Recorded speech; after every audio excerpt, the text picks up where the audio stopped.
Multiple Personality, an experimental investigation into the nature of human individuality. Boris by Sidis, M.O., Ph.D., Harvard, author of The Psychology of Suggestion and Psychopathological Researches, and Simon P. Goodhart, Ph.B., Yale, M.D.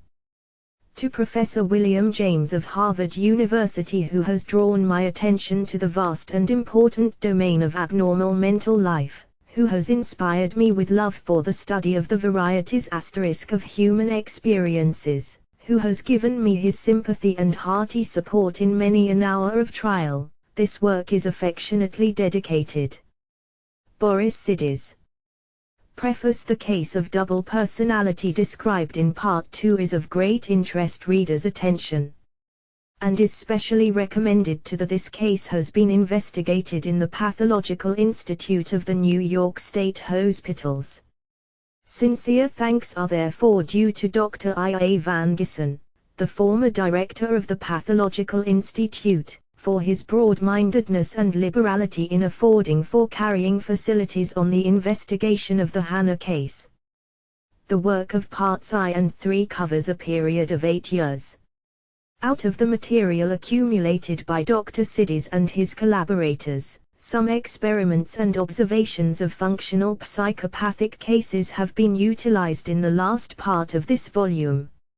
Another portion of the work of Parts I and III has been accomplished in the Psychopathological Laboratory of the New York Infirmary for Women and Children, and sincere thanks are therefore due to the trustees and especially to Dr. Alexander Lambert and Julia B. DeForest. Thanks are also due to Dr. Walter B. Cannon, Assistant Professor in Physiology at Harvard Medical School, for reading the first 3 chapters of Part I, and especially to Dr. H. Linenthal for his valuable assistance, given in the reading of the proofs of this volume. Boris Sidis, Brookline, Mass. S.P.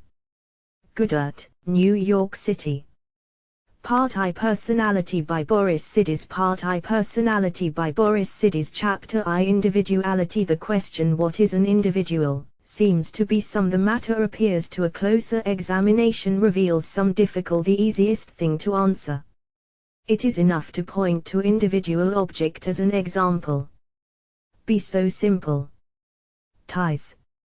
Suppose the individual object pointed out is a book. Do we not find that the book is made up of individual leaves, the leaves of individual sentences, the sentences of words, and the words of individual letters? Physically and chemically the book can be analyzed into masses of molecules, and the molecules in their turn can be further analyzed into infinity of individual atoms. The individual book, therefore, ordinate individuals. An individual is made up of masses of sub. In what sense then is the book? Is the leaves are connected, the the sentences, the words, and the letters are so interrelated that they form a whole, subordinate individual systems. A compound system of the unity or individual book is purely relative. The book as an individual object is a system of systems. If from objects we turn to organisms, we obtain the same result.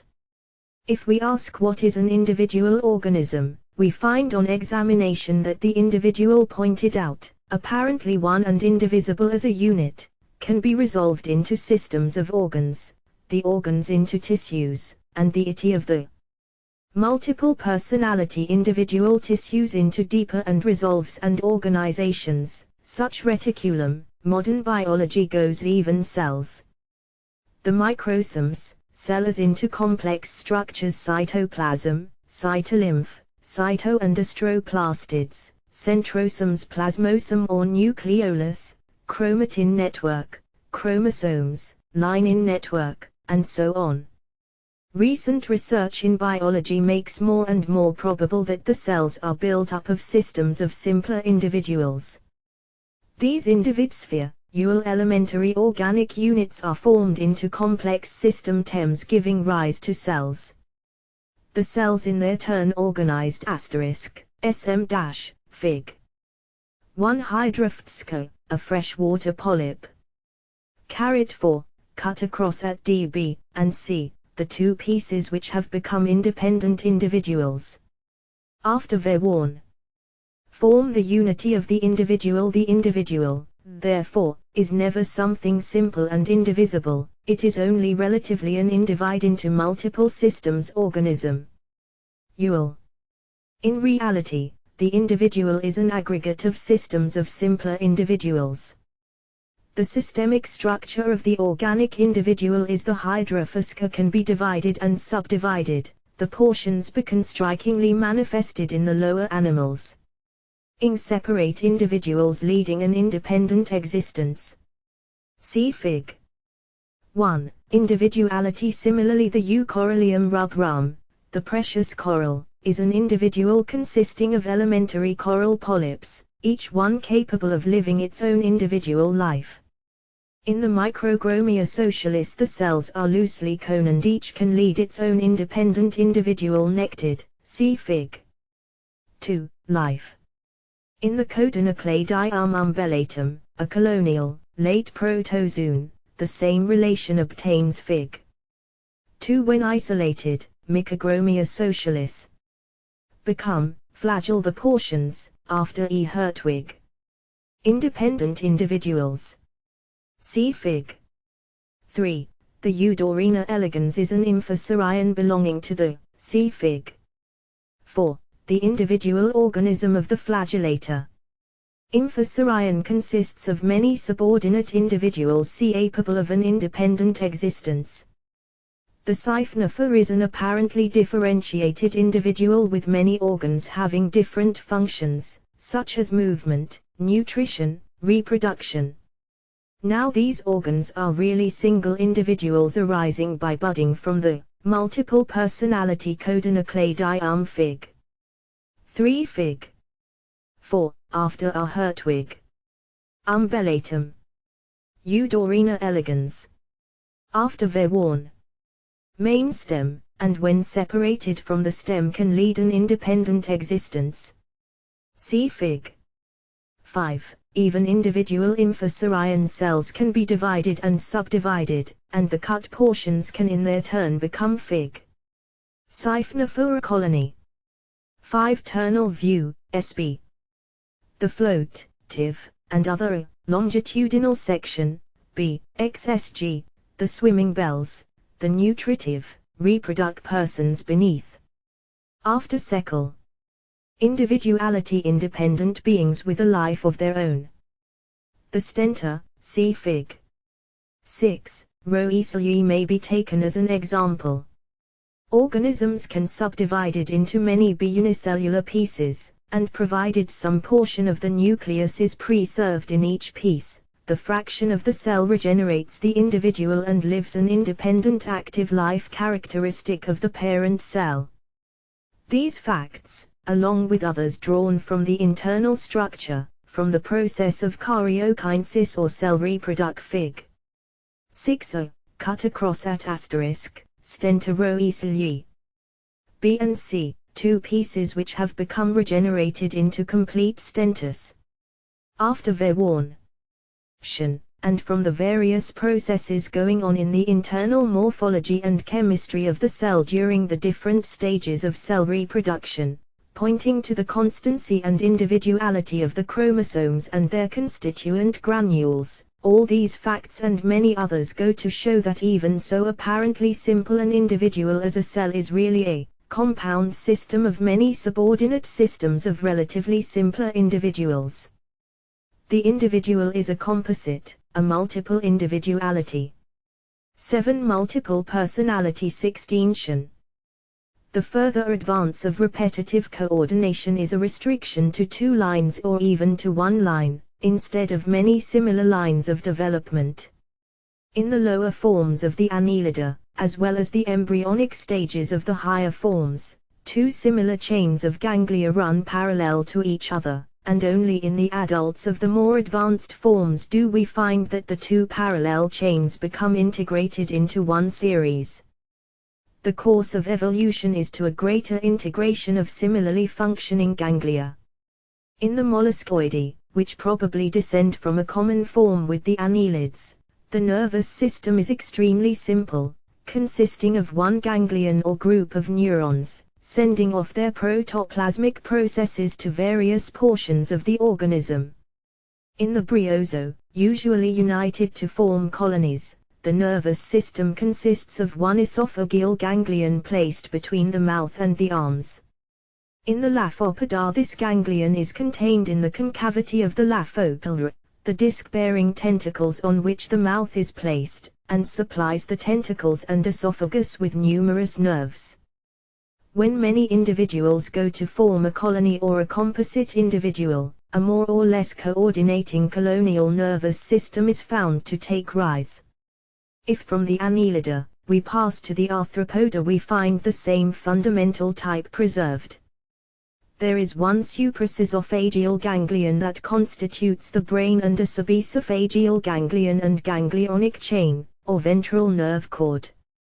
With the rise in the scale of evolution of the arthropoda, the cerebral ganglia become more massive and more complex and give rise to bundles of nerves innervating the different sense organs, which become finer and more complex in structure and function.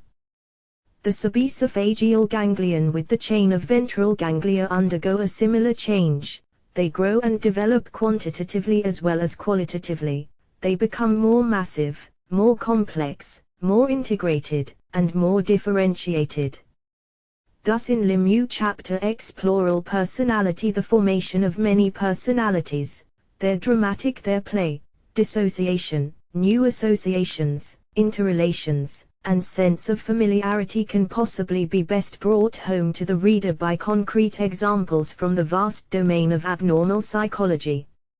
A number of cases representing different types of multiple personality are studied and analyzed farther on. Meanwhile, I think that a couple of cases will be sufficient for our purpose. The following remarkable case, studied by Dr. Morton Prince of Boston for a number of years, will probably best illustrate the meaning of multiple personality. 1. When Miss Beecham first came under observation, she was a neurasthenic of a very severe type. She was a student in one of our colleges, and there received a very good education. But in consequence of her neurasthenic condition, it was simply impossible for her to go on with. She was a wreck, I might say, in body. In temperament she is a person of extreme idealism, with a very morbid New England conscientiousness, and a great deal of pride and reserve, so that she is very unwilling her work to expose herself or her life to anybody's scrutiny. This too would add that she is a person of absolute honesty of thought and speech. I feel sure we can rely upon and trust her absolutely and completely. I have never known her's been one great difficulty in the study of her case. This I her, nor has anyone, the person one I believe, as or, in any way to indulge known her herself, whom we call herself. I am indebted to Dr. Prince for this revision of this brief account. 58 Plural personality 63 And then, like Sisyphus, she would have to begin the task again, only to have Sally pull the whole thing to pieces again. Finally she came to herself one day and found herself standing in the middle of the room, tied up in a perfect network and snarl of worsted yarn. The yarn was wound round the pictures and then round and round the furniture, the bed, the chairs, herself, obliging her to cut it. Another favorite joke of Sally's was to make Miss Beecham lie. She had the power, when she pleased, of producing a boulia, and also of making B.I. say and do things against her will, for after a fashion she can get control of her arms and legs, and also of her tongue. Sally made her tell most frightful fibs. For instance, to get out of the snarl. When asked who lived in a small squalid little house at the side of the road, she said Mrs. J.G., a very lady in society, and very wealthy. Prominent. Why, I thought she, oh, yes, but she has lost all her money now. Miss Beecham would be mortified at hearing herself tell was rich. These astounding barefaced fibs, which her know were fibs, but she could not help it. Listener must again, for a time at least, Sally put BI on an allowance of 5 cents as she would find the money waiting for her in the morning on the table with a note saying that it was her allowance for the day and she could not spend more. Sally took away her postage stamps, and if Miss Beecham wrote a letter it had first to be exhibited to Sally, and if Sally approved it, it was posted, if not, it did not go, and that was the end of it. Miss Beecham is a person with a great sense of day, and dislikes anything that smacks of a lack. Sally had a way of decorum or of familiarity. Punishing her by making her sit on a chair with her feet upon the mantelpiece. BI could not take her feet down, and was mortified to think she had to sit that way.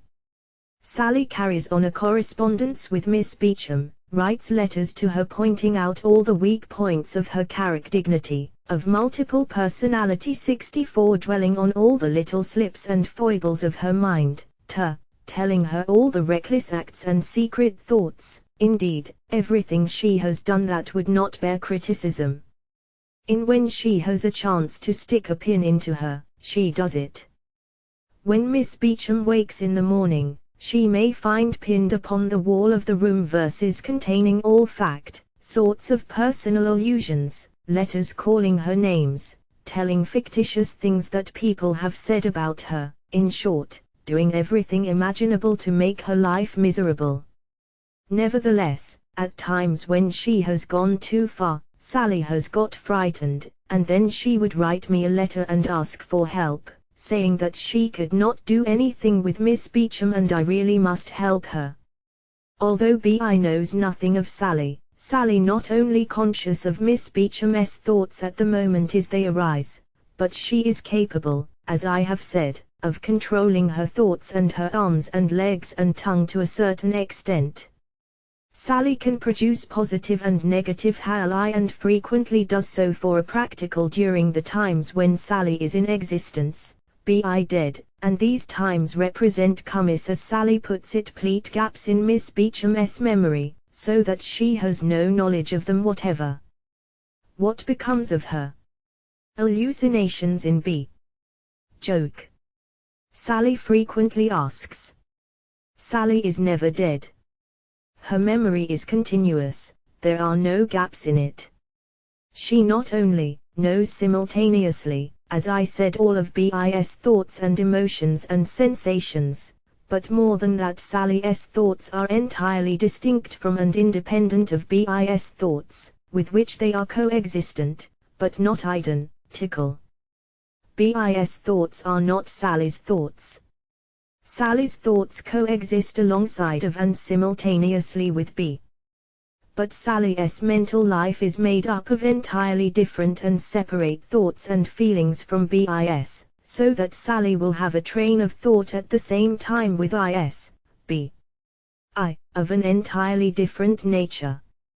True of the relation of Sally's, all this is also mined to the personality, plural personality, B4, who came later, no B4's thoughts.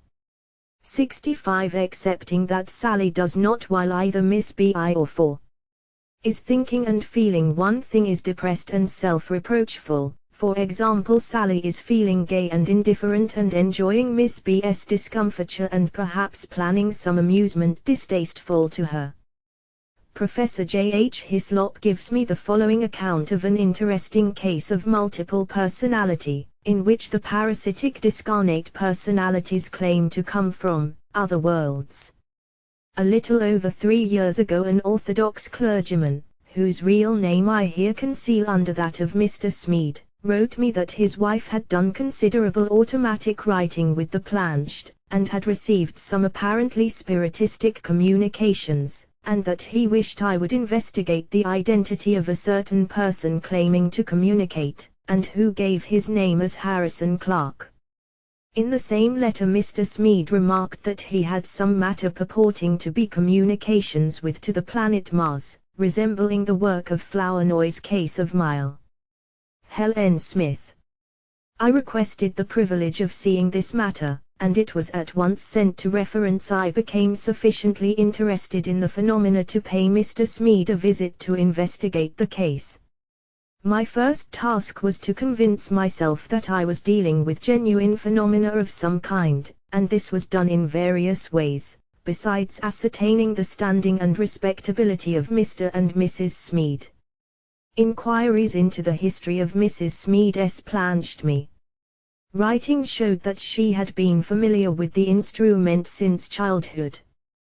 But nothing of a systematic character had been done or preserved until 1895, when some allusions were made in the writing to the planet Jupiter, which was described as the baby's heaven. Mr. and Mrs. Smead had lost 2 children stillborn, and one a few hours after birth, and Mr. Smead a brother some years earlier by a 6 multiple personality 66 railway accident. Was in the names of these personal communications purported to come regard conditions. After the allusion to Jupiter, planetarying, some inquiry was made as to whether any of the planets were inhabited, and the reply was that Mars was populated. Soon afterward a map was drawn of this planet, representing a continent and the various zones on it. The names of these zones were given, and wasn't in, cold, Zentinen, very cold, Dernts, North Temperate Derntsön, South Temperate Zone, and Zone, Immerensen Equator. This was followed by a dialogue between Mr. Smead and the communicator in which it was said that the inhabitants of Mars were somewhat like our Indians, and that some of them were civilized ites. That the allusion was also made to the K form of expression, the way they fix the water, which was described as canals connecting the in certain respects. Canals in the oceans. At this point the experiments were interrupted for 5 years with exception of a few attempts, one of which was and purported to be a communication from a deceased friend, of whose death Mr. and Mrs. Smead say they did not know until after the fact was written in connection with the plunged. In 1900, when the writing was resumed, the Martian communications occupied most of the time given to the work for about 3 months, and were well developed and systematic, as if the interval had been employed by the subconsciousness in maturing what it had to say. A hieroglyphic language was invented by this agency, and said to represent the visible speech of the Martians. One of the first things done in the resumption of Martian messages was the drawing of a figure which was called a sea vessel and the writing of 2 words, Saritiva and Christriari. The first of these words was said to mean sea vessel, and the latter its name. Fairly recorded, a curious feature of the incident, however, was the state plural personality 67 meant that the Martian ships were made of trees, and that the inhabitants of that planet did we do not use sawmills as an association of Indian canoes cut out of trees with what was said 5 years previously about the Martian inhabitants being like our Indians. It certainly is. This has this probability. In the next experiment a curious figure was drawn, unrecognizable in itself, but which was explained to represent a doghouse temple. In the corners of the figure 2 animals were drawn which were meant to represent dogs, and which were said to give the name to the temple. Then the hieroglyphic characters were drawn, describing the temple by name, and then translated into English characters. They were Tfemo Warabivi Time Viol, meaning the doghouse temple, the words taking the same order as in English. At the same sitting the name of the lake, drawn 5 years earlier on the map, was given. It was Immervia. Mr. Smead then asked for the Martian for the boy runs and received the reply that people do not run on Mars, but only walk. The Martian characters were then drawn for the boy walks and were translated into English characters, Tin in Amaravim. The form of thought was explained to be the boy walking and not the boy walks. A number of Martian objects were drawn and described at various times, when at last a fine palace was drawn and described in detail. It had 2 divisions, with lawns and flower plots in front and mountains behind. One part was grey stone and the other white. A few days later the ground plan of the same palace was drawn, and then a curtain that was said to hang, possibly as a piece of tapestry, in it. Fact, the representation of this curtain was, in art. The details were all minutely a fine work of described by the planched.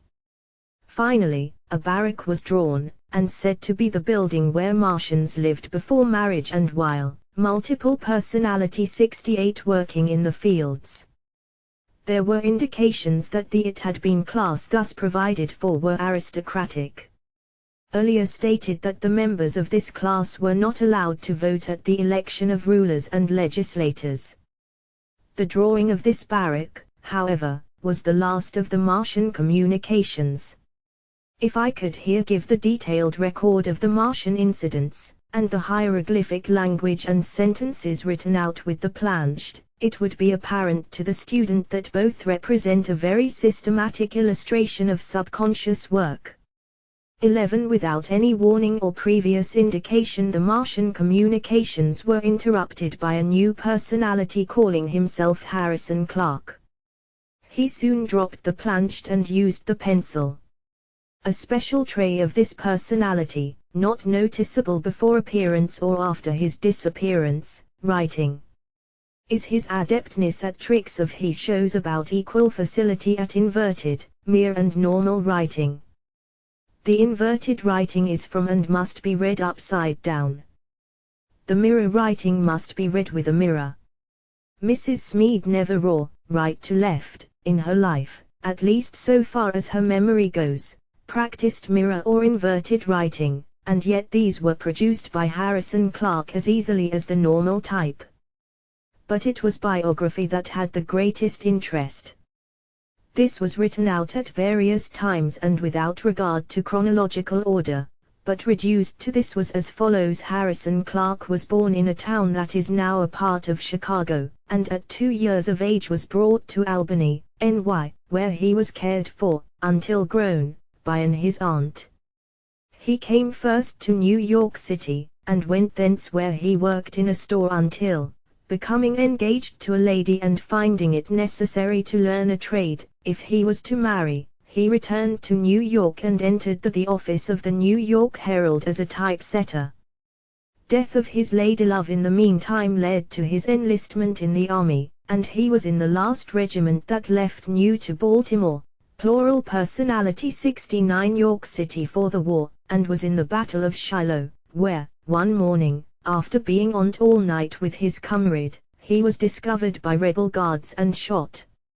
Him as he was dying and told him that he was going with her, and on her consent ladylove, deceased, appeared to that he might some time return to tell of his survival after the generals on both and the date of the battle were correctly named. Now, Mrs. Smead does not remember ever hearing of any person by the name of Harrison Clark and also does not recall reading any account of that battle. The New York Herald authorities refused to permit investigation as to the employment of any such person as Harrison Clark on their payrolls in 1861 and 1862, and the directories of that city for several years show no such person. Inquiries at the war records in Washington showed that no New York regiments were in the Battle of Shiloh. They show that there was a Harrison Clark in the 125th Regiment of New York, but he was mustered out at the termination of the war in 1865, and at this writing is still living in Albany, NY. There was a Harrison Clark in one of the Illinois regiments that was in the Battle of Shiloh, and he was also mustered out at the end of the war, and did not die death, he agreed to die content. Sidis until 1895. None of the facts fitted him, so far as could be ascertained. As soon as I had determined these facts, and the impossibility of treating this personality as anything but subconscious action of Mrs. Smead, I resolved to confront with this story of the failure to prove identity. The task to Mr. Smead with directions. It I entrusted at the first opera he was truant. Harrison Clark was told of his imposture. Embarrassed for an explanation at first, but at a half suggestion he took up the story that he had deserted the New York regiment and joined one under a different name that permitted him to be in the Battle of Shiloh. But he refused to give the new name under which he enlisted.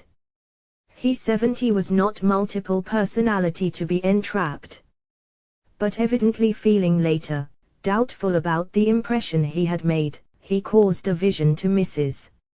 Smead in which she saw him pointing out New York marching through the 125th Regiment of streets of that city and the vacancy in the 9th line, as an evidence that he had been killed.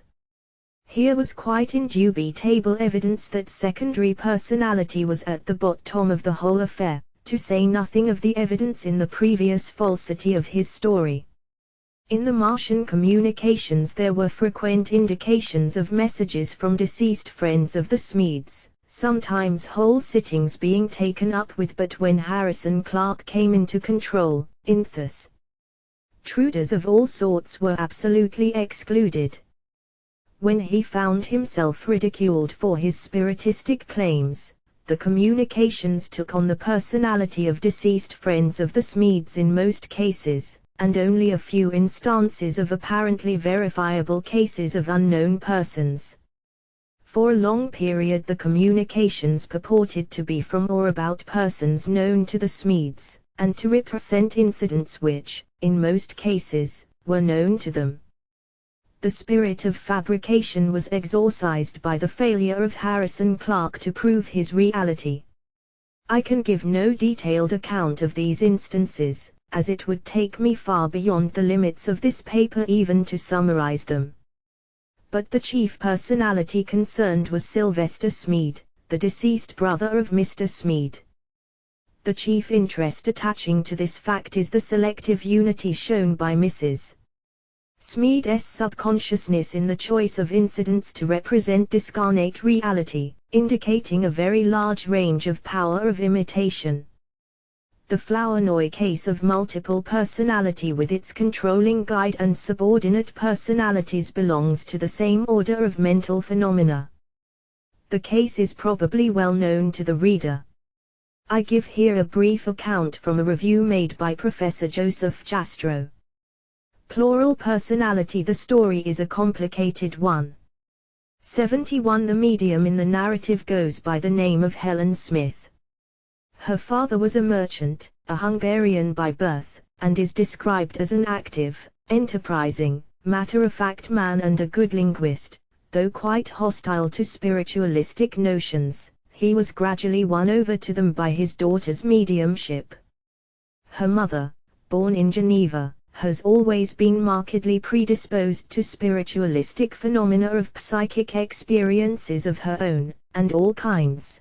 Is also involved as narrator or witness in several of the less clear and less credible phenomena of Helen's medium. Helen herself is described as an attractive woman of about 30 years of age, intelligent and frank. She is of good physical and mental health, presents none of the recognizable stigmata of nervous instability, if we accept a 6-month period of general weakness, and her medium, and resents strongly the imputation of at the age of 15 she became an apprentice in a large business house and has earned her living as a trusted and capable employee. She has refused to allow any photograph of herself to accompany the volume, but has consented to its publication in Istic Tendencies, being abnormal in any respect. Spite of her radical disbelief in the explanations offered. During her girlhood she was given to daydreaming, experienced hallucinations and unusual warnings, and was, as she still is, of a highly sensitive, nervous, and imaginative temperament. She regarded herself as a strange and unusual person, who was in a way out of place in the everyday existence about her, and she was ever ready, though often with fear and trembling, to perceive in unusual happenings the confirmations of her imaginative creations. Adolescence brought about a consummation of many of these tendencies, in the way of more positive hallucinations, momentary lapses of consciousness and sporadic instances of automatic or somnambulic actions. M. Flournoy regards it as likely that these excursions in an unreal world multiple personality 72 and the tendencies to automatic expression would have disappeared normally and naturally amid the sterner realities of life, for this form of coquetting with castles in Spain and seriously mystic occupation with the less humdrum world of one's imagination is not a rare trait of childhood, were not for her introduction to the manifestations of spiritualism.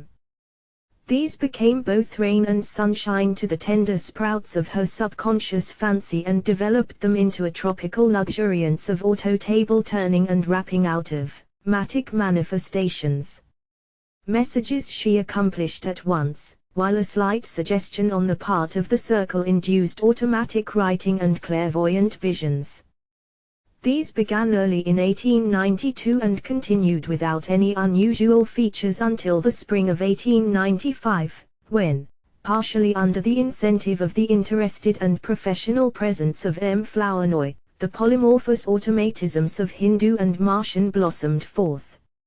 Mile Smith, in her present seances, enters into a trance, or rather into one of several forms of trance, the general reality of which is attested by physiological changes of breathing and attitude, by the presence of abnormalities of sensibility and movement, and by marked psychologic way to those of the hyp her appreciation of her surroundings, her characteristics similar in every notic trance. Remembrance of her trance doings on return to her normal state, vary in the several trances, several different impersonations sitting, or trance conditions may occur in the same, and the most remarkable phenomena seem to assail her who enters it with the deepest disturbance of consciousness. General guide or spirit control is one partially into all her automatic Leopold cycles, and into her daily she not rarely sees him, or hears his voice. He has indicated the whereabouts of hidden articles, warned her against impending disaster, prescribed remedies for the sick, and in particular directed Helen as to what she may life. Plural personality and may not do both in ordinary worldly and in situations. Leopold has been a great help 73 psychic and also something of a hindrance to the investigations.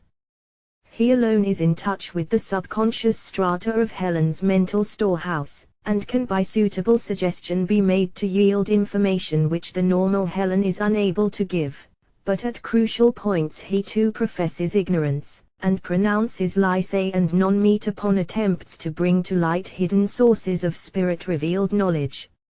Now this factotum and mentor, Leopold, is really the disembodied Joseph Balsamo, better known as Count Cagliost's life with a somewhat shattered reputation in 1795. Leopold seems to personify Balsamo mainly when Helen passes into what M. Flournoy calls her royal cycle, in which she becomes Marie Antoinette and Balsamo her cher sorcier and devoted admirer.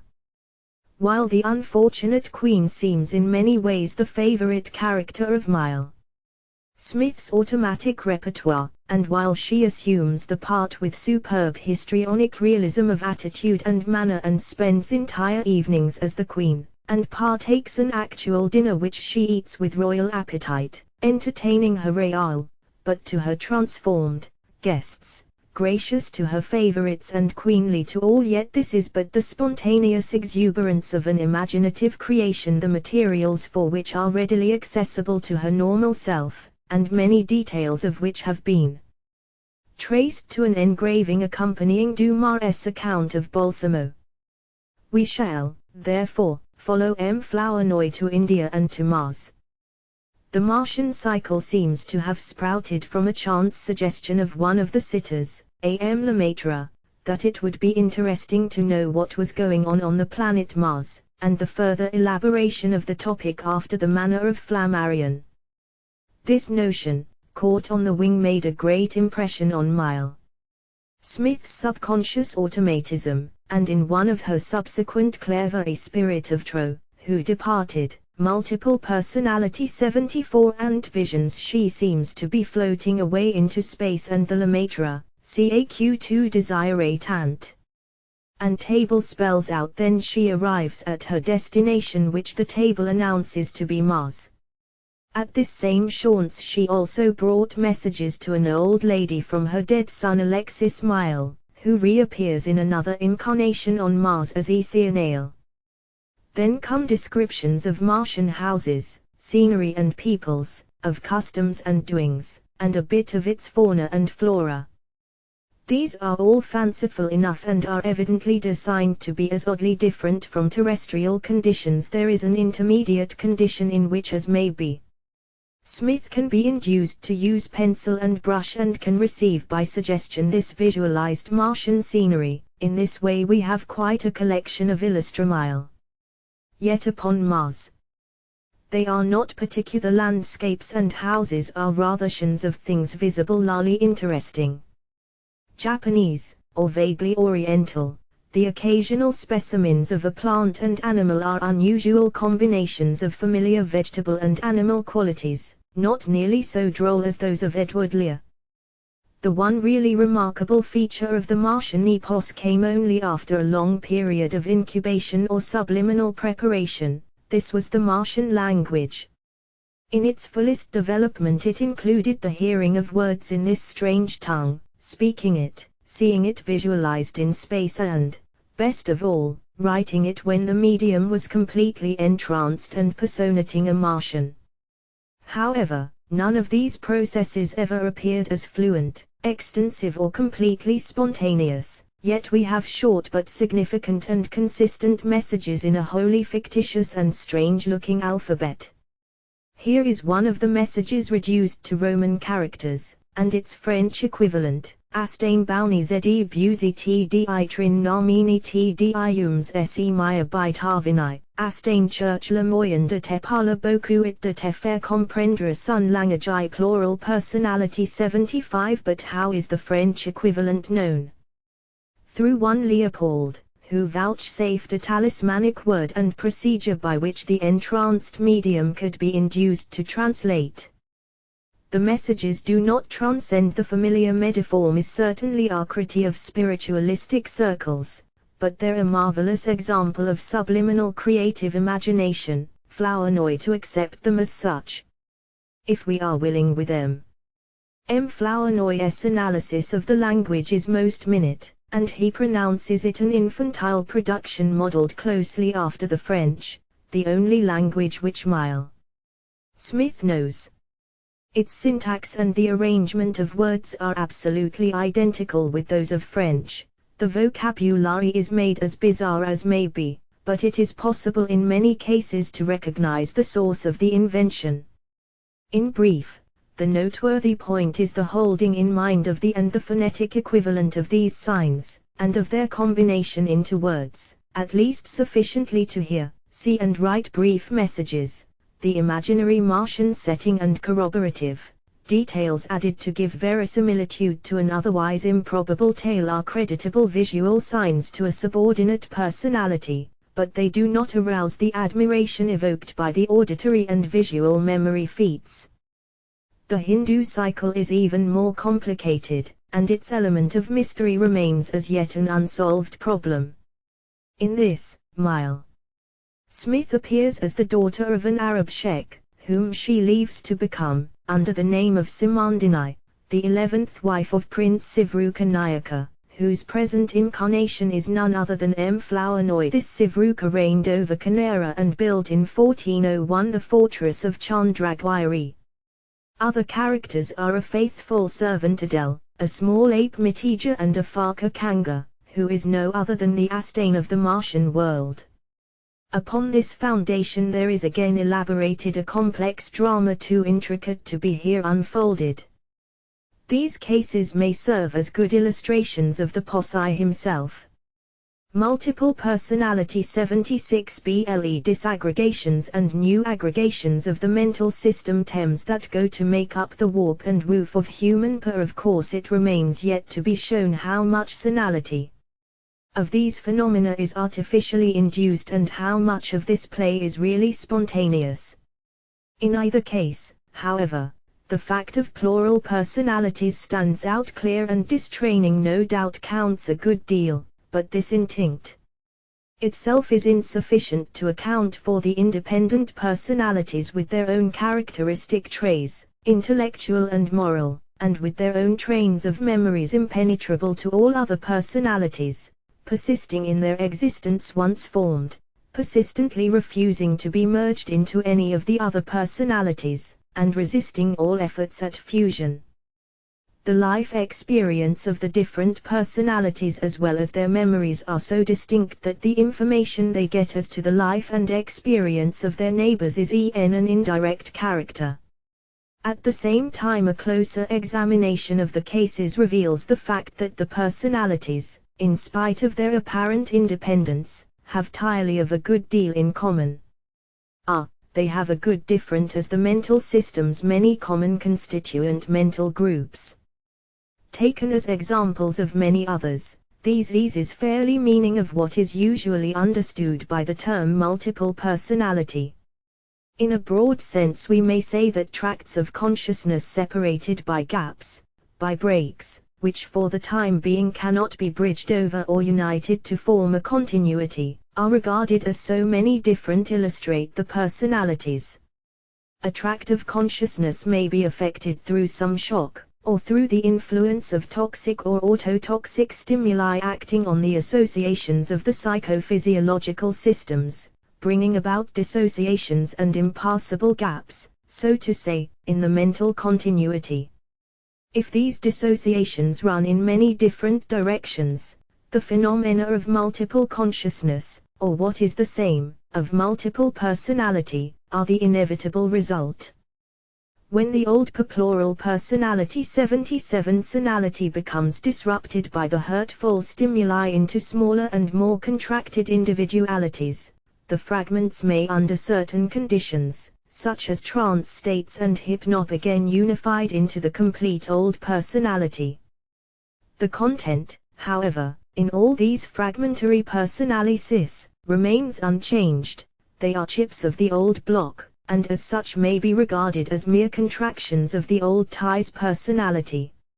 According to some psychologists, the new personality with the old personality contracted along lines different, such contractions of personality with expansions in other directions, reminding one of the protoplasmic amoeboid contractions and expansions as adaptations in response to stimuli coming from the external environment, are by no means the exception. In fact, they is identical are rather the rule.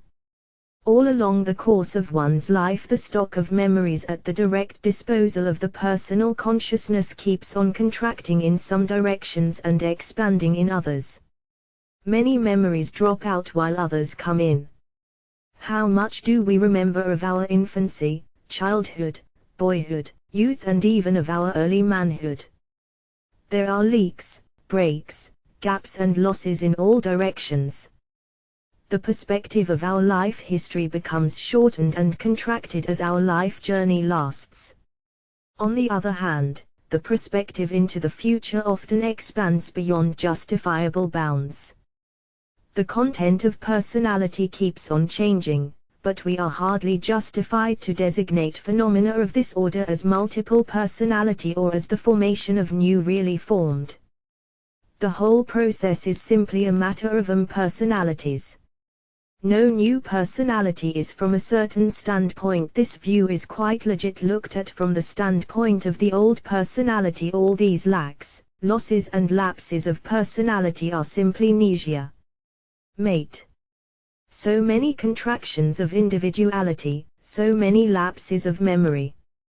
The fact that the dissociated tracts of consciousness multiple personality 78 cannot be bridged over, and what happens in one field of consciousness cannot become the possession of the neighboring field, though all of them intensely conscious. The fact that each dissociated mental aggregate has its own chains of memories which do not fuse with that of the other aggregate, and that, moreover, in the intervals of its inactivity, or when in the periods of its activity, it does not attach itself to the dominant functioning system, but picks up the chain of memories precisely at the point where it had dropped it. All these facts personality point to the presence of an independent. Moreover, under certain conditions, such as trance or hypnosis, these dissociated tracts of consciousness can be made to reveal their experiences, their memories, in while the dominant fact, the whole of their content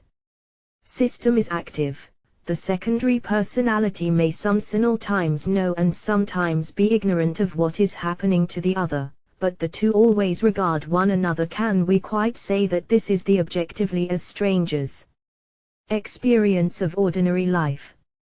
Is it a matter of everyday experience that our detached, forgotten memories become active and set up housekeeping on their own behalf? Are not all these characteristics rather descriptive of what we mean by persons? Is it not in greater accordance with facts to describe phenomena of this order in terms of personal consciousness? Is true that from the standpoint of loss of content, phenomena under discussion fall into the category of the multiple amnesia, but this is too general a classification. Personality, no doubt, is a form of amnesia, but amnesia is I_T multiple personality. Multiple personality is a species ITFC/amnesia, and as such it has its own differentia. Amnesia lost con loss of content, but multiple personality is become an independent center of activity with a history and continuity of its own, definitely one may say absolutely demarcated from the main consciousness and from all other neighboring centers of activity. A cent that has, plural personality center of activity with minimum of content 79 may be termed a personal moment consciousness. One at the same time we may regard the phenomena described as double or multiple personality from the point of view of loss of content, from the standpoint of simple amnesia. Amnesia may range from the simplest forms to the most complex. All the forms of amnesia may be arranged in an ascending series beginning from the simplest aphasias, where auditory or visual or other psychic elements are lost, passing through cases where more and more complex systems of elements are involved, where names, visual images of objects are gone, passing then to the loss of definite events of life, and finally ending with the dropping out of whole tracts of mental life covering minutes, days, weeks, months, years and even a whole lifetime. It is at this extreme end that the Hannah case finds its place, inasmuch as it represents the loss of a whole lifetime. Most of the cases current in literature are incomplete, insofar as the amnesia is but partial, only portions of the mental content are lost, while the Hannah case gives the record of a complete loss of a lifetime from early infancy up to the moment of the accident. The only case in literature that somewhat resembles it, though incompletely, is that of Mary Reynolds. As the case is nearly Mitchell a century old and has been found by Dr.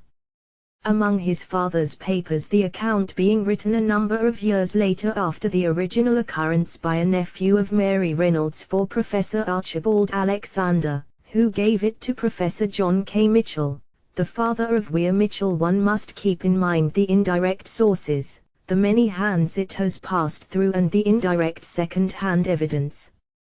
The Hannah case, being under direct observation and experimentation, stands alone. The moments may be of different types, from the lowest to the Sidis, psychology of suggestion. This subject will be fully developed in a later work, Principles of Psychology and Psychopathology. Highest. Multiple personality 80 at the extreme end of the amnesia series as far as content itself is concerned. Istic of the it has, moreover, all the trace character phenomena of dissociation known under the name of double consciousness or multiple personality. Part 2 Double Personality, or the Hannah case by Boris Sidis and S.P. Goodhart. Part 2 Double Personality, or the Hannah case by Boris Sidis and S.P. Goodhart. Chapter I Aspects of the Hannah case. Before presenting the case to the reader, we intend to say a few words by way of introduction. We think it of importance to point out the distinguishing features of in the study of the phenomena of multiple person case. A little we get a glimpse into the nature of the highest product of evolution, namely, human personality. From the facts from what we regard as the normal we can of variation form an idea of the complexity of the human self. Personality is but relatively a unity, It is really a complexity of many subordinate units. Chapters. As pointed out in the previous, human mind is not a simple entity, but is, correlatively with physiological processes, a complexity of mental states. In analogy with the anatomical structure of neuron systems, the self is a complexity of many systems, of what may be termed moments consciousness. Human personality, in short, can appear under various aspects, can become divided and subdivided into many personalities of various degrees of intelligence, as can be found in the induced states of hypnosis, such as personality metamorphosis, in the various changes of personality observed in spontaneous cases under the 83 Sidis in multiple personality 84 grating influence of hurtful stimuli. Human personality can become crystallized into many different forms and can again be broken up into many subordinate units, which in their turn may become formed and reformed, giving rise to a number of various personalities of a secondary char. These secondary personalities may coexist or alter actor nate with the principal personality. Alteration of personality is the most usual relation. With the manifestation of one personality, the other disappears. As it can be demonstrated by different methods, has been done in the Hannah case, that personalities which for the time being seem to disappear from the sphere of mental activity are really present subconsciously. Still, for all intents and purposes, they may be regarded as absent from the consciousness which is in active relation with the external environment. Not being in direct relations with the external environment, the whole psychic content, the whole mass of associations remains unmodified. When now these systems of consciousness are stimulated to dissociated activity by whether accidental or artificial, the mass reacts in the same way. The more often, however, the dissociated systems are brought into activity, the more often they are acted upon by different stimuli and made to react by their masses of psychomotor associations, the more frequently they become adapted to various external conditions, to various environments, the more modi various agencies, does the content of the systems become. The mass of psychomotor associations gradually changes and there are more chances to draw the dissociated systems into the active primary consciousness standing in direct relation with the external environment. It is, therefore, of the utmost importance, in the case of functionally dissociated systems present, to stimulate them as often as and draw them from their inactive obscurity to the upper regions of daylight consciousness to bring them subconsciously possible, the Hannah case 85 into direct relations with the conditions of the external environment, and thus finally to effect an association with the primary functioning systems, or with what is regarded as the normal personality. The unchangeability of the psychic content belonging to dissociated mental systems subconsciously present, as well as the principle of frequent stimulations by various agencies, physiological and psychological, under different conditions, are of great interest, both from a theoretical and practical standpoint. We have the possibility of running together and associating the disjointed portions of this consciousness. Is precisely what has been done in the Hannah case, in which the association has been effectively established. To be sure, the association is not of the principle of stimulation effected alone. We by means must also the intermediary states which are of importance mental alternation. In passing from the primary to the secondary personality there is an intervening period which is represented by a state of low moment conscious utilizingness. Now it is not only this period varies in duration. The dissociated secondary states, but also the intermediary states that need be stimulated and often brought to the surface of consciousness in order to effect an association. Cases of double consciousness are by no means abundant in the literature of abnormal psychology, but are the cases where the dissociation is still rarer, so complete as to produce an amnesia so profound that the loss of mental content is so extensive as to have the patient revert to a state of a newborn baby, as it has occurred in the Hannah case. So rare are such cases of total of infancy amnesia that Janet, a man of such wide experience, tells us in his discussion of the Mary Reynolds case, a case which has been copied from book to book and which has circulated in literature for over a century self, that he has not had the favorable opportunity of observing multiple personality 86 cases of total amnesia such as presented by Mary Reynolds. Until now the Mary Reynolds case has been the only case of complete double consciousness on record. It is certainly unfortunate that it has been drawn from second hand. The Hannah case, described in the succeeding sources, may be regarded as the first case of complete amnesia and double consciousness which has been under direct personal observation as well as under experimental chapters, control. There is, moreover, another important feature to which in the cases of we want to draw the reader's attention. Double or multiple personality which have been reported. The mental wound formed has not been the mental gap that separates the different in the interesting personalities is not bridged over. In literature healed, possibly best observed case of double consciousness in by Professor James, namely, the Anselborn case, the two dissociated personalities, primary and sec. I had hoped Andre could not be run into one.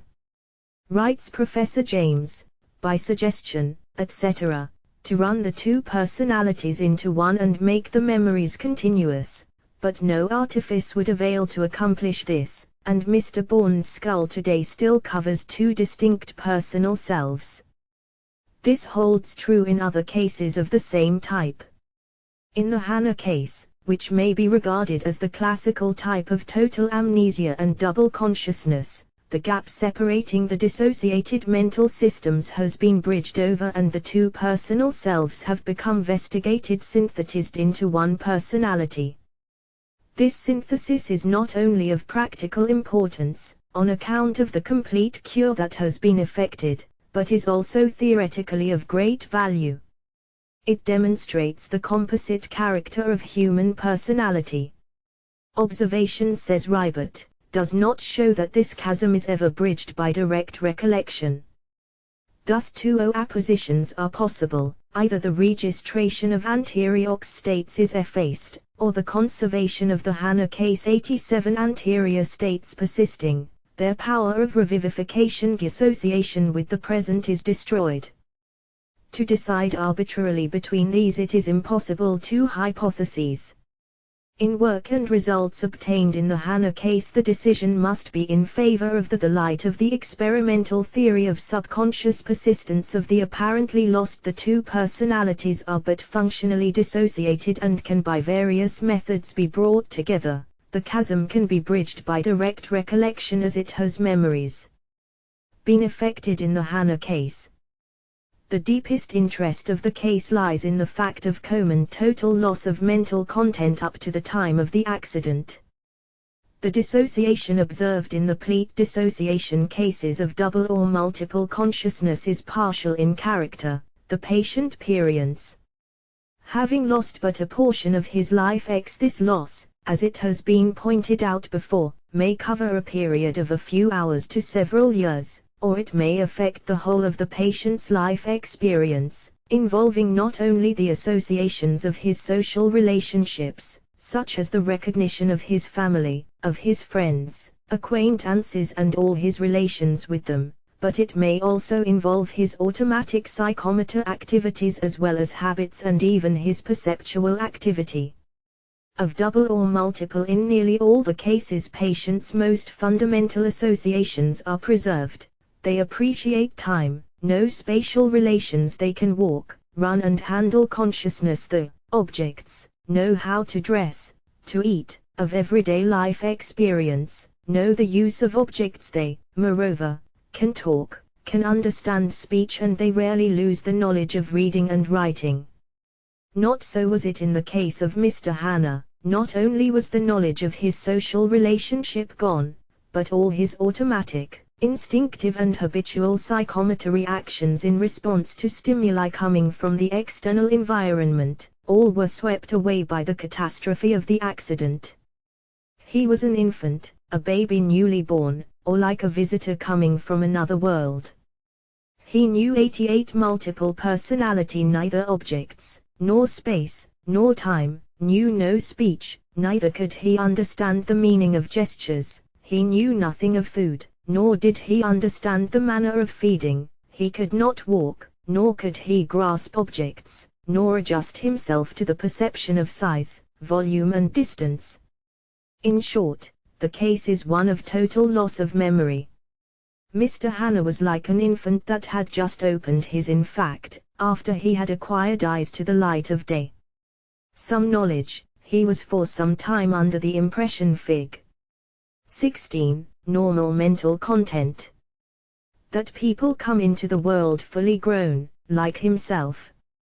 It is from the little ones that he has learned the course of growth in this world.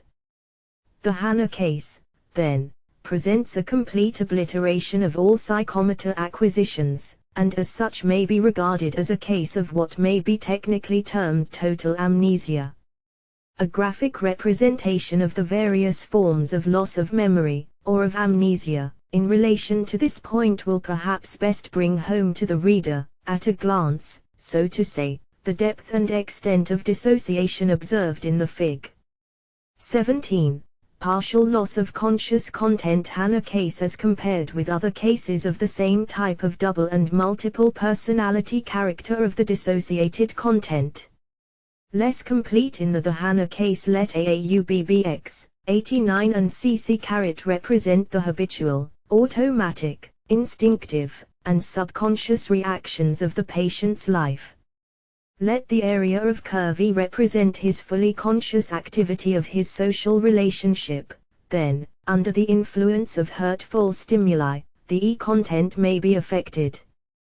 The loss may be represented by shaded lines of a portion of the total area of E, according to the depth and extent of the loss. Now in the Hanna case the loss went far deeper, not Fig. 18 only the curve, total loss of conscious content. E but also the AALFBBX, CCL7 portions became involved. The Hanna case is of special value, if only from the standpoint of the possible morphological and functional modifications that may take place in the personal self. The study of the case is also of interest, if we compare the mode of re-education of such cases of total amnesia, or of adult infants so to say, with what is observed in the Fig. 19. Total loss of conscious and subconscious content. Gradual development of infant life. We may compare the re-education of Mr. Hanna in the secondary state with the acquisition by children of psychomotor reactions and assume multiple personality dissociations in response to the stimulations of the external environment and their adaptations to the external objects of we can see reflected in this strange their little world. Case of Mr. Hanna. The growth and development of spatial and temporal associations and reactions observed in infants, their learning to walk, to talk and their acquisition of it is also of knowledge and adaptations by imitation. Interest in comparison with the learning of estimation, of spatial relationship in the case of the blind operated for cataract of the eye, and in the case of the education of the and dumb, such as that of Laura Brigman and Helen Keller. Blind, deaf. We must, however, keep in mind the fact that in cases of functional dissociation, as presented by double and mul such as the Hanna, development and education of the defectives is but analogous. In the defectives and in typical personality or in total amnesia case, the relation to children, the psychic contentional cases, the content subconsciously is absent, while in the funk really not absent, but present. Chapter 2. The birth of the new personality. About 7 o'clock in the evening of the 15th of April, 1897, Reverend Thomas Carson Hanna, while returning home in his carriage from the town of M, attempted to alight in order to adjust the harness, lost his footing and fell to the ground head foremost. He was picked up in a state of unconsciousness by his brother, who, for some minutes, vainly endeavored to restore him. His eyelids were closed and his breathing was faint. Not the slightest movement was noticeable, and, but for the feeble respiration, life seemed extinct. Mr. Hanna was removed to the house of a friend and for a period of about 2 hours he lay in an unconscious state. 3 attending physicians regarded life as almost extinct and heroic means of restoration were adopted. Large doses of strychnine were hypodermically injected. Although no time was lost in speculative diagnosis, the probability of a most serious organic lesion was determined upon. Finally Mr. Hanna began to move, then opened his eyes, looked around, moved his arm, then sat upright in bed, arose, reached toward one of the physicians and attempted to push him. Thinking the patient in a state of delirium, and fearing an attack, they seized him and attempted to push him back upon the bed. Mr. Hanna resisted vigorously and a struggle ensued, in which the 3 physicians were considerably worsted. The Reverend Mr. Hanna is normally a strong man, but on this occasion his strength seemed Herculean. He was finally overpowered, medical aid summoned. 91 multiple personality 92 bound with straps and placed in bed. He lay perfectly quiet and made no attempts to release himself. At the suggestion of a newcomer, Mr. C, the straps were removed. The patient remained quiet and made no securely further attempt to rise. Although Mr. Hanna's eyes were open and clear and he was looking about him in an apparently curious and inquisitive way, when spoken to he did not understand the meaning of the words. It was not only that he had lost the faculty of speech so that he could not answer the interrogations put to him, but he had also lost all power of recognition of objects, words and persons. He was in a state of complete mental blindness. Although the functions of the sense organs remained intact and the peripheral sensory processes remained normal, so that he experienced all the sensations awakened by external stimuli, yet there was of all mental loss recognition and of interpretation of incoming sensations. All recognition of the external world was from without acted upon lost. Stimuli gave rise to sensations, but perceptions and conceptions were entirely his sense organs. The man was mentally blind. He could feel, but he was as a newly born infant opening his eyes for the first time upon the world. The world was to Mr. Hanna but a chaos of sensations, not as yet elaborated and differentiated into a system of distinct percepts and concepts, neither objects, nor space, nor time, in the form as they are presented to the developed adult mind, existed for him. So totally obliterated from absent. Could not understand. Memory were the experiences of his past life that even the requirements of the simplest mental processes by which the appreciation of distance, form, size, magnitude is acquired, were effaced from his mind. Movement alone attracted his attention. He did not know the cause and meaning of movement, but a moving object fastened his involuntary attention and seemed to, birth of new personality, fascinate his gaze. 93 He made as yet no discrimination between his own movements and those of other objects, and was as much interested in the movement of his own limbs as in that of external things. He did not know how to control his voluntary muscles, nor had he any idea of the possibility of such a control. From the more or less involuntary, chance movements made by his arms and legs, he learned the possibility of controlling his limbs. The full voluntary power over his muscles he only learned from instructions by others. He could not coordinate the movements of his legs, hence he could not walk. Unable to discriminate between his own activity and that of others, the world was not as yet differentiated into the objective and subjective, and he had no idea of ego activity. Movements had for him no differential coefficient, all were the three dimensions, length, width and alike to him. Depth, were as yet not appreciated, they really did not exist for him. Although impressions were received by his sense organs, the only sensations prominent in his mind were dark. Everything was close to his eyes, ness, light and color. Objects near and far seemed equally distant. He did not have the least conception of the flow of time. Seconds, minutes, hours were alike to him. His knowledge and adaptations to environment were so completely obliterated that, like an infant, he most unceremoniously responded to the calls of nature. The sensation of hunger, though present in all its still intensity, as we afterward learned, could not be interpreted by him, and he certainly did not know how to appease it. When food was offered him he did not understand the purpose of it, nor when it was placed within his mouth did he know how to masticate and swallow it. In order to feed him, fluid nourishment had to be placed far back into the pharynx, thus provoking reflex swallowing movements. 94 Multiple personality. The sensation of hunger awakened in him an indefinite feeling of discomfort which he could not comprehend, or in when food was offered to him he made no effort to receive it. When placed within his reach, he intelligently did not endeavor to chew or swallow it. This seeming rejection of food led the attendants to believe that the patient had no desire to eat. It was only when food was forced upon him and thrust far back into the pharynx and movements excited, accompanied by it, became evident that he was really hungry. It was in this way that Mr. Hanna for the first time realized the purpose of food and learned the reflex swallowing relief of his restlessness, rather of taking it.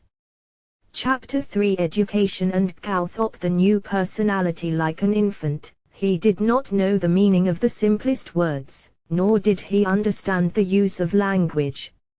Imitation was the factor in his first education. The meaning of words. By imitating definite he learned articulate sounds made in connection with certain objects and activities. The pronunciation of words and their combination into whole phrases he acquired in the same imitative way. At first, he simply repeated any word and sentence heard, thinking that this meant something to others. This manner of blind repetition and unintelligent imitation was, however, soon given up, and he began systematically to learn the meaning of words in connection with the objective content they signified. As in the case of children who, in their early developmental stage, use one word to indicate many objects entirely different in their nature, but having some common point of superficial resemblance, so was it in the case of Mr. Hanna. The first word he acquired was used by him to indicate all the objects he wanted. It goes without saying that the very first objects for which he felt the most intense interest were those that had relations to the elementary and at the same time indispensable sensation for the maintenance of hunger. Life, namely, words denoting articles of food, were the first he acquired for the purposes of intercommunication with his environment. The first word he learned to know and to repeat was an apple was given to the patient when he was apple. 95 Multiple personality. 96 Hungry, and the attendant, pointing to the fruit, pronounced the word apple several times with great emphasis. The patient repeated apple, apple, but did not grasp the import of the word as relating to this one particular object. To him apple was in a vague way associated with hunger and craving for food. When later he again became hungry, he called for apple, but when the fruit was brought to him he rejected it in disgust. Wanted some of the other articles of food or dainties that this had been given to him, but which were not apple. Apparent contradiction was taken by those about him as signs indicating capriciousness and perhaps mental derangement. On several occasions the unfortunate young man was obliged to remain without food, since instead of the dainties craved for, the undesirable apple was constantly thrust before him. He was disgusted at incessant reappearance of the same fruit. At first Mr. Hanna had no idea that there were terms for all classes of objects. He did not know abstract and universal terms. He could not understand the use of words denoting qualities such as whiteness. He had no idea of words having a universal significance. He learned only the names of fruit, etc. particular objects.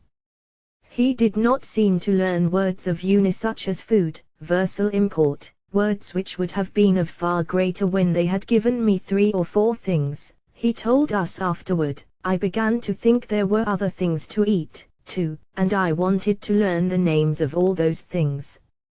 If I had only known the word food or eat or any of those words. Although Mr. Hanna was mentally blind and had lost all knowledge formerly possessed, both in relation to the external and internal world, although he was mentally reduced to a state of infancy, strange to say, his intelligence remained intact.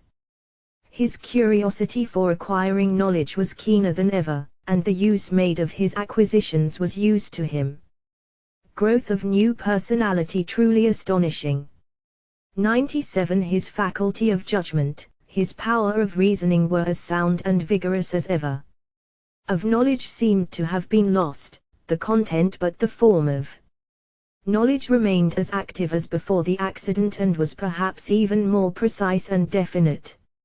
It is difficult to comprehend how a case of such a nature could possibly occur, and indeed it almost appears to be miraculous, but, as the reader will see from our further discussion, such a case may be readily analyzed and explained.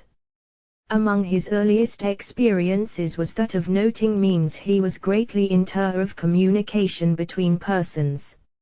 In the fact that in response to uttered sounds certain actions were performed by others.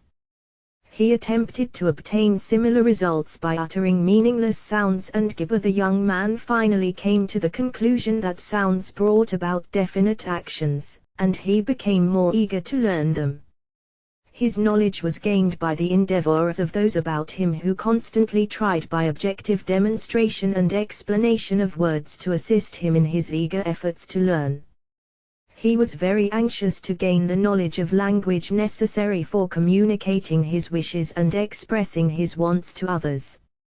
His desire to acquire the use of words and phrases was based principally upon his observation that those about him, by making movements of the lips and producing sounds, elicited from others certain responses which were frequently followed by definite actions. Definite. Finally Mr. Hanna in a very short time acquired a number of words sufficient to express his wants to others, and he made the best use of his limited vocabulary. A word once heard seemed indelibly impressed upon his mind, and he never again forgot it.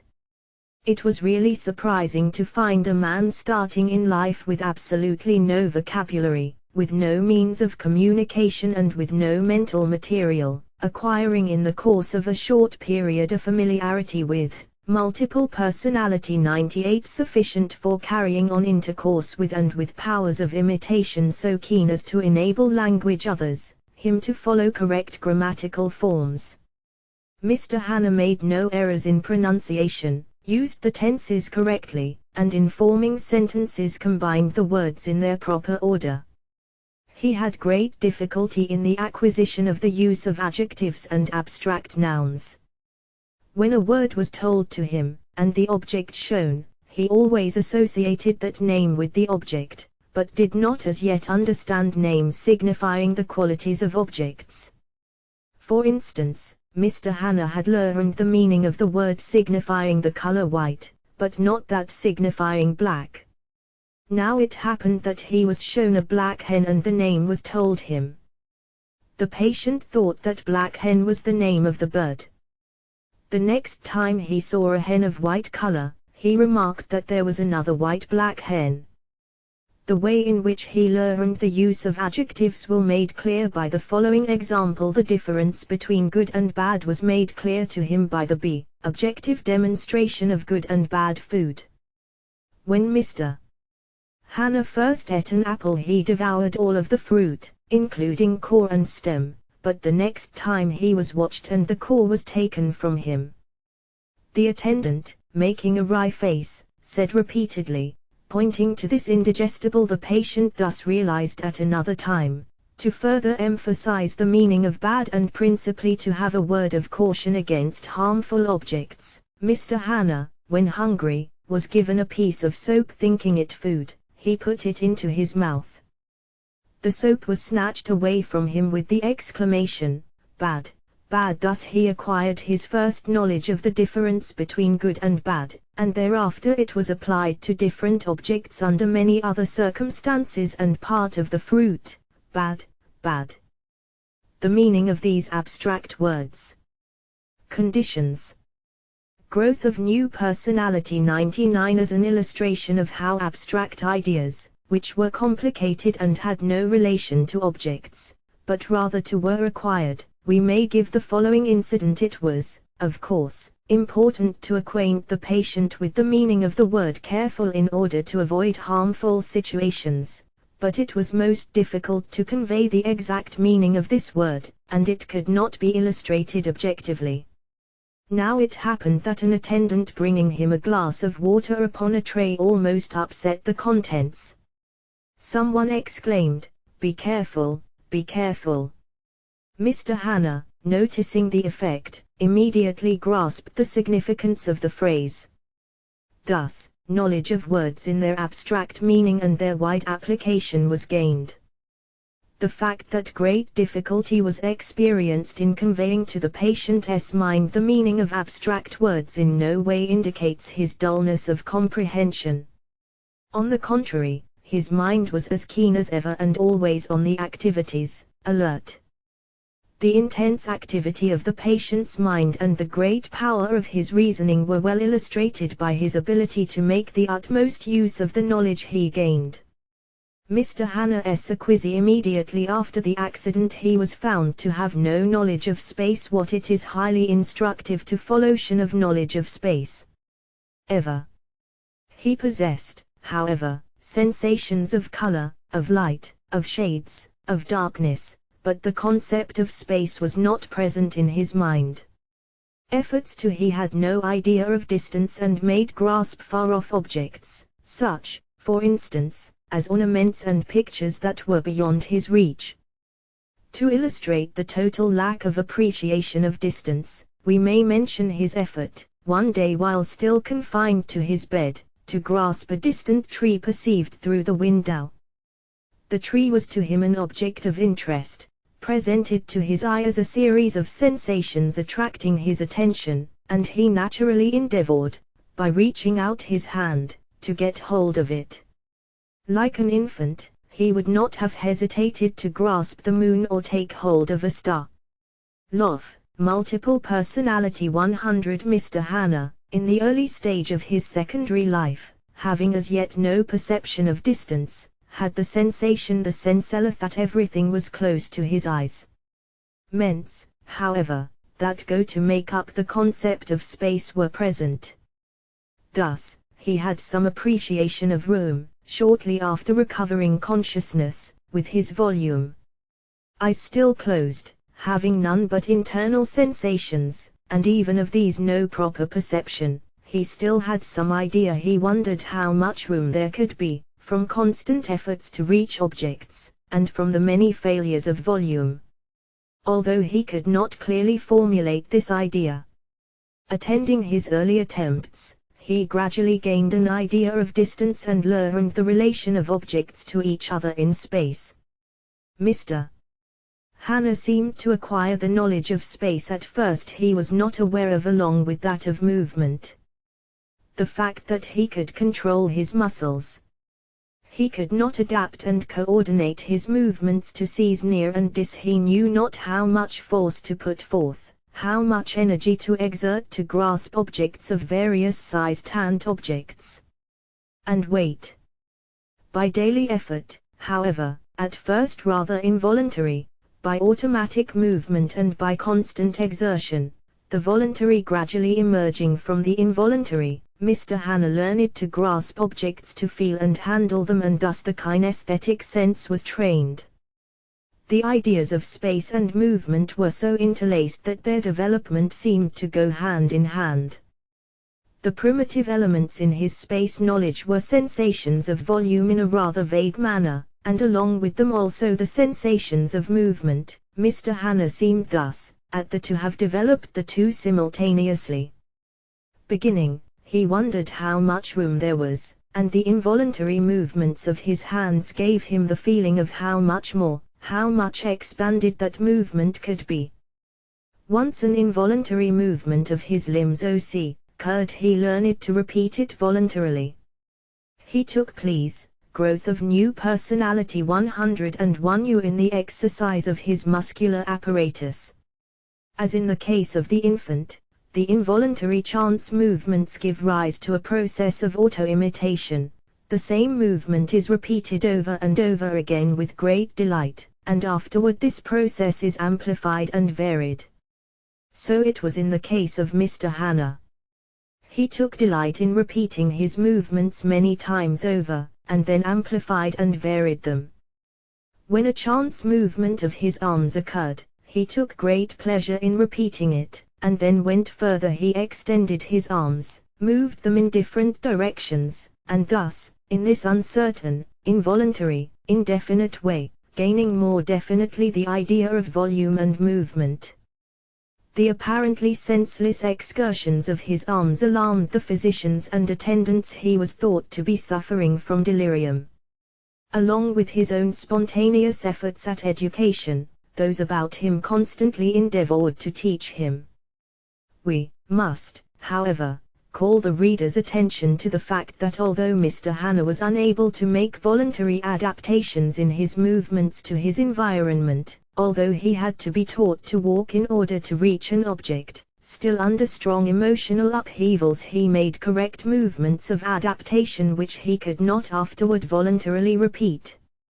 This fact was clearly revealed shortly after he regained consciousness, when he, supposing himself tact, was able to make efforts-rect coordination of movements. Flash that at and core, however, this was but of resistance appeared under special conditions, a flash, the general form of which he could recall and give an account of after having acquired means of communication. His own movements, as well as those of objects and persons about him, especially attracted and interested him, as is the case with children and lower animals.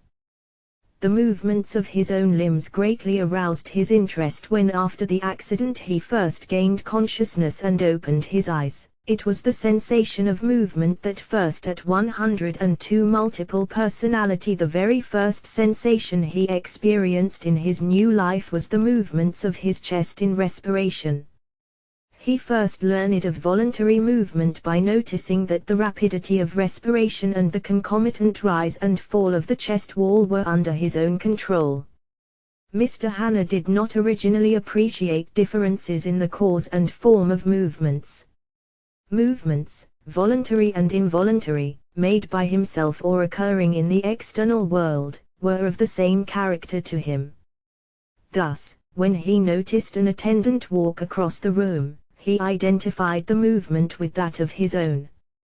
He did not yet discriminate between his own movements and those outside attracted his notice.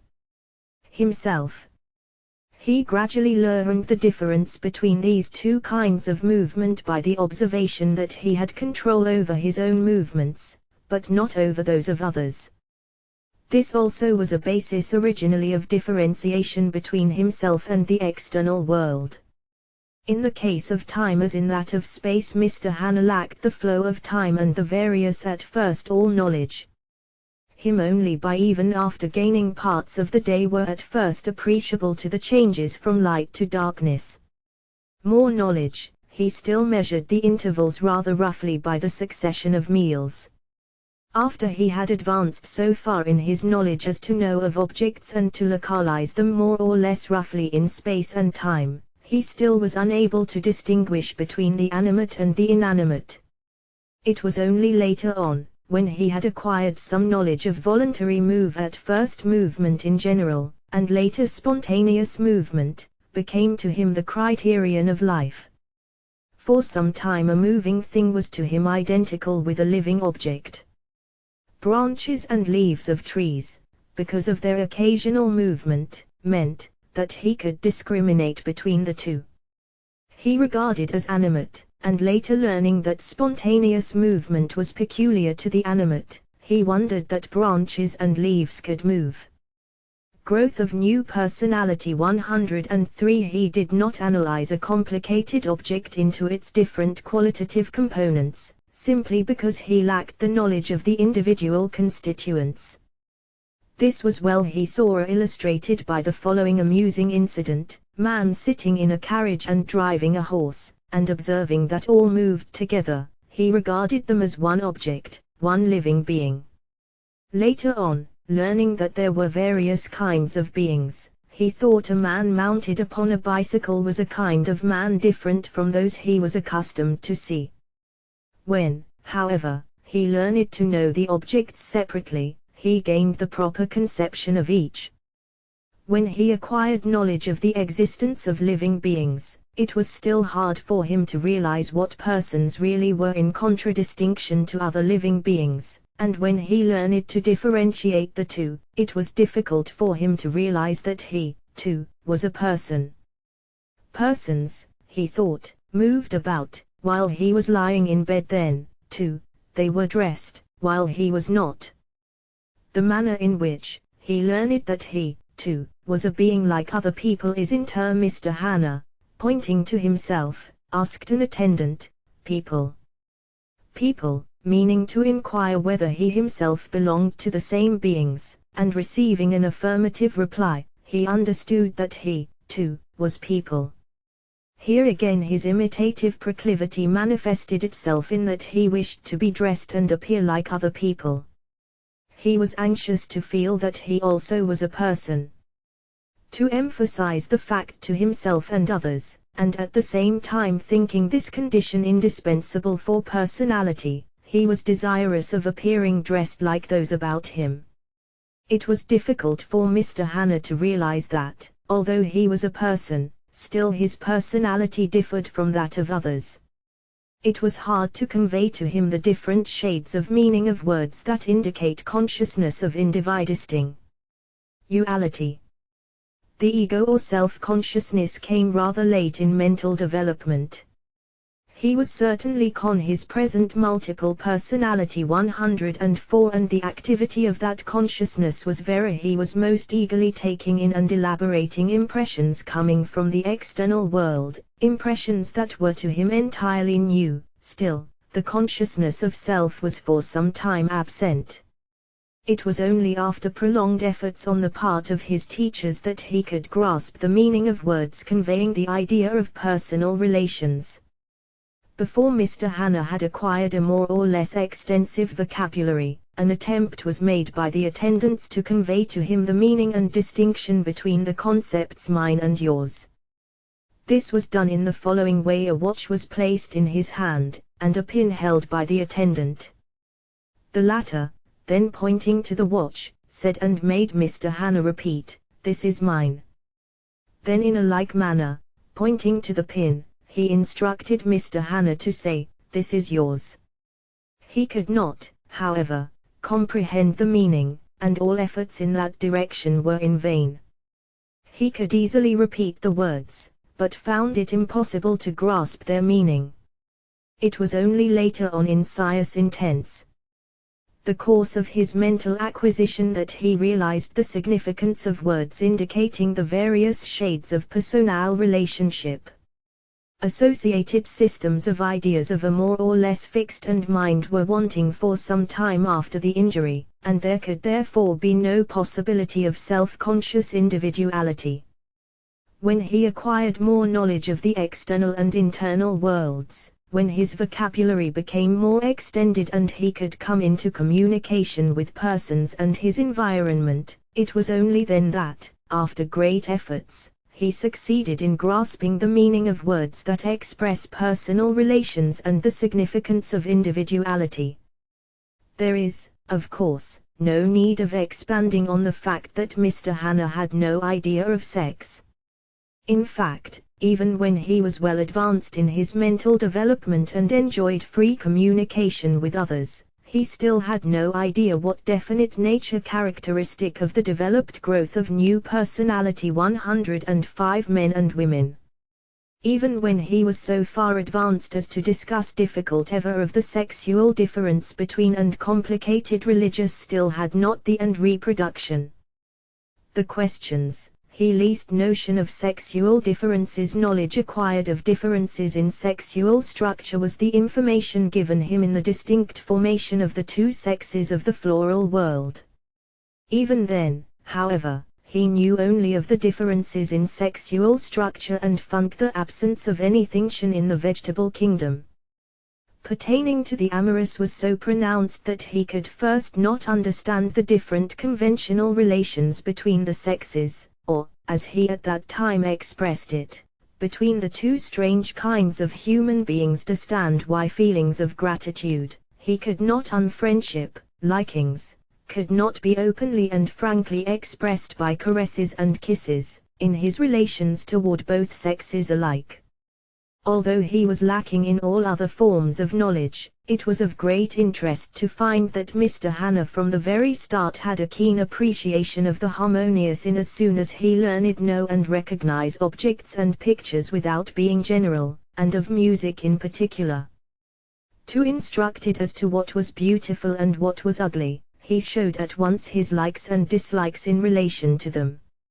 In fact, we may add that his sense of appreciation of the beautiful and his disgust for the ugly was even far stronger and keener in this state after the accident than in his normal condition before it. So keen was his appreciation of the beautiful, in music especially, and so remarkably strong were his imitative powers, that he learned to sing hymns and play instruments in so short a time that the acquisition seemed almost miraculous. Having had no familiarity with the banjo before the accident, he acquired the skill of playing it in but a few hours.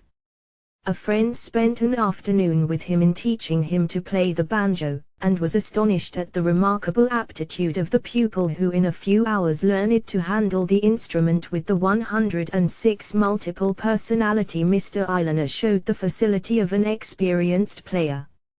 Same remarkable aptitude in acquiring the technique of the piano.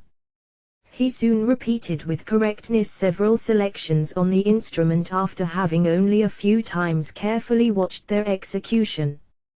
Chapter 4 First Impressions. To make clear to the reader the state of Mr. Hanna's mind, we bring here verbatim answers to our questions put to him some 6 weeks after the accident, when his secondary personality became sufficiently trained and educated to give an account of what had taken place since the injury. We had frequently to simplify and elucidate our cues. Mr. Hanna often failed to understand words, and Mr. Hanna's talk is somewhat incoherent, due to scantiness of his mental content and of his new liaisons, as phrases. Quiet vocabulary. Q. We want to get from you an account of the very remember. That would you before about that. I woke up, and it was at first only wonder how far anything could be. Of course, I did not move, and did not see just in my mind measuring how far there could be room or space. And while I was thinking, I noticed this movement that I had when I breathe, and then, when I would think and notice that breathing, it would be more slow and irregular, and so I found when I would think and watch that it would change and that I could make it slow or fast, and I began to breathe very fast. They have told me since that time that that was what frightened them first. But it was just to see how fast I could breathe, and I was breathing very fast to see how it would seem. And all at once my eyes opened. I don't know how it came. I was first things you be hard to do orderly. Eye of your life. Told, 107 multiple personality 108 breathing very fast, and my eyes just came open, and then I looked all around at everything, and found that my head would turn, too, when I would try to look. Q. When you opened your eyes, did you have an impression of any kind or was your mind a blank? I don't know that there was anything. My eyes just were so confused by everything that I could not tell one thing from another. Q. Then everything looked alike to you. One picture against my eyes. Just like if now I could have a great picture against my eyes, it would look like that. Colors. Q. Did you see objects, or see colors? There was not anything like thickness, no distance, only colors. Q. Did you see straight lines, squares? It was only darkness and lightness and colors. Q. You can see the straightness of this pencil, placing a pencil at some distance from the patient. Yes. Q. Did you see anything of that kind? No, they were just alike, all was one thing. I would not know whether the pencil was on your face or not. It was all one thing, Q.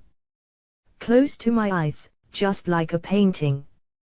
What was next after you noticed that you could when I would turn my eyes my head would then I began to roll my head very fast, to see turn your head afar, and see all about this picture, I noticed turn, too.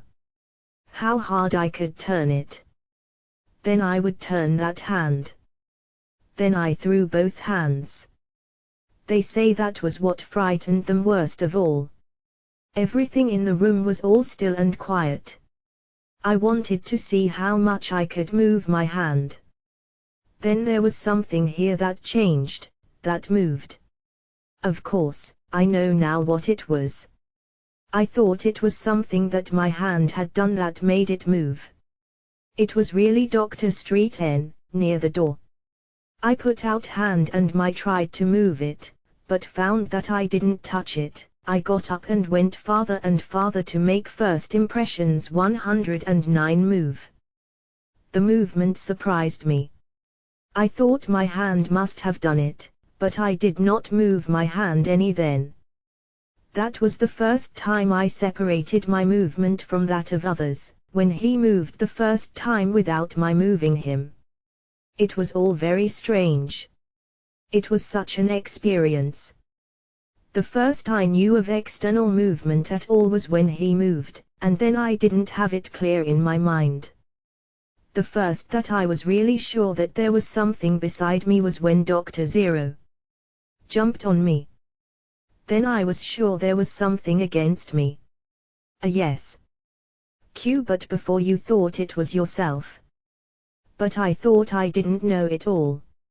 I thought there must be some part that I didn't know, but it was very hard, because I was so much surprised at everything each second that I wanted to think all about that, what it could be and what it could not be, and then the next second there would be something else I wanted to think about, and it was very hard to get all these things in my mind, and to think of them orderly after they jumped at me.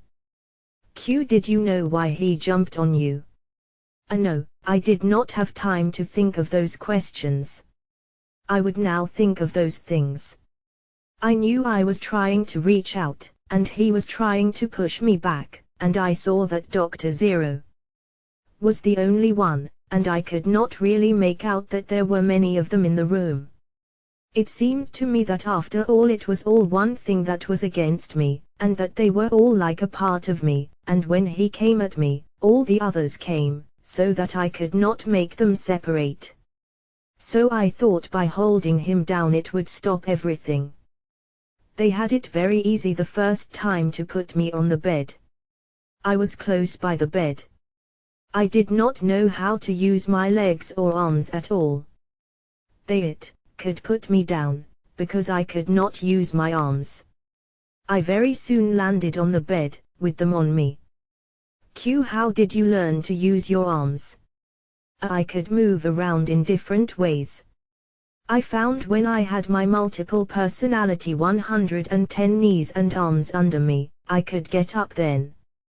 I first went back and then pushed Dr. Zero, and got pushed Dr. Street him on the bed. Mr. Sh. I did not touch. He was pushing on my back. He was a very tall man. Mr. M, the other man, was a small man. He got on my head. That was afterward. We were lying still. There I was holding Dr. Zero down, and almost afraid to move, because he might get up, and the other men were on me. And they did not try to do anything, they did not try to get me back to bed. Q, just to hold you still. I suppose so. I was willing to be still.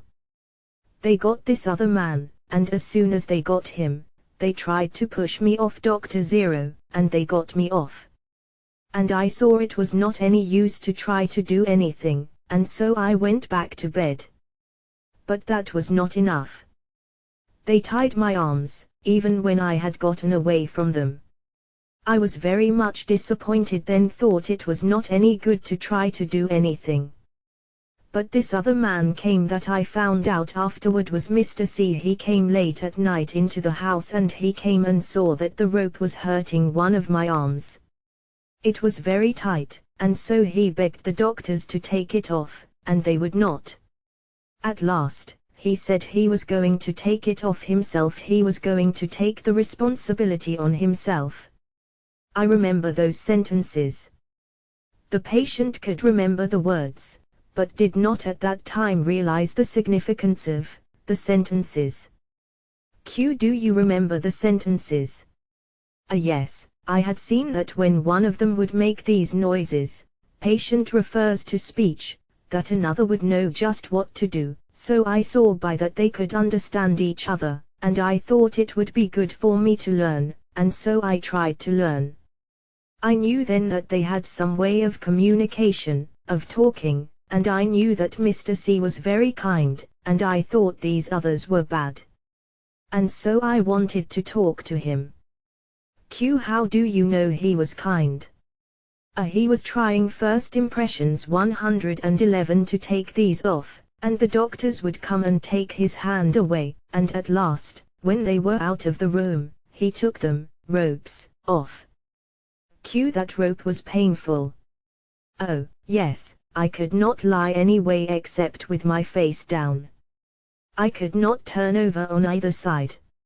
My arms were very tight behind me. Q, afterward they took off the rope and let you free. Yes, then I could lie back. I was content to lie then. They had stuck a needle, for hypodermic injection, in my arm and injected in my arm. I was glad to lie still, if they would let me alone. Q, did you feel any pain 1 a.m. No Q. You felt that, hypodermic needle. Oh, yes, I was sharp. Q, what was the first thing you learned, do you remember? You mean the first words? The first thing I did was to repeat aloud whatever sentences I had heard people say, that I could remember, every one that I could remember. I did not know anything what they meant. I thought perhaps that I could learn to talk that way by saying what other people said. Q, you repeated what they said? Yes, I repeated them without understanding the sense. I would say the same as they did. Anywhere in the house that I could hear words I would say them afterward. But it did not do any good, I could not learn to talk at all. So Friday afternoon, the day after the accident, I stopped talking saying those sentences because I saw that I could not learn to talk any better that way. And I was felt that, very discouraged, because people laughed at me. Q, why were you discouraged? Because it did not make any difference to them, to the people. Sometimes the sentences, I suppose, would happen to be suiting, and then they would be very much surprised at what I said, and again they would see that it was nonsense, I suppose, and they would not pay any attention to it, except to go multiple personality 112 and tell the doctors what I said. That was about all, and Friday afternoon I gave up. Q, can you recall any sentences which you at that time repeated without knowing the meaning of the words? Mr. S said words like these, do you want me to come? That is the best I can remember. And Dr. Zero said, course, you fool. Q. But you did not understand what it meant. No, the accident, they tell me, happened Thursday night, and I began to learn to speak late Friday afternoon. Q. How many sentences had you repeated? I think as many as 30 or 40. Q. For how many days? For 2 days. Saturday before noon was the first time that I learned any word with its real meaning.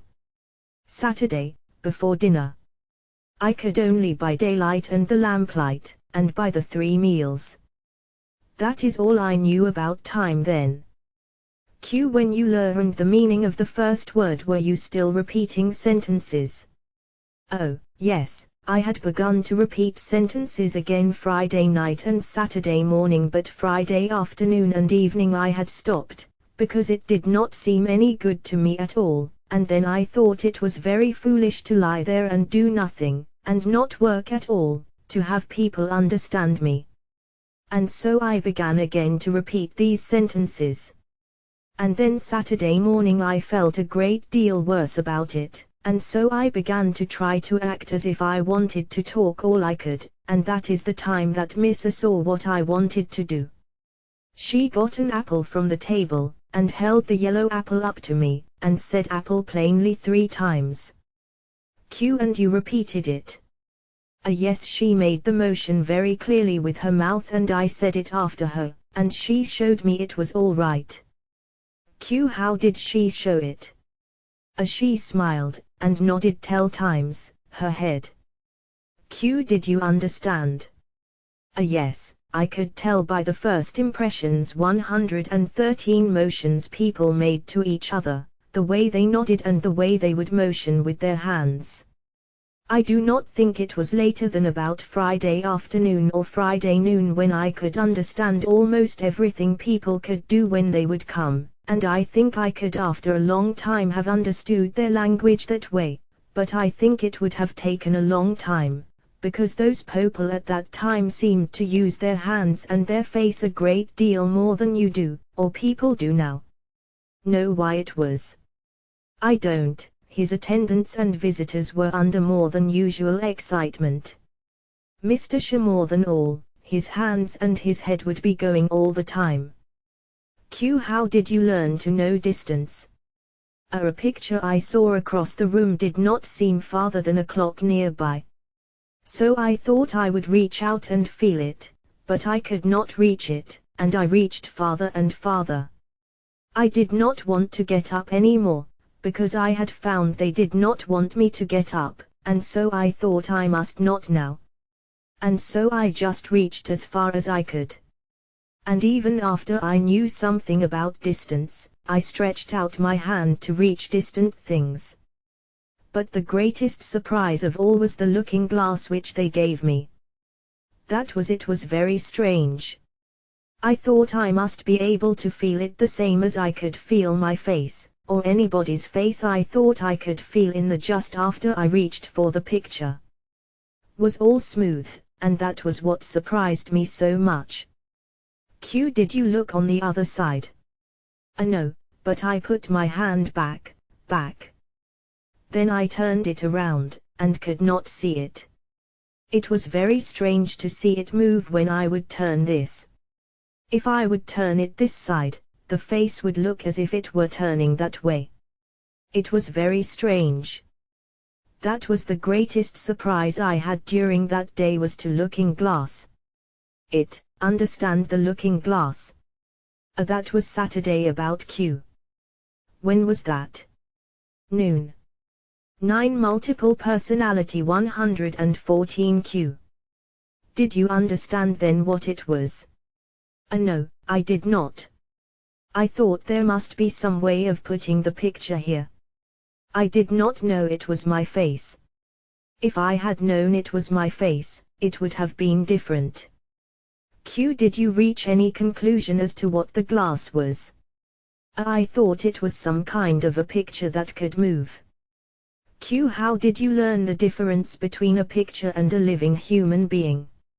Well, they could move, and they had different shape, you know, from the picture. The picture was smooth, if you tried the picture. Q. How did you come to know of pictures? They gave me picture books. Chapter V First Impressions, continued, Q. How did you know the difference between yourself and other people? When Dr. Zero was there Thursday night, then I knew that there were others, but I did not know of myself. It was Sunday before I really could see persons, but I always thought I was something different, because people were always either standing or walking, and they were always dressed up, and I was not. I did not think I was a person at all until Mr. Shah told me. Q. Did you find any difference between yourself and other people? Yes, and that was why I began to think about it. Q. Did you speak about it?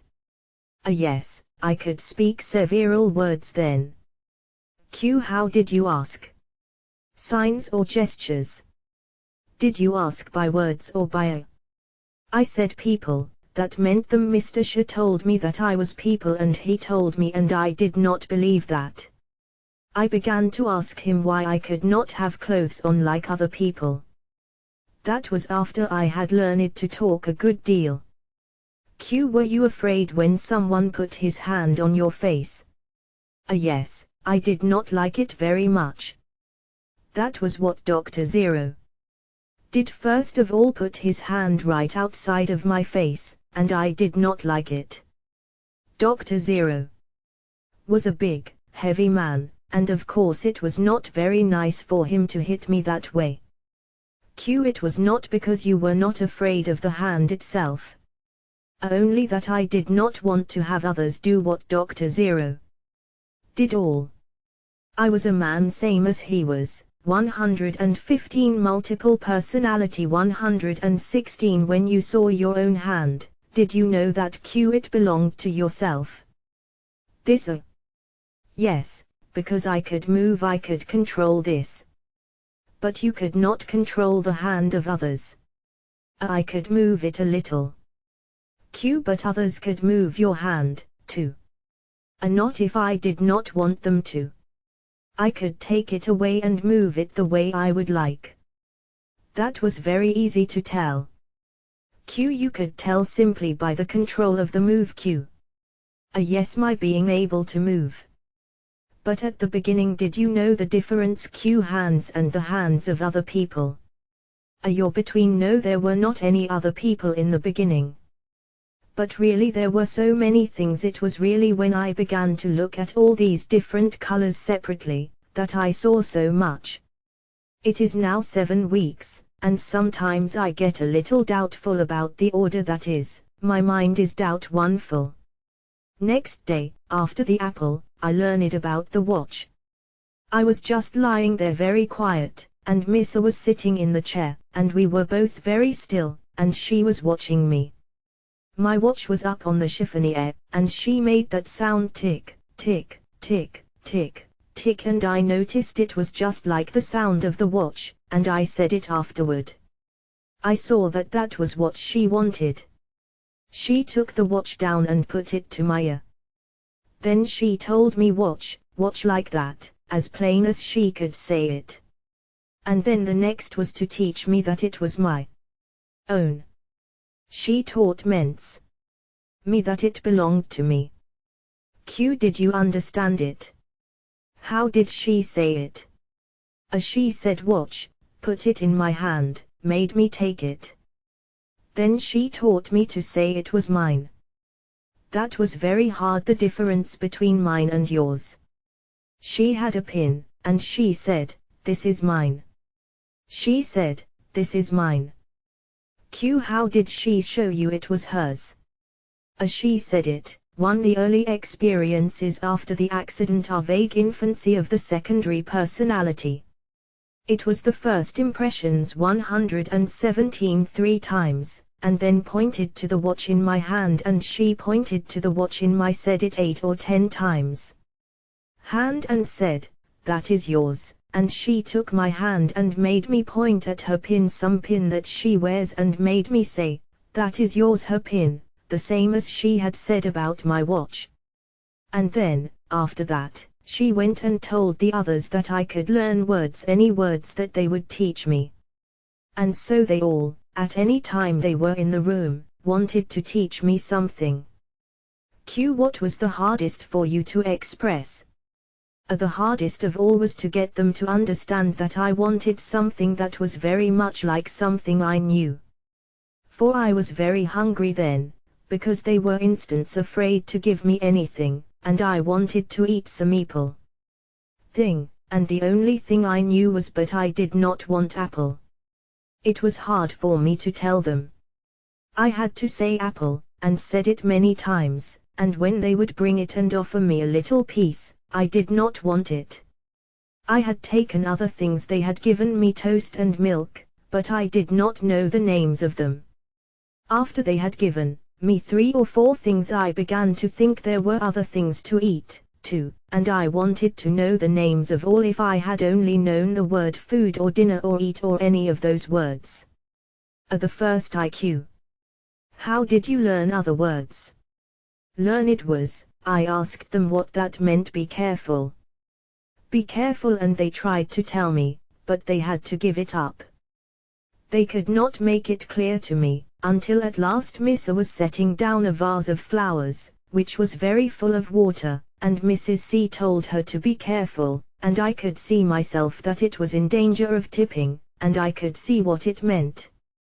Father. I made a special effort to get him to understand the idea of the pronoun. That was a hard thing. I had a good deal of an effort to teach him the meaning of those things. Pronouns.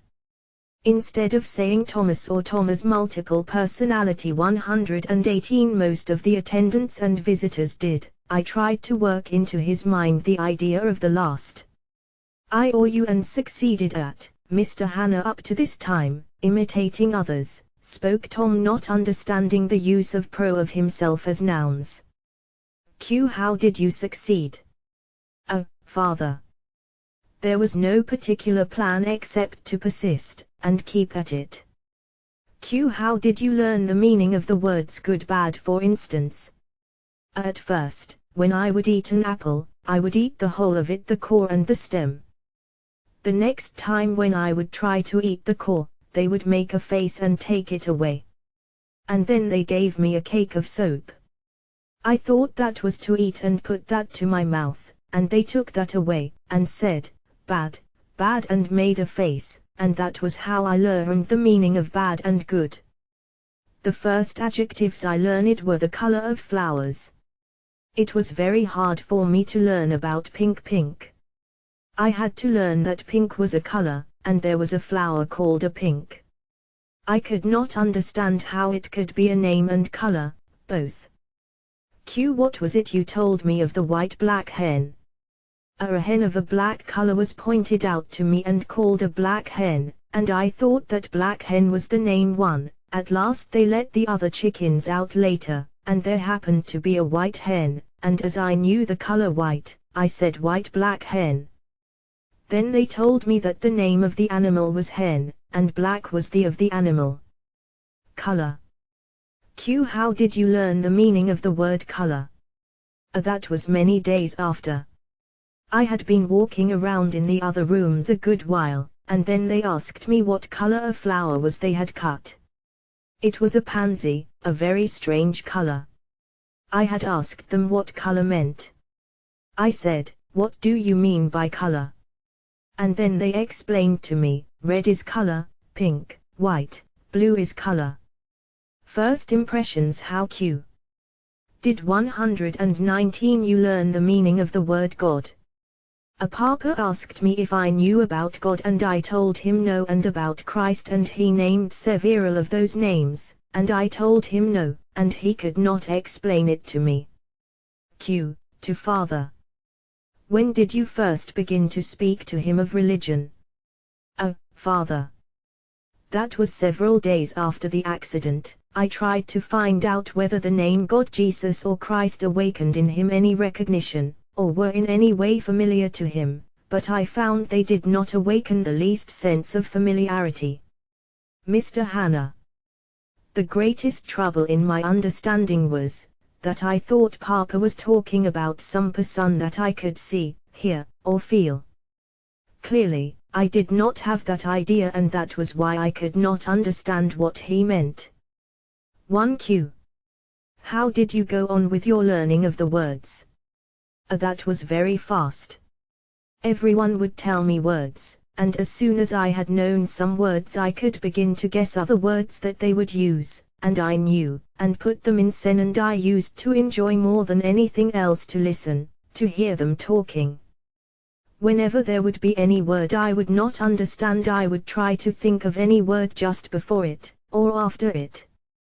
Q. When you saw for the first time your father, or mother, or Miss C, or others of your friends and acquaintances, did you have any feeling of ever having seen them before? No, I had to learn to know them all. They would use the words tenses, over again. Q. Did you have any feeling of liking or attraction for your parents or Miss C different than you had for others? No, the only thing I knew about father when he came was that everyone was waiting. 1. Even at this time Mr. Hanna did not understand relating to religion. The concepts multiple personality 120. How long after the accident was that? Q. By just about 13 hours. Father. Q. You say you noticed the anxiety of people around you. People were coming in and going out. All there had been just people they had not looked time, but they for, or expected or waited for. I saw that by the way they acted that Papa was someone that I ought to think. This was the first feeling I had for a great deal about. Everything that I did was what I learned from them was imitation. Q. How have you learned to read? Just by asking. Papa told me first. Judd taught me the every word alphabet as far as Q, then he stopped for some reason. Papa don't know the alphabet now in order, except as far as Q. To father. How long did it take him to learn to a very short time. The first words were taken and were mostly words of one syllable and scripture from 2 syllables, from passages that happened to be in the scrolls that hung on the wall. I hung up one of the scrolls where he could easily see it. And then he looked over the scroll and recognized a few words that somebody had taught him. And I read it over to him, and he cut out 1 or 2 of the words that were familiar to him, and that gave him an interest in it at once, when he saw that I by looking at this printed page could repeat certain words from it which he had heard in conversation. That seemed to awaken a good deal of interest in him, and so he wished Q. read. Then I pointed out the word to him and pronounced it for him, and he pronounced it after me, and at once to read it. Then he seemed to memorize it instantaneously, almost as if were photographed on his mind. As soon as I had read over the phrase once to him, and he had read it over once himself, he had that verse as a complete and permanent possession. So he learned what was on the page. I thought that would be enough for one day. We were very careful then to avoid crowding him. The next day we turned over it, first impressions 121 the page and took the next, and thus went on very fast. He learned so rapidly in those days that it was almost miraculous. In about a week he could read tolerably well, make out the sense of plain language, while he would sometimes stop with a very simple word, a word so simple, that he would think he must surely have had it already, and we would stop him a little. But it was about a week before we began to be able to say he could read a little. Q. Did he learn long words as easily as the short ones? Just about as easily. Q. As to writing? He did not write in those days, except by way of copying, and he was inclined to print. He formed printed letters. Just imitated the letters he studied. Q. How long did it take you to learn to write? I did not learn to write until Saturday, the 15th of May. Q. Do you write now without help? I have a copy. Letters. Not all I have the alphabet written out so that I can look for any letter I do not know. I think I know about all of the small letters and about half the capital letters. Q. How did you learn your relationship to your para? Mr. Shah explained to me that everything must have parents, and I could understand that Mr. and Mrs. Sience were very different to their daughter and to their son from what they were to other people, and the best I had to explain it to me was when I went out of doors and saw little, understand a great deal chickens with the hen. I could better what was meant. They told me it was a mother hen. Q. Have you no special feeling of love for your own mother? No. Long time after. I had not seen my mother, in fact, and I could see mothers going by with little children, and taking such good care of them. Q. Did you learn to play the organ or piano? Yes, Mr. Shah taught me first to play one hymn, and J taught me and W did. Multiple personality 122. Q. How long did take you to learn to play it? I could play from the keys just the way Mr. Shah did. Very after he had played it half a dozen times he would put my fingers on the keys and I played. Q. Did you play it from ear? By watching. Q. You repeated it once or twice, and then afterward? Yes, after a while I got it right. It was correct. Soon. How long did it take you to correctly repeat the Q first? Judd taught me 1 or 2 chords. Then I said I wanted to learn to play, to learn the regular way. Then I sent W for a hymn book. It was in church. I began at the beginning and learned all about the notes. He told me all about the names of the notes, and stuff, and I used to work sometimes several hours every day. I didn't get 3 sharps nor 4 sharps, so even now I can hardly play with those. They taught you the time? Q. Yes, I think almost everything they taught me.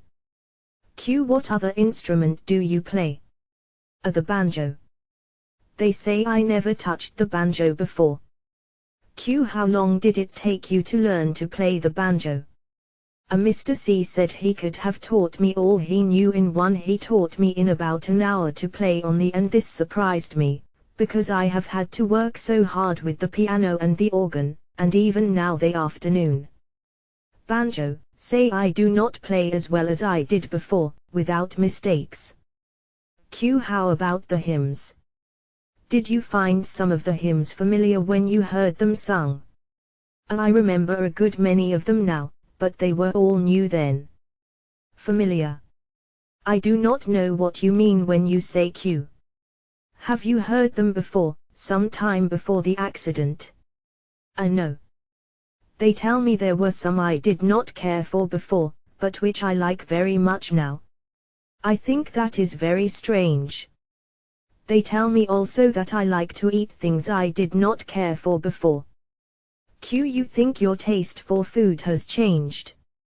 First impressions 123. Yes, they tell me in some things it has changed, not in everything. I do not care much for meat now, only a very. I used to eat meat 3 times a day, and large little meat. Quantities of meat, too, and they say I used to eat a great deal of cake, and now I never eat a piece of cake except gingerbread. How did you feel when you first came out and saw Q? The trees and grass. I wanted to reach out and feel the. I could not step off the veranda at trees. Foot down, all. I put my. I did not know how far to put it down to reach the ground.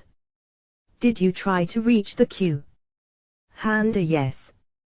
I stretched out distant tree with my hand to touch the tree, which was far off.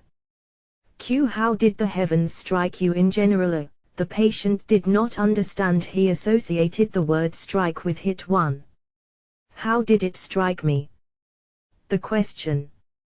Ting. Q. How did it impress you? I thought the heavens. I saw the sky looked like a ceiling. I could see when I was moved from one room to another that the sky would stay the same, it did not move. Q. How did the stars impress you? They told me what a star was before I saw one. Q. How did the sun impress you? It seemed like a were hard, like anything else, like a wall or ceiling. Only different colors overhead. Lamp. Q. You saw the train, how did that impress you? Had seen the electric cars before. Q. And the engine on the train, did it frighten you? No, it surprised me very much. All. Q. You didn't think it strangest thing was bicycles? Was I alive? No.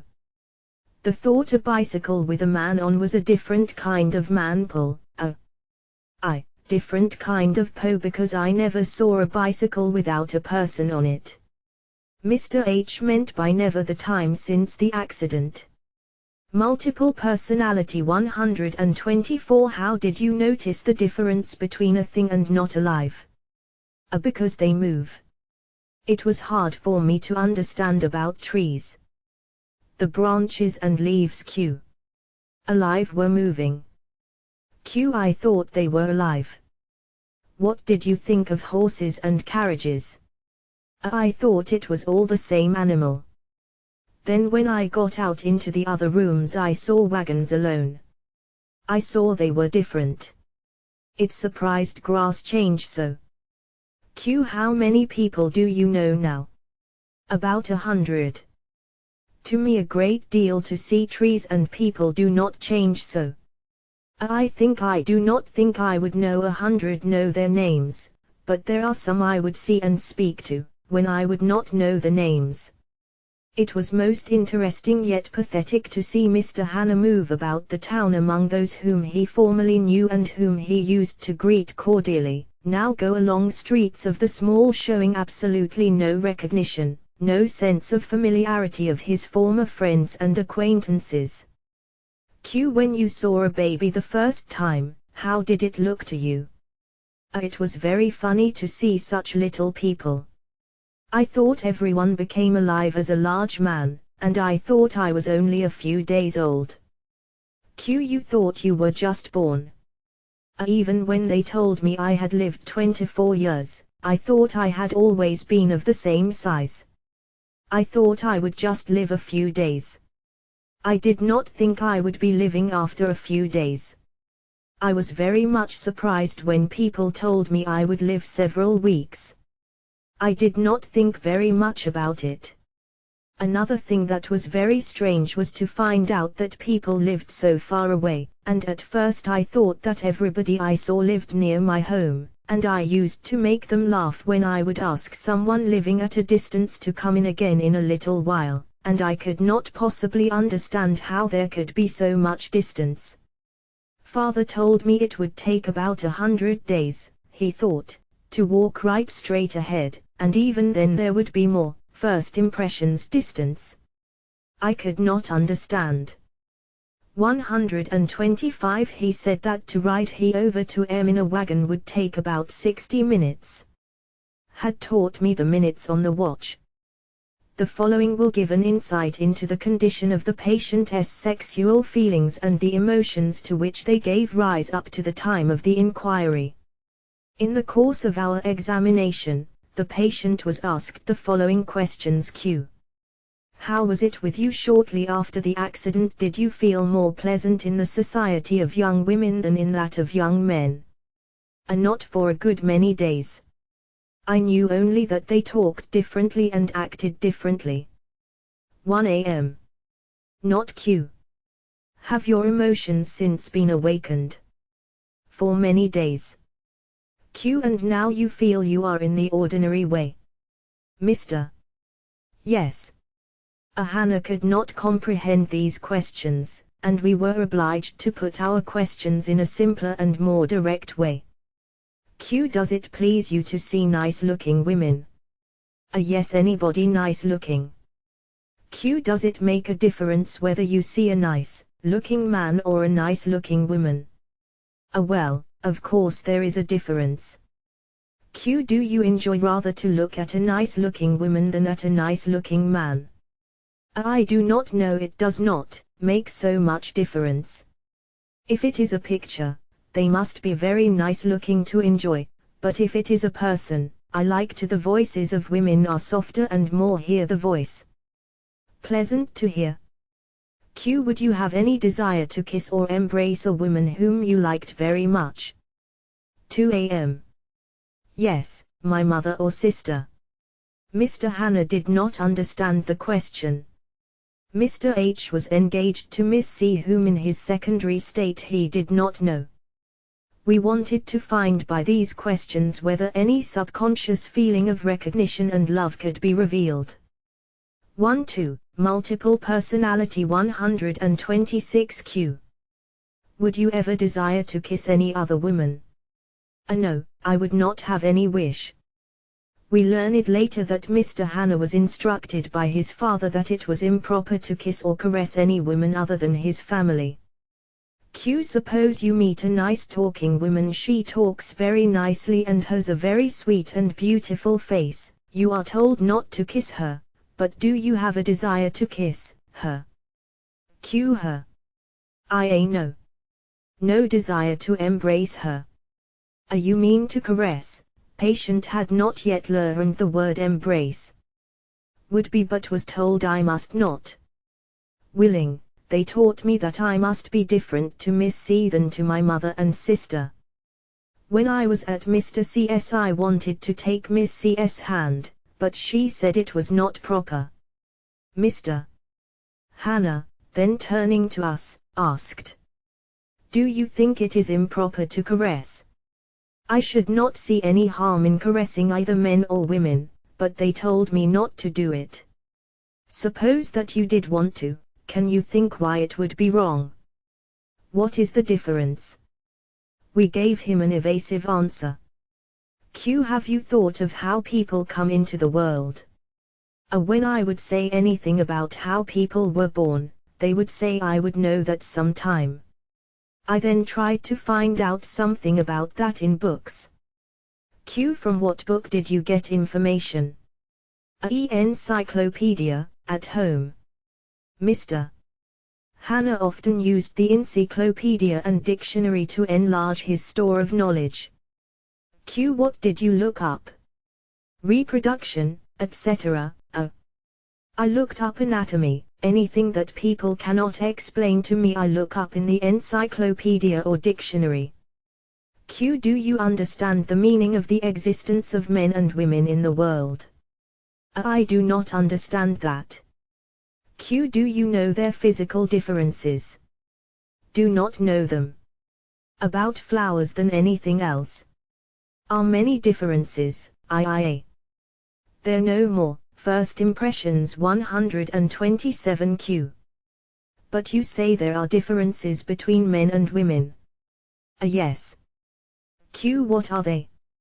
Men are almost always larger and their faces are stronger, and they are not so gentle, and their strength is more, and they are shaped differently, their hands and feet are larger, but all these differences there might be between two boys, I should think. Q. You say you read about reproduction, do you know what it is? Flowers have blossoms which will turn to seed and these reproduce flowers again. Q. How is it with men? I do not know about that, I imagine it is something like flowers. Q. You do not see the necessity of there being men and women. I do not understand it. I hope I will understand sometime. Chapter 6 Biography. The Reverend Those. Hannah has a good family history, with among his ancestors are men who have no neurotic taint. Attained positions of eminence. The family history can be traced to a time dating almost to the arrival of the Mayflower. On the father's side, Mr. Hannah is of Scotch-Irish descent, on the mother's side he is English. Grandfather 1 was a missionary, his maternal, a man of genius and of he became prominent as a writer in Oriental and also as the founder of extensive missions in the East. His maternal grandmother was a healthy, vigorous and energetic woman, and attained fame in the literary world. His paternal great-grandfather was a well-known writer in theology. His maternal great-grandfather was a surgeon of distinction and fought at Trafalgar under Nelson. His father is a man of good physique, healthy constitution, of high intellectual attainments, and possessed of a strong will and marked individuality. As a minister he leads a strictly moral life and is scrupulously conergy of will. Literature science in his actions. He does not belong to the emotional type, he is rather quiet and stern. The mother is a perfectly healthy woman, a lady of a refined, kind and gentle nature. Mr. Hannah has 3 sisters and 4 brothers, all physically and mentally well. Among the near-living relatives are men of prominence in the medical and clerical professions. There is no evidence of neurotic tendency in the lateral branches of the family.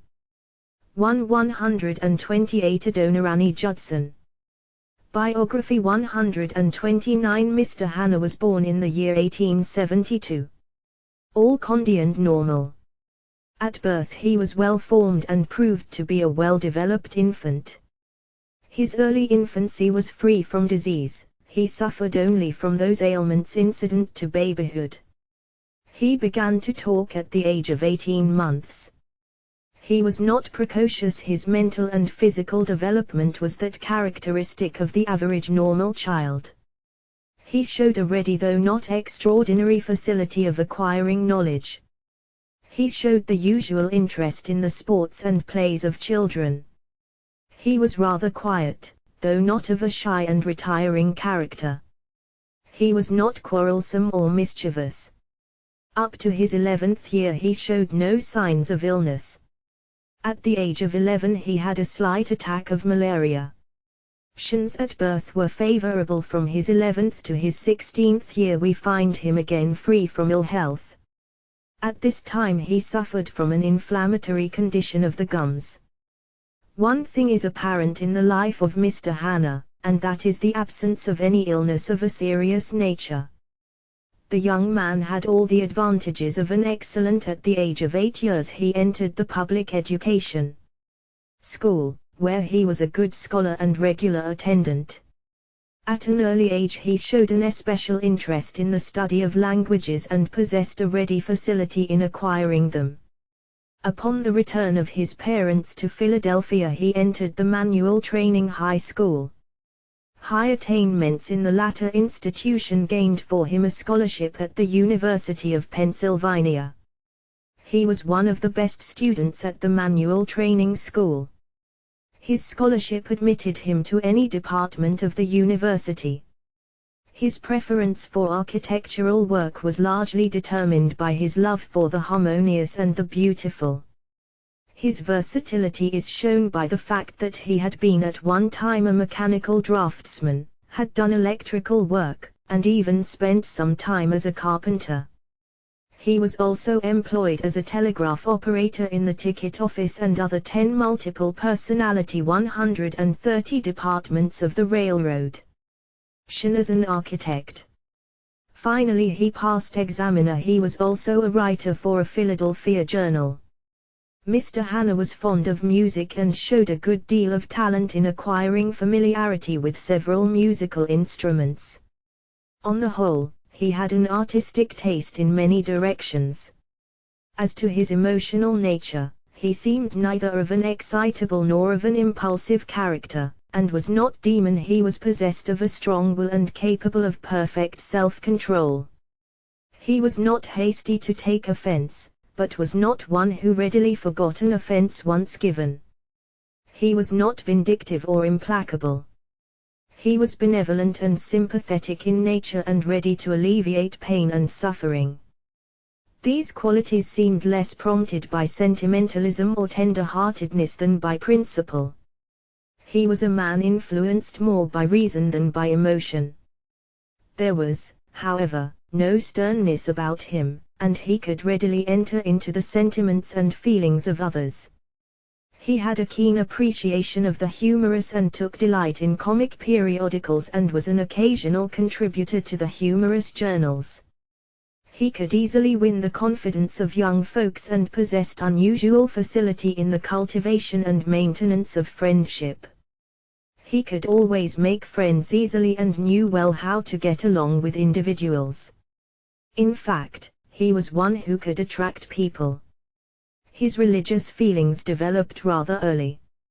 As a Baptist, he could not enter the church and be baptized until he had made a profession of faith before the elders. This constrictive in his affections consists in a declaration of the recognition of his religious guilt and a desire for religious conversion. In this relation Mr. Hannah, we may say, was rather precocious. The average age of conversion among the Baptists is about 15, while in his case the sense of guilt was awakened at about his 10th year. This sense of guilt, how biography 131 ever, was not very intense, as would have been the case in an emotional, nervous child, but was rather of an intellectual sort. He was more familiar with the Bible than is the ordinary child. This may, on the one hand, be ascribed to the fact that his father was a minister, and on the other, to the intelligence of the boy himself. He displayed no remarkable degree of feeling during his religious experience of conversion, but seemed to feel comfort and peace. On the whole, the boy was very sincere, without displaying any marked religious excitement. Altogether, we would say he was like a sensible little boy, as his father characterized this period of the child's experience. At the end of the second year of young Hannah's unilife, we find his religious interests again strongly versatily awakened. He felt the conviction of a call to the ministry. Although his determination was met by discouragement on the part of his family, he remained firm in his resolution and left the architectural school to take up theological studies. This resolution, however, was not of sudden origin. The religious sense seemed to have been awakened gradually, but gained strength during the young man's intellectual, moral and religious growth.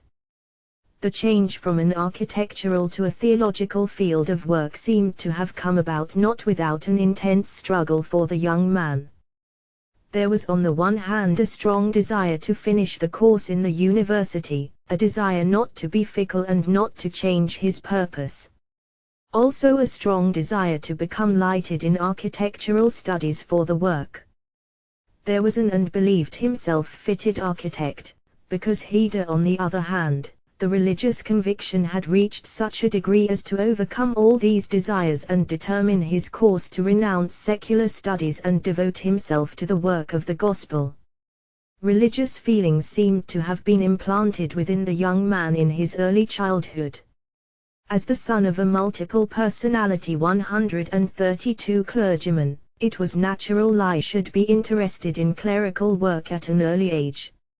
Mr. Hannah, when quite young, took an active interest in Sunday school work and was a regular attendant at church and prayer meeting.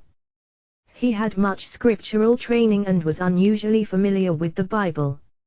At a very early age he was an ardent reader in theology, and upon this, as upon other subjects, he had read much more than the average young man, and had even acquired some knowledge of the Greek Testament. In order to take up scriptural work and pursue theological studies, the university not furnishing favorable environment for religious life, the young man left the institution to prepare for his newly chosen labor. To fit himself for the practical side of his adopted clerical profession he went to the town of Hazleton, Pa, to do missionary work. He visited families, gathered them in prayer meetings, and preached to the people. Then he became a member of the junior class, where he carried on zealously theological studies. While there he was one of the best students, and graduated with high merit, gaining the degree of summa cum laude. He worked arduously, entered the Baptist College at Louisville, Pa, while at the institution, taking all the elective courses open to him. Mr. Thomas Hannah took up clerical work not from pecuniary considerations, but rather from a profound sense of religious conviction for a work to which he felt himself called. After graduation he came to Plunksville and he was immediately ordained. This was at the to preach. age of 23.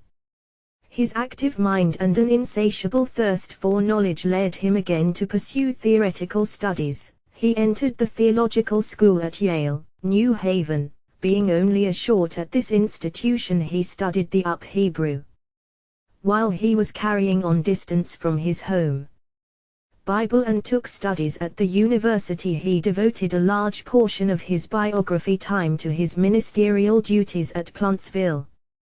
133. He was very sociable and took an active interest in the social life of his congregation. Although a good scholar and possessed of great love for scientific work, he was not disposed to constant book application. He was very popular with the members of his congregation, would go among the people visiting them, would become acquainted with the children, for whom he had a strong liking. He was very active, far more than the average clergyman. He preached 2 sermons on the Sabbath, conducted regularly prayer meetings on the weekdays, and at times also in the evening. So active was he in his religious work that he would have prayer meetings whenever he could. He used his every effort to awaken interest in he greatly influenced young people. He was active in organizing young folks and in every way endeavored to inculcate religious ideas. At the time help better religious and moral life. Same time, he never neglected to combine and harmonize the useful and the beautiful. At the religious services, music and song contributed to the interest and entertainment of the gatherings which the young minister carefully arranged. His preaching was invariably of extemporaneous character, never from manuscript. He was regular in his visits to the bedside of the sick, and contributed in every way within his means to charitable work. He was ardently devoted to the duties of his calling.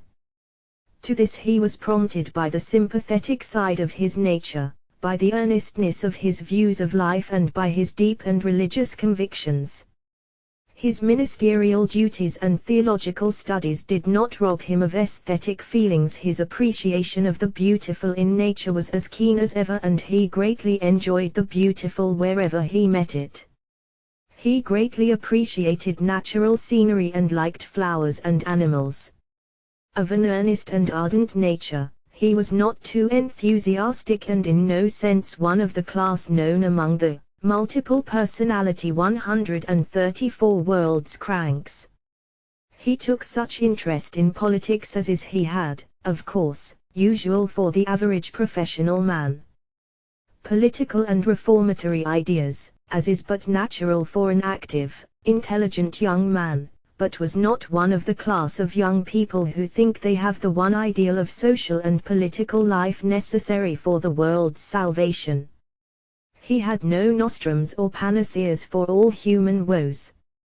We may therefore say that Mr. Hanna in all respects was a man of well-balanced and normal mental constitution, without the least trace of disposition to any of the neuroses. He was not, before the accident, subject to distressing dreams. His sleep was quiet, never disturbed by talking or wanderings. After a careful examination, therefore, we found Mr. Hanna to be a young man of perfect mental and physical constitution before the disorder occurred, which almost instantaneously effected a profound change of his conscious being. Chapter 7 Revelations from Dream Life. We here reproduce almost verbatim some extracts from our notes made during our visit to Mr. Hanna at his home in Plantsville, Conn, the 26th of May, 1897. He was at this time confined to his bed, suffering from injury to the spine in consequence of a fall from his horse. This occurred some weeks after the original accident of the 15th of April. It produced, however, no psychic effect, leaving him in the same state of secondary personality. Mr. Hanna is still in amnesic condition. He has absolutely no recollection of any life experience before the accident. He has memory only for such experiences of life as have occurred since the injury. He is as one newly born, just entering into life.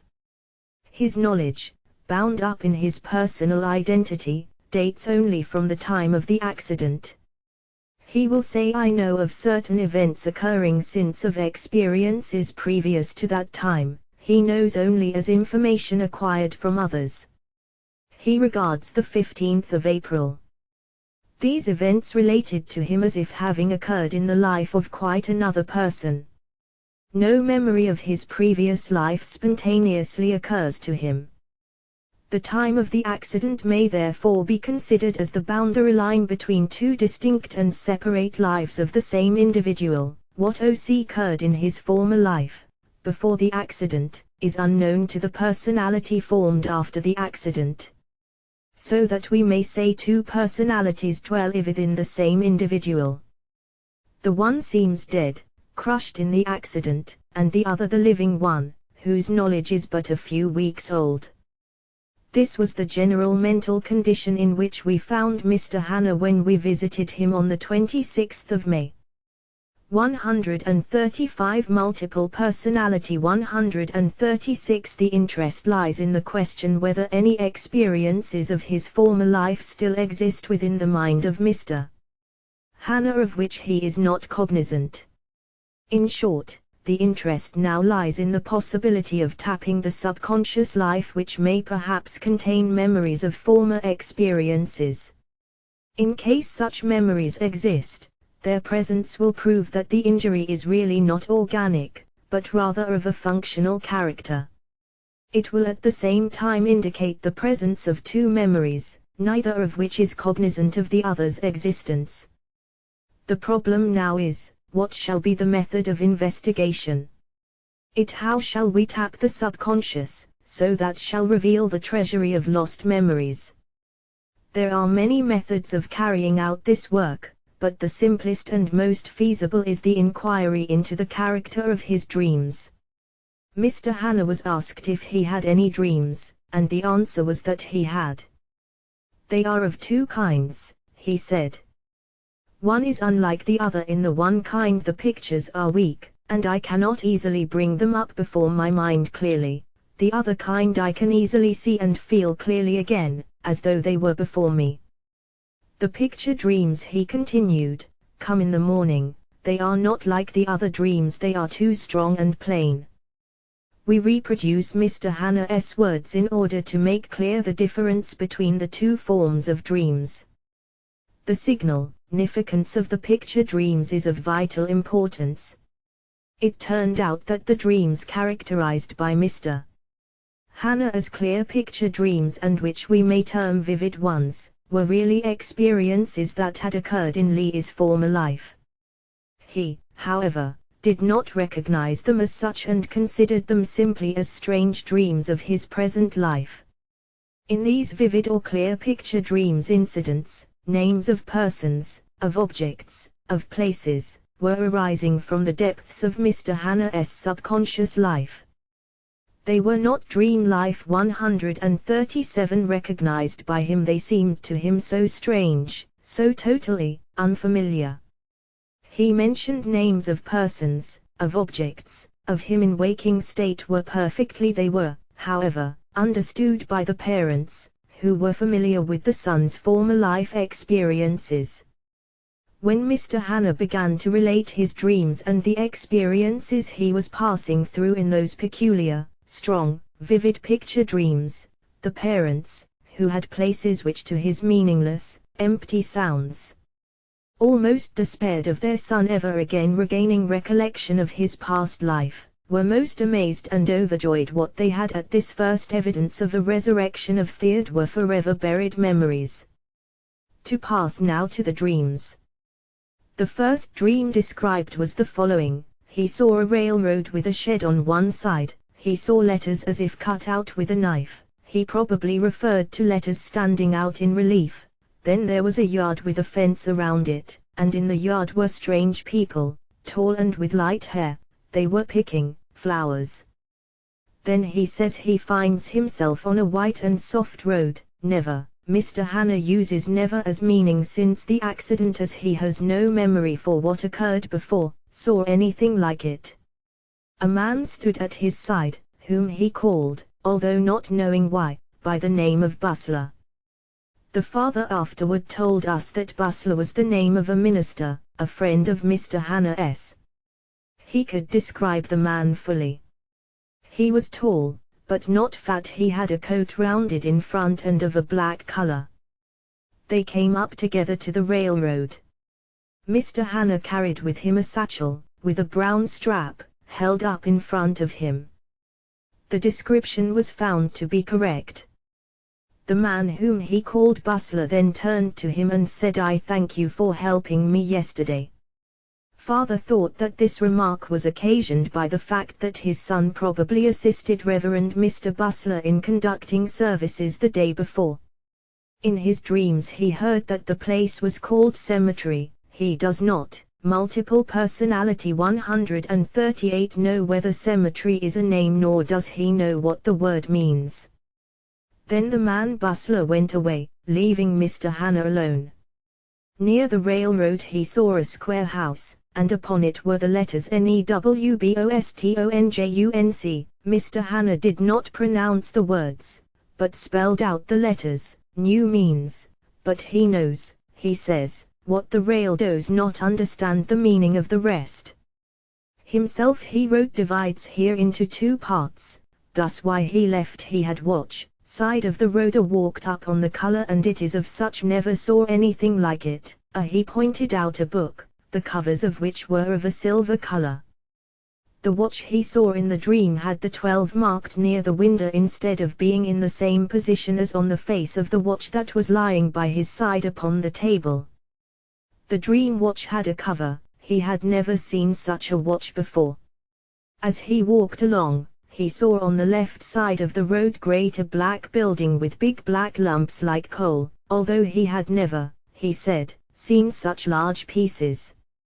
He had only seen stove coal since the accident. He also saw a horse with long ears and with a tail like a cow. Never saw anything like it. The horse produced such queer sounds.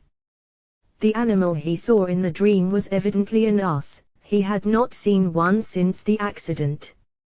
He called that black building Brakes.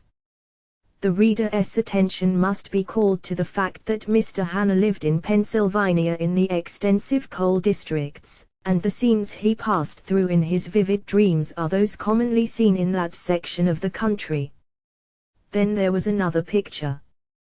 There was no black building, there were ashes instead. Then he saw a brick house. He never saw anything like it. When asked how he knew it was a brick house, he replied that it was made up of the same material as a brick chimney, and he pointed to one seen through the window of his room. At this point Mr. Hannah said he became hungry, went into the building and bought gingerbread, dream life for 5 cents, also saw nearby 139 horses with long ears and tails like cows. Mr. Hannah described another picture, in which he had another companion, whom he called, for no known reason, Ray W. Skiller.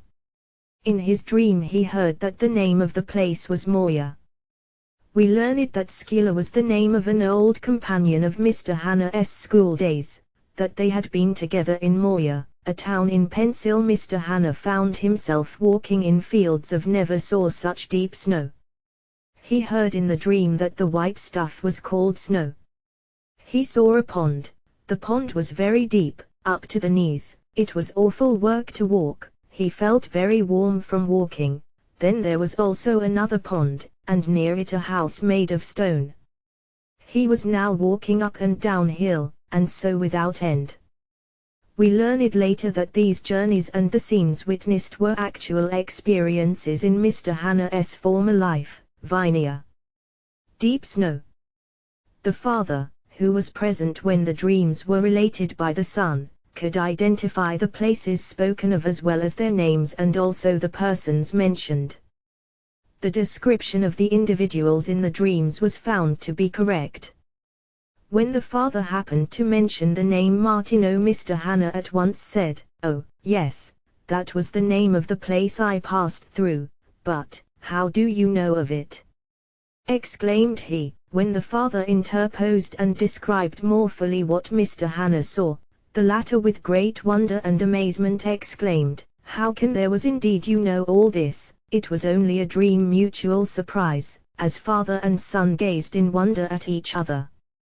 The father was surprised at the unexpected appearances of old but unrecognized experiences of the son. The latter was quite as much taken aback by what to him appeared to be his father's supernatural intelligence. When Mr. Hanna was asked about the meaning of the inscription NEWBOSTONJUNC, he could under multiple personality 140 stunned the meaning of the word, knew he had learned it since the accident, but the other syllables were unintelligible to him. He could not even form them into words.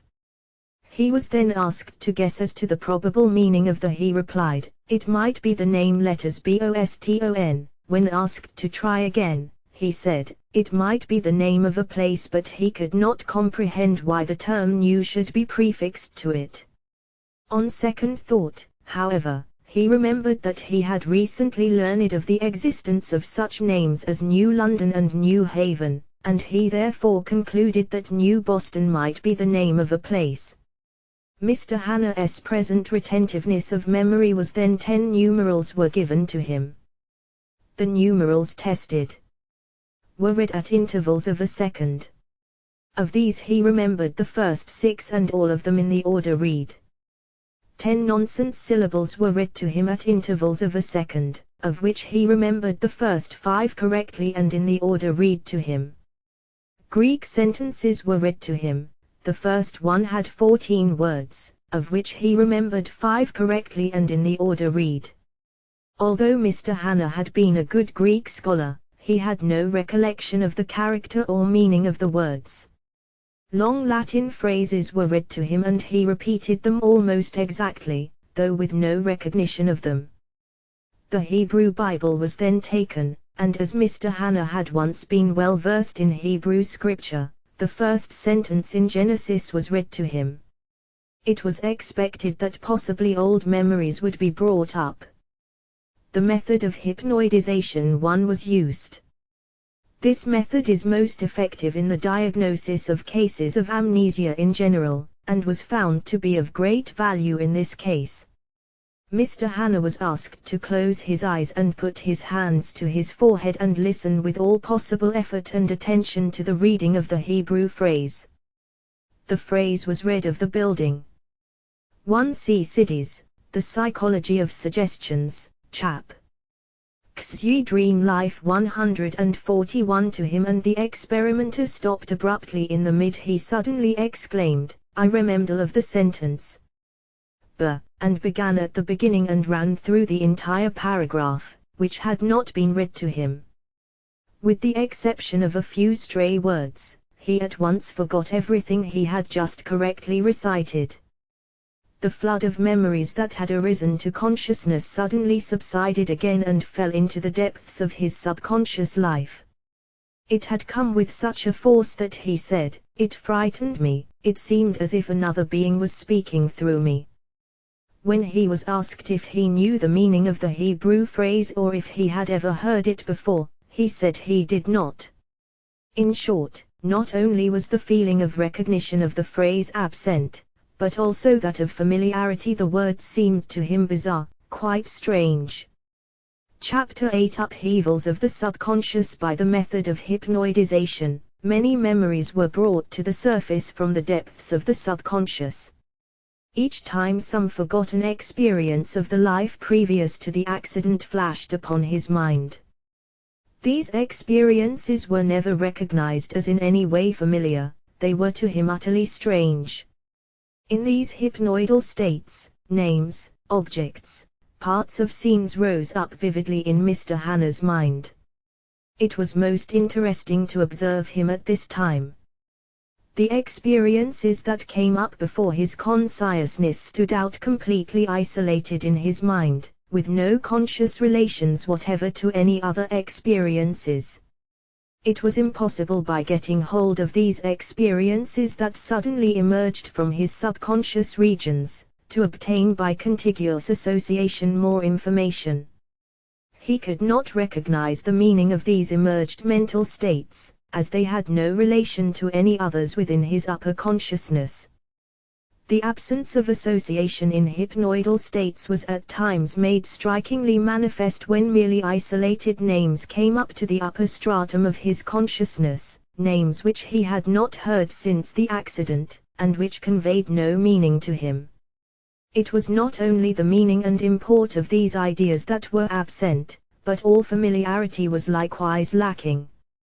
We know from a previous examination that he was unable to recognize any experience of his former life.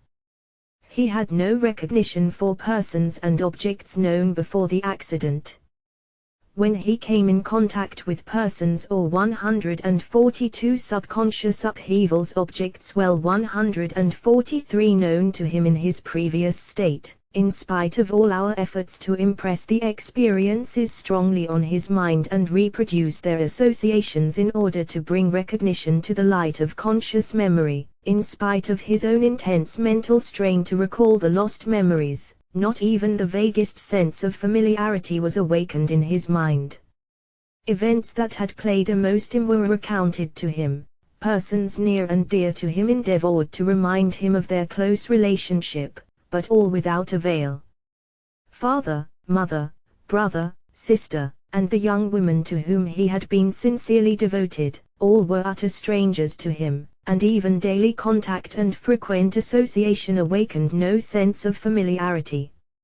No impression coming from the external world could bring up any recognition or sense of portent part in his life familiarity. In turning now to the hypnoidal states, we find that when any scene or word or name came up before his mind, was quite as completely wanting in the two elements. A name, for example, came up before his mind, and when asked of what he was thinking, he would simply give the name, but when we pushed our inquiry further and asked as to the meaning of the word, he replied he did not know. When told it was the name of a person or object, he was surprised that what appeared to him as a combination of nonsense syllables, its recognition and familiarity, spontaneously arising in his mind, should really have a definite meaning. When he was asked if he had any vague feeling of ever having heard the word, he invariably replied in the negative. Still more remarkable was the fact that at times, in the hypnoidal states, an entire scene arose before his mind. He could describe the scene immediately, exactly as he saw it in his mind's eye, but that was all he knew of it. He could not connect it with any experiences of a former life. As an example of the hypnoidal states, we may mention multiple personality 144, the psychic condition of Mr. The previously repetition of the sage's Kame Hannah during the recital of Hebrew during the passage. Hebrew phrase, a flood of Hebrew paths described into the patient's mind. He expressed them aloud, but when asked what the meaning was, he did not. They were totally unfamiliar to him. A strange gib when asked why he recited more than was read to him, he could give no reason, and said he himself was no bearish. Frightened at the sudden outburst of a flood of meaningless words. Furthermore, while the memory for the part read to him was good, that for the passage brought up in the hypnoidal states was vague and fragmentary. He could remember only a few individual words. It was also of importance to note that his inflection and pronunciation of the passage greatly differed from that of the reader. It was most interesting to observe the decided change in tone and manner of the recital of the Hebrew passage which in the hypnoidal state arose from the subconscious to the surface of his mind. His voice became strong and sonorous, and he spoke impressively as though from the pulpit. It seemed as if the words burst forth spontaneously in a moment of inspiration. The memory subsided as quickly as it rose. It did not, however, completely disappear. He could recall a few isolated words, and he remembered that his inflection and tone had changed, but by no means was it possible to awaken any sense of recognition or familiarity. As an instance of another hypnoidal state, we may mention Miss C, a charming young woman, the following, whom he was greatly devoted in his former life, but whom he did not know in the state of secondary personality, was directed to take his hand and sing a hymn that the young man had heard before, but not since the injury. He was told to remain absolutely quiet and listen attentively. During the song, which was most impressively rendered, he remained passive and his whole attention was subconscious upheavals 145 centrated on the song. At the end of the melody he was immediately asked if he had ever heard the song before. He said he had not, and that he had not the slightest record when asked what adnition or feeling of familiarity come into his mind during the singing. He gave two names, A and N. He did not know the meaning of the words, did not even suspect they were names. We learned that the names were those of two ladies whom he had met 3 years before. They had been choir singers.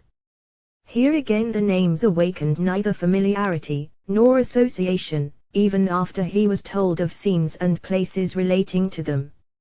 11 Chapter 9 Picture Dreams and Subconscious States. In the waking state Mr. Hanna could not give further data as to his dreams, and interrogation brought out no more than we have mentioned. Hence, an attempt was made to put him into the hypnoidal state, and with the material afforded by his dreams to get further information, to bring up entire scenes before his mind, and to find out the nature of the psychic state during the emergence of these visual images. We must here remind the reader that the dreams were intensely vivid to Mr. Hanna. He was put into the hypnoidal state by the usual method, directing him to remain quiet and passive, to listen intently, with closed eyes, to what was told to him, and to tell us what was passing in his mind, to represent to himself his former picture dreams. We here give full notes of the experiments, as they are both interesting and instructive. Q. What do you see now? A. I see a house with 2 or 3 steps. Q. What more? A. Mr. Bustler and I are sitting on one seat. Q. Do you know, or have you met the man you call Bustler? A. No. I saw him only in the dream. A. There is a woman. The woman, she is sitting on the other side. Q. Describe the table, books, pictures, if you see any. Q. What more? Prepared his dinner. Try to see them fully, give close attention to what you see. Go on and describe. I can't see anything more. Q. Do you see the woman? Yes. 146 Subconscious states. Q. How does the woman look? 147. Can't see her well. Try as hard as possible to see her. Is she old or young? I think rather young. Q. How old do you think she is? No answer. Q. I don't think so, per Q. Is she about 45? Haps. Q. Is she 30? Just say how old you think she is. I don't know how old people are. He was as yet unable to estimate the age of an individual from personal appearance. Q. How is she dressed? How does she look? He did not answer the first question. Q. What is a? She is very stout. The color of her hair? I don't see her hair. Q. Do you know her? No. Do you see the door of the house? Q. How does the door open? Q. Is it open or closed? Q. Yes. Inside? It is open. Look into the room and tell us what you see there. Nothing. Q. Nothing at all? Yes, I see a little hole, that's all. Q. Try hard and you will be able to see more. Peep into the hole and tell us what is in there. No, I don't see anything. Q. Look into the street, then, and tell us what you see there. I see people. People walking by, 2 or 3 times. Q. Do you know them? No. Q. Describe the houses that are in the street. Are very close, are built close together, like a. They down by the watering trough at Plantsville. Q. Do you see any other houses? No, I cannot see. I see only the buildings. They are all the same. He probably saw a row of houses. Have they numbers or any signs? I cannot see. Q. Try to see. You can if you will try. You will be able. Q. 148 Multiple personality to see well. Look down or up the street. Do you see anything more that especially interests you? One Catholic church down the street, the A. There is a word Catholic came spontaneously in his mind, as is usual in the hypnoidal states. Q. How does the church look? Q. Describe it to me. Q. Describe as much as you can. What more? Q. What more? Q. Beautiful. It is not all built. It is made of brick. A roof is only half made. A steeple. Q. Give more particulars. I cannot find names. Was at this time deficient in familiarity with many common names. I cannot tell. Q. Describe it as well as you can. Big braces on the steeple. Q. Anything written on the church? Nothing. Q. How do the windows look? A glass is colored. One window is not made. Q. What more can you tell about the church? You can describe it. Just do it. The church stands right by the hill. A high wall stands up, very high, right over the road. Here. Q. What more? That makes me very tired. The hypnoidal state was interrupted.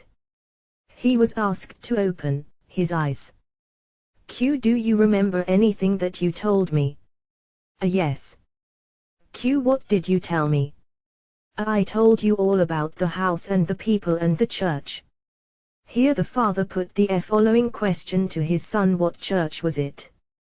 The Polish or the Irish church? I couldn't tell. Mr. Hannah did not know the meaning of Polish or Irish, just as he did not know that of Catholic. Here the father gave a description of the city seen by he. It was Mackinac City. Said, Mackinac City lies in a valley between parallel the sun in hypnoidal state. Subconscious states and the southern one ranges, means. Is 149 evidently the one he. Q. To father. How long is it since he lived there? 3 years. Q. To Mr. H. Did you ever see that church? No. Q. When did the church first come into your mind? In the dream, but I couldn't see it all. Q. Do you have an impression when you see all this, as a. It is more like a if it is something more than a dream. Dream or a story, but Papa says it is true. Q. Have you any feeling that this is not entirely a. I know what you dream, but something that is true. Mean, out I cannot see that way. I could remember all if I must just be satisfied with the picture. Here we endeavored to make clear to him the difference between an impression just gained and one received in the past. We mentioned to him some proper names of cities which he had not heard since the accident, and a few minutes later repeated the same names. We then asked him if there was not a difference in his impressions as Maid could see that way. By just hearing the names and those occasioned by hearing the names for the first time a few minutes ago. Q. Now, in the dreams, were your impressions in this sense like the first or second hearing of the names read? It is not strange now, but it was all strange before, like the first. Q. How was it in the dream itself? Were the impressions? Oh, yes, it was true until Father Science strange as in the first reading. Very strange. Told me, I could not believe it, but now it is not strange. The hypnoidal states, in which material from his forgotten life came up suddenly into Mr. Hanna's mind, strongly indicated the presence of former memories in the subconscious regions. Tests of his intelligence pointed to the same conclusion, namely, that the lapsed memories were present in a more or less sound condition. Still, for it would 150 multiple personality be unreasonable to assume that one who had lost completely all possession of the rich material of his whole life experience could possibly acquire so much in so short a time, could be so intelligent, reason so well, and arrange his ideas. Intelligence depends upon one who is an infant in all relations as to the stock of experiences, both conscious and subconscious, cannot possibly be a good reasoner. A newly born babe is not in a proper and logical order. Memory. Evidently memories of his former life half buried deeply in the underground regions of the subconscious, and it was from these regions that in the hypnoidal states bits of experience flashed, lightning-like, into the upper waking consciousness. Mr. Hanna was given various arithmetical problems to solve. He had as yet learned but very little of arithmetic, and had acquired no knowledge of fractions. In order to test his intelligence and powers of reasoning, he was given, if three men, the following problem to solve mentally: B and C, do a piece of work respectively in 3, 4 and 5 days, how long would it take them to complete it, all working together? He arrived at the approximately correct result almost immediately, and showed great keenness of mind. The common denominator to which he reduced the amount of work done by each man in one day, he represented to himself as so many pieces of paper of equal size, made groups of them, taking for his numerators 12, 15 and 20 respectively.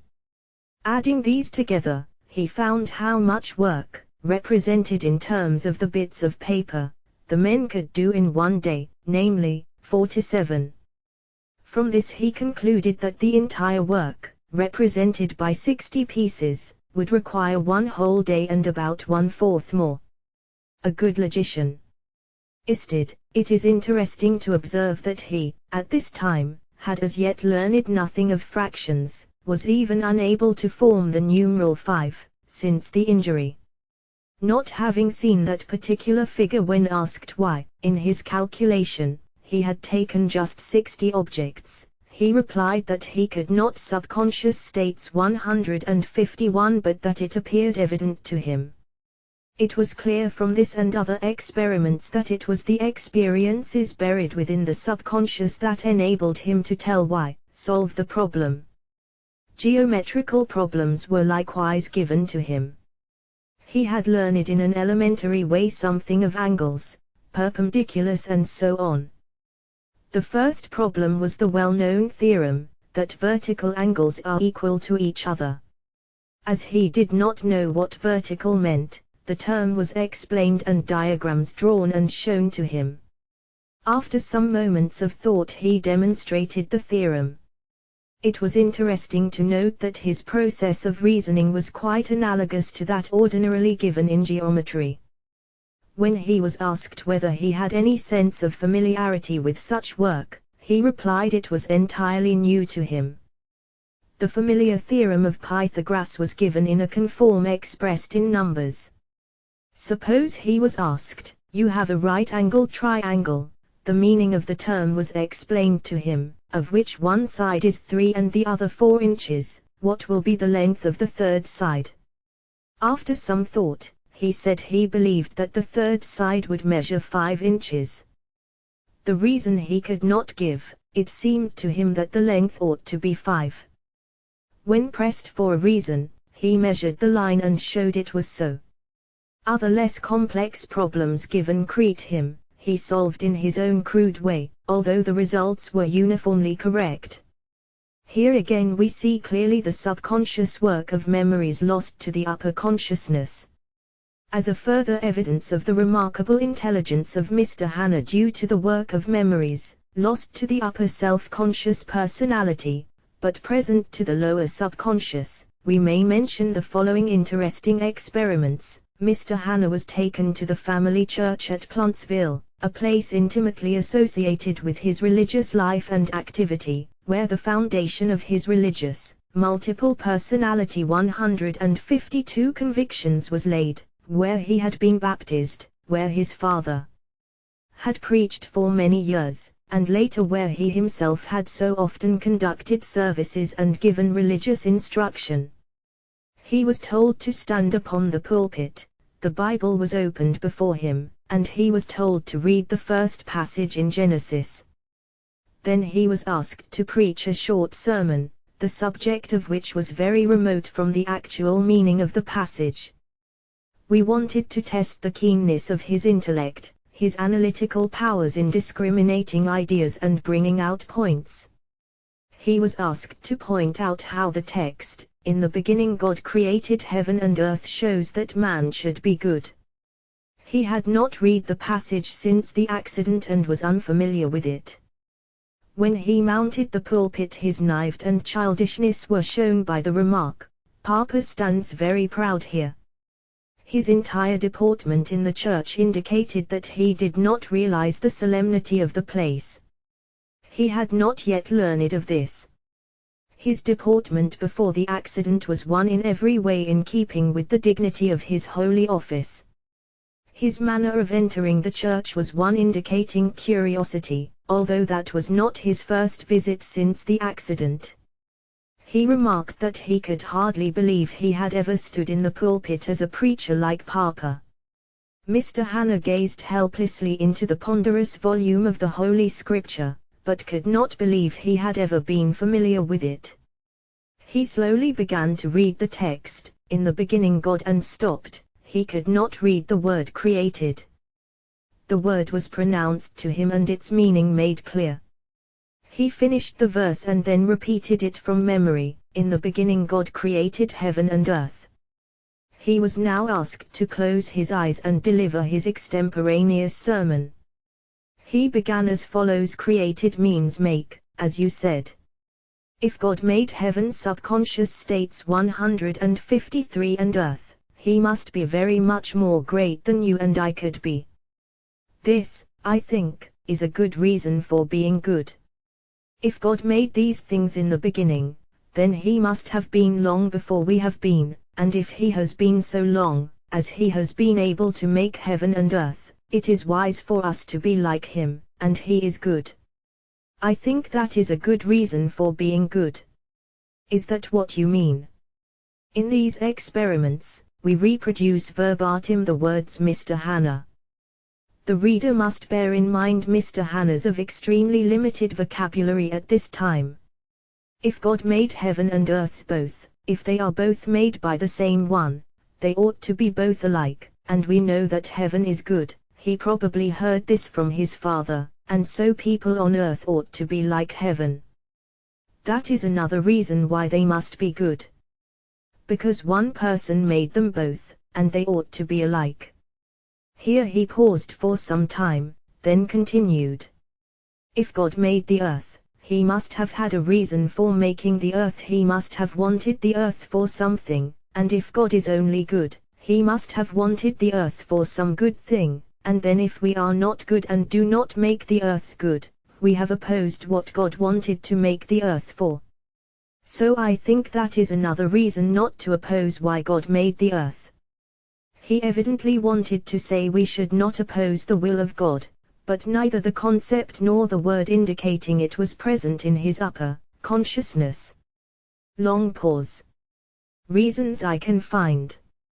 I think those are all there. About a week later he was asked to repeat his sermon. He gave the substance of it, though not the exact words. He logically classified it under 4 heads, as follows: 1, 2, wisdom; 3, carrying out the design; 4, harmony between heaven and earth. Mr. Hanna expressed justice and explanations, but we give them in an abbreviated form. Just try to form a prayer, he was told. He replied, "My papa at home, his ideas in long sentences, multiple personality 154." He was told to do so. He knelt with bowed head. I cannot get any words. He kneels down. Shall I kneel down? Take time, the words will come to you. Here followed a pause and he began slowly, as follows: I wish that my memory would be all right, but I cannot make myself right, and my memory I must wait until God can in some way get it back. I do not know how it will come, but I have tried every way I can think, and the doctors have tried everything they know, and all the people have been doing everything kind that they can, and even now I must wait. It cannot come now.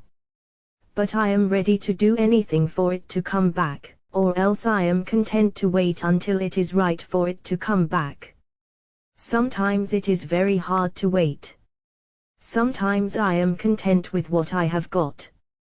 I wish more for other people than for myself that it would come back, because they feel much more than I feel, to lose so much, but they have no more power than I have, so we must all wait, and try to do the best we have known said. Long applause. Mr. Hanna then arose and said, Father never kneels down to pray when in the pulpit. He only kneels down at home. This commonplace and to him in his former state perhaps profane remark, after offering a prayer, exquisitely illustrates his innocence and simplicity of mind. Did not realize in this psychic state the solemnity of the prayer and the sanctity of the occasion. Q. Did you find anything coming into your mind while you were praying? No, I cannot do anything with my memory. Never, Q. But did you get memories coming to you? When I try it makes me very tired to try. Q. Have you no recollection, have you no feeling of familiarity, that you have been in this place preaching and praying? I do not know how I used to do. Father stands away from the book like this, imitating his father, I do not know. Subconscious states 155 Q. Have you not any feeling of familiarity, a feeling of which you cannot give yourself an account, that once you were in this very place, in this very pulpit, and that you were preaching to people, and that you prayed in this very place, that you were baptized here, simply a feeling just as a... No, except that if you see something, but not clearly. My father was here. Since the accident. That makes it somewhat familiar to me. What did you mean by baptize? Q. Don't you know what baptize means? No. Q. What do you think the word may mean? I do not know, but they have shown me people that I have Mr. Hanna baptized, but I did not ask what it meant. It embarrassing in the company of strangers to repeatedly ask the meaning of words which he felt were so familiar to others. It has something to do with their coming to church. All these experiments together with states clearly indicate that in a sound condition. The hypnoidal Mr. Hanna's subconscious was Chapter X, Resurrection of Outlived Personalities. We wished now to get into direct touch with Mr. Hanna's subconscious life. We therefore arranged to watch him constantly at night and study his dream states, and watch especially for the recurrence of what he characterized as picture dreams. On the 28th of May, about 5 in the morning, after a fairly good night's rest, Mr. Hanna became restless. He was very gently touched and asked what the matter was. We did not wish to awaken him, but to insinuate ourselves into his mental states and to sound his consciousness. When softly spoken to, he replied without opening his eyes. Even when pinched and pricked he was not aroused. In his natural very sensitive, the slightest stimuli awaken sleep him. It was not so, however, in this psychic state. A state is that may be characterized as hypnoidic, which consists in a hallucinatory recurrence of former life experiences, a resurrection of outlived personalities. Mr. Hanna was at this time apparently having since his face expressed great agitation and pain. When asked what the trouble was, he exclaimed, "Oh, it is terrible to our questions. Where are you now?" He replied, "Mount Jewett. St. George, sir." She is falling. Q. What are you doing there? Thunder, wind, rain. Shivers intensely. Let us go on. Shins of chill and was shivering greatly. We will save her. Q. Name. Who is the woman? What is her name? No, she cries, for God's name, help me. He said 156 outlived personalities 157 instead of 4, repeating the broken English used by the woman. She has 2 sick children. Mount Jewett must carry the woman and the child. Oh, Q. Is there only one child? Only one child. He shivers, shows great suffering from oh, I am so cold. Oh, the mountain, Mount Jewett, we run cold. Q. What are you doing now? I drag the woman. The doctor gave her the bottle. Poor woman, so weak. Q. How old is the child? It is a little boy and he's 5 miles away. Name is Carl. Mr. Hanna rubs his eyes. Exclaims, woman, my heart is weak. He seems to make strenuous efforts, poor old. Says he is trying to climb over trees and stumps. At this point Drs, who was endeavoring to insinuate Hannah's thoughts, and to whom the Pa himself into Mr. was replying, suggested that he, Drs, was Mr. This was done in order to test the extent of knowledge and experience present in this state, to see if he knew in this state what he did not know in his waking condition. Mr. Hanna, however, laughed us to scorn and tyrant Bustler. Mr. Bustler is not here. He is 12 miles away. It was quite clear that we were now in direct touch with a personality different from the secondary one, and possessing knowledge which the latter lacked. Q. Where are you now? Mount Jewett. I fall over said stumps. I climb over trees. A little later, when asked where he was, he replied, poor old home, child sings. Lying in bed. Dirty child. Is so glad. Little child, he had evidently arrived at some place. What are you doing now? I am drinking beer. He was now asked if he knew Mr. Hanna. Q. Laughed, regarded the question as funny, irrelevant at this time, said, I don't know of her yet, I know her later, her to Mount Jewett is a year. From this we learn it to be correct. Multiple personality 158. The personality was in a peculiar psychic state, in which it was able to foresee its future life. It was as if we should possess prescience of what was to take place in the distant future.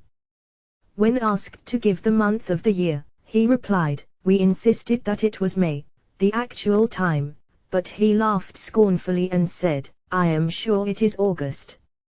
You cannot make me crazy. His experience is August. Lived over again in this state had really occurred in August. When asked to describe the house where he had now arrived, he said, it a roadhouse. Is tar paper, women are shrieking in the street. The roof, I all over am tired. Give me more beer. Apparently addressing the woman. A girl. She has a nice face, but unclean. Speaks English badly. I have no name. Q. What is her name? A girl says, Q. Who is in the room? They call me Sal. At this point the character of the vision changed, and he passed into another state of consciousness with a different content of experience. This time a boy personality, he exclaimed, now we go to the island, emerged. The oarlock is broken off. WTN asked where he was, he exclaimed, they have gone to supper, Uncle Will and Hen. Take hold of fish nets. Cannot row, oarlock gone. He was again asked if he knew Miss C. replied, don't Brella Island. It is beautiful. Oh, this is beautiful. Know her, acquainted a long time after. When asked how old he was, said he was 13 years. When asked if he knew Mr. Sculler, said, I know he is a man, don't know him yet. Asked where he was living, he replied, in a cottage. Mr. Hanna was murmuring the names of his brothers and sisters. At this point the vision or hypnoidic state ceased and he awoke. On awakening from his vision state, he remembered the outlived personality's 159 vision itself very clearly. He could represent it to himself distinctly, reproduce it in all its details. He could not, however, recognize the experiences of his vision as events that had occurred in his past life before the accident. He did not know that Drs conversed with him and led him to give answers, nor did he remember any of the many statements made by him in his vision state. He could not remember the answers he gave upon the suggestion that his friend B was with him. He did not know anything of the quarrel we had about the date, nor did he remember anything of the interesting facts he gave about the events of his life, such as the data of his acquaintance with Miss C. He could only remember, and with extraordinary clearness and distinctness, all the experiences that constituted the vision itself. The names in the vision, such as Mount Jewett, St. George, etc., were to him unintelligible. When knew what beer was, he replied he did not, but the brown liquid he saw in his dream had been called beer. When asked who Uncle Will was, I do not know, I have an Uncle William, but not one named Will. Asked if he had evidently not learned since the accident that Will was an abbreviation of William. We learned from reliable sources that the scenes, events and experiences of the vivid dream were really life experiences which had occurred years previous to the accident. By these various methods of sounding Mr. Hanna's memories, we were enabled to establish fully the correctness of our original view, that the lost memories were still present and buried within the subconscious self. Chapter 11 Awakening of Primary Personality and Double Consciousness. The psychological examination, the study of the hypnoidal and hypnoidic states, the marked intelligence of Mr. Hanna, clearly demonstrated to us that the forgotten memories were not lost, that the primary personality was buried deep down within the regions of his subconscious, and that he was in what may be termed a secondary state. Our line of work, therefore, lay clearly defined before the subconscious primary personality must be stimulated, brought to the surface as often as possible, and finally the two personalities must be merged into one. As Mr. Hanna could not be put into the hypnotic state, was necessary to find a course of procedure by means of which the buried personality could be brought to the surface. For the purpose of closer observation and experiment in New York, where facilities Mr. Hanna was brought to were afforded for carrying on the work. Mr. Hanna was constantly under our immediate observation and was closely watched day and night. Method now to be employed was that of stimulation. The lost memories being present in a subconscious state, the object was to stimulate that subconscious state and force it to the surface of upper consciousness. This could be accomplished by suddenly bringing the young man into an entirely new and different environment which should afford to him a mass of new and intense stimuli. At home. Mr. 160 Awakening of Primary Personality. 161 Hanna was confined to a more or less monotonous and narrow sphere, living in a village. The scenes were daily the same, his existence lay in the same beaten track, his life was unvaried and uneventful. The faces he saw, the scenes and conditions about him, tended to perpetuate the same mental state. His mind was slumbering in the quiet puritanical environment in which he was leading a more or less vegetative existence.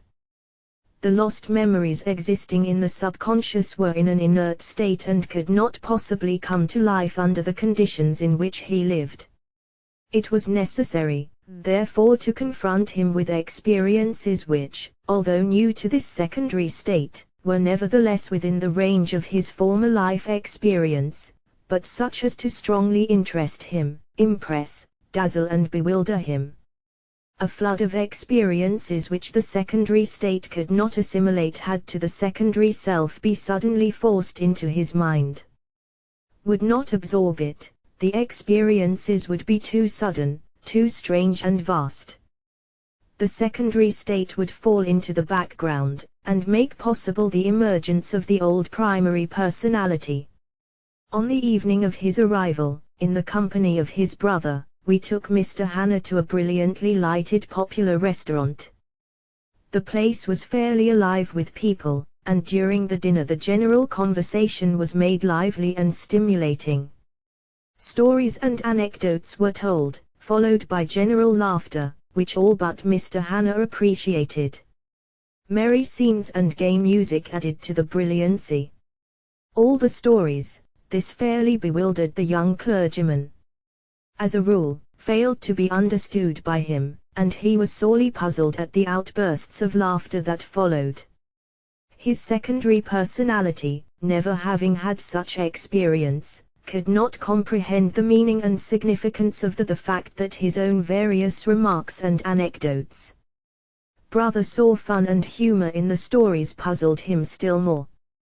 12 Multiple Personality 162 Mr. Hanna heard the strains of a mandolin in an ad. He thought the music pretty but could not imagine the form and nature of the instrument which could produce such peculiar, though pretty sounds. He had not tasted coffee since the accident. It was entirely adjoining room. The coffee helped to stimulate him both psychically and physiologically. His curiosity and interest were aroused and became very active. His attention was acute, fairly tingling with alertness to new incoming impressions. The phonograph, among other things, greatly he was kept for 3 hours under the interested him. New beverage to him. Pressure of a mass of various psychic stimuli. The subconscious was thus stimulated into activity, and it required some hours before the psychic stimuli became summated and brought to light the primary personality. Amnesia is a dissociation of consciousness. The mental finally came fully to light. State of Mr. Hanna being of that nature, and, furthermore, of the type which may be characterized as complete amnesia, the dissociation was necessarily of a complete character. That is, the plane of cleavage between the consciousness up to the time of the accident, and that since the accident was of such a nature as to sever all association between the two. The dissociation that had occurred within his mind was such that the old memories were in a subconscious state, while those recently acquired belonged to his present self-consciousness. It is therefore clear that if these subconscious memories in the form of the primary personality would be stimulated to come to the upper consciousness, the newly acquired memories, the secondary personality, would sink in their turn into subconscious life. Now in the type of amnesia to which this case belongs, two individual systems of psychic states carry on their functions in an isolated and independent manner, the primary and the other the secondary. The rise of one system will be accompanied by the fall of the other, and is awakening of primary personality 163. The result will be an alternation of personality. Such was the course of the case. Mr. Hanna's first night in New York was spent at the house of Dr. G. The room companion of the patient was the brother was instructed to call his brother, Mr. J.H.S., should anything of interest occur during the night. Chapter 12 The Rise of Primary Personality. As the phenomena now manifested by Mr. Hanna are, we give as detailed an account them as possible. We quote verbatim from our own notes and from the account given by Mr. Hanna's brother, who accompanied him and took care of him. Account by Mr. J.H. The 8th of June, 1897. We went to bed at 11 o'clock, and remained awake talking for about 45 minutes or an hour, and then I fell asleep, and was awakened some time after by hearing my brother leave the bed. He lit the gas and began reading a book. I asked him if he could not sleep, and he said he didn't and could not, and then I fell asleep. This was doubtless due to the excitement to the summation of psychic stimuli of the utmost importance, of evening.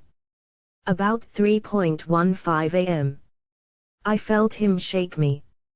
I asked him what was the matter, and he asked me where he was. I told him we were in New York. He said, "What are we doing here?" And I asked him how he felt, if he had slept well. He said he had been dreaming. I asked him what was the last he remembered. At first he wouldn't answer. He wanted to know why he was in New York. I told him that this will be made clear to him if he should have a little. I asked him to tell patience and answer my questions first. Me what he remembered last. He said the last he remembered was Thursday evening. He drove over to Meriden for me. I asked him about the drive, what he saw or what the drive was like, and if he could describe it. He said yes, he drove over for me, and on the way there he passed a balky horse. Later on, he met a friend named Mr. 164 Rise of Primary Personality J. 165 pushing his wheel up the mountain, and when he arrived in Meriden, he said, I had walked out a mile to meet him, that I got in the carriage and we drove to my room. I asked him where I had my room, and he said on Crown Street, opposite my old room. Then I asked him what he remembered on the way back, and he began to tell me about. Then I interrupted him to ask him for something previous to the accident. I asked him if he remembered that I read anything to him. He said yes, he did. He remembered a note that my brother wrote on my sister and my brother. He thought it was very fine, it was funny. Then I asked him about the accident and he gave the following account. I was driving and something was wrong with the headstall, which was over the horse's ear and seemed to trouble her. He said I turned the carriage so he could get out, and he started to get out and fell. He had a pain in one leg and his other foot caught in the lap robe, so when he fell he could not put out his leg to catch himself, and that was as far as he remembered. I then asked him if he remembered his past life at the University of Pennsylvania and at Bucknell University. Here my brother's patience was exhausted, and instead of answering, insisted on knowing why he was in New York and how he had got there. I told him that when he fell, he struck his head and lost consciousness, that I had carried him to Southington, and since that time he had no memory of his past life. He thought it was a joke, and said I must be joking. He asked me if I carried him down here to New York, and then he shook me by the shoulder and said it was a huge joke. I told him we had come to New York for the sake of seeing the doctors here and that we were in the same house with Dr. G. I asked him where he had placed the matches. I did not put any the matches, and he said, matches anywhere. He had placed some matches on the accident of the 15th of April. Mantle before he went to bed. 166 Multiple personality. When Dr. G came into the room, Mr. Hanna looked at him inquiringly, as if seeing one who was a perfect stranger. We endeavored to aid his memory by some associations or impressions which were frequently present in his experiences since the accident. Mr. Hanna was asked if he could not recall Drs and Dr. G, whose attendance upon him since the accident had made him quite intimate with them. When told that their acquaintance dated some weeks back, he was puzzled and seemed to doubt it strongly. When further asked concerning the events of the previous evening, his memory was found to be a perfect blank. He knew nothing of the incidents nor of the individuals, nor did he show even the slightest trace of recognition or familiarity. It was not possible in any manner to awaken recollection of anything which had occurred since the accident. He could not reconcile himself to the facts told him. To him Drs and Dr. G were fictitious persons, and the whole account was to him nothing but a well-concocted story. The only one for whom he had recognition was his brother. He said he knew his brother and could only explain the peculiar situation by his conviction that his brother had played a huge joke on him and had made arrangements with us to carry out the fun. He then asked what time it was and looked out of the window and saw it was daylight. We replied that it was 4 o'clock. He said it must be later, as it was so light. The accident occurred on the 15th of April. When he awoke, he thought that the accident had occurred the previous evening. As the dawn occurs later in April than in June, the present time, he thought it must surely be later than 4 o'clock, and considered his brother mistaken as to the hour. Mr. Hanna was assured that he had been sick for the past 6 weeks and had lost his memory by a fall. At first he absolutely refused to believe it, and only after the most positive and repeated assurance, finally said, "Well, I suppose I must believe you, boys." He was unable to re-rise of primary personality call a single incident that had 167 occurred since the accident. He could not even recollect the last thing done before going to bed the night before. Mr. Hanna soon began to regard with curiosity and interest the various objects about the room, which he appeared to see for the first time. He looked at pictures on the wall and made comments upon them. He admired some of them, and of one he said, "That is a fine picture." His brother then showed him one he had seen just before retiring. He had no recollection of it. Another picture, portraying a horse, and which had especially interested him the evening before, did not now interest him in the least. When his attention was now called to it, he did not recognize it. Made some comments on other articles in the room, spoke of this is liable to close upon a fellow. The folding bed, said, he was asked, if he had ever slept in one before. He said often. In short, the room and environment were entirely new to him. Some incidents were then related to Mr. Hanna that he had described in his picture dreams, or what we characters which had appeared to him in those states were spoken of, and he knew them as hypnoidic states. Once, he gave an account of his relations with these individuals and verified as actual all the events he had gone through in his picture dreams of the secondary state. When asked, for instance, who Skila was, he answered, "An old schoolmate of mine." He also mentioned his relations to the bustler of the hypnoidic states. When asked about Cemetery, Mount Jewett, New Boston Junction, he gave us a detailed description of them, of his experiences on Mount Jewett. During a violent storm, he gave a detailed account. He met there a woman and child in distress, accompanied them home, and so on. Recounted as a part of his actual we had witnessed him state. Life rescued. In short, he experienced all that over again in his hypnoidic 1G8 multiple personality. Mr. Hanna was astonished at our intimate familiarity with these events of his life which he had kept as a secret. "I never communicated that to anybody," he said. "How do you know about it?" "Would not have my mother or father know that for the world, because they would worry were they to know of some of my thrilling experiences in mountain life." Assured that he himself had told it, he positively refused to believe it. Mr. Hanna was greatly bewildered at his new experience. He would frequently turn around and say, "Now, boys, this is a huge joke, tell me where I am." Last night, when at dinner, we happened to speak of Sweden, of its literature, and so on. This seemed to have made a very strong impression on the young man, and when we were in the car, he turned to us and said, "The woman in the dream about Mount Jewett was Swedish." I did not know that Swedish was a nation, but I am sure that in the dream about Mount Jewett the woman was Swedish. I did not know when asked how he knew she was what Swedish meant. "Swedish," he answered, "I know it."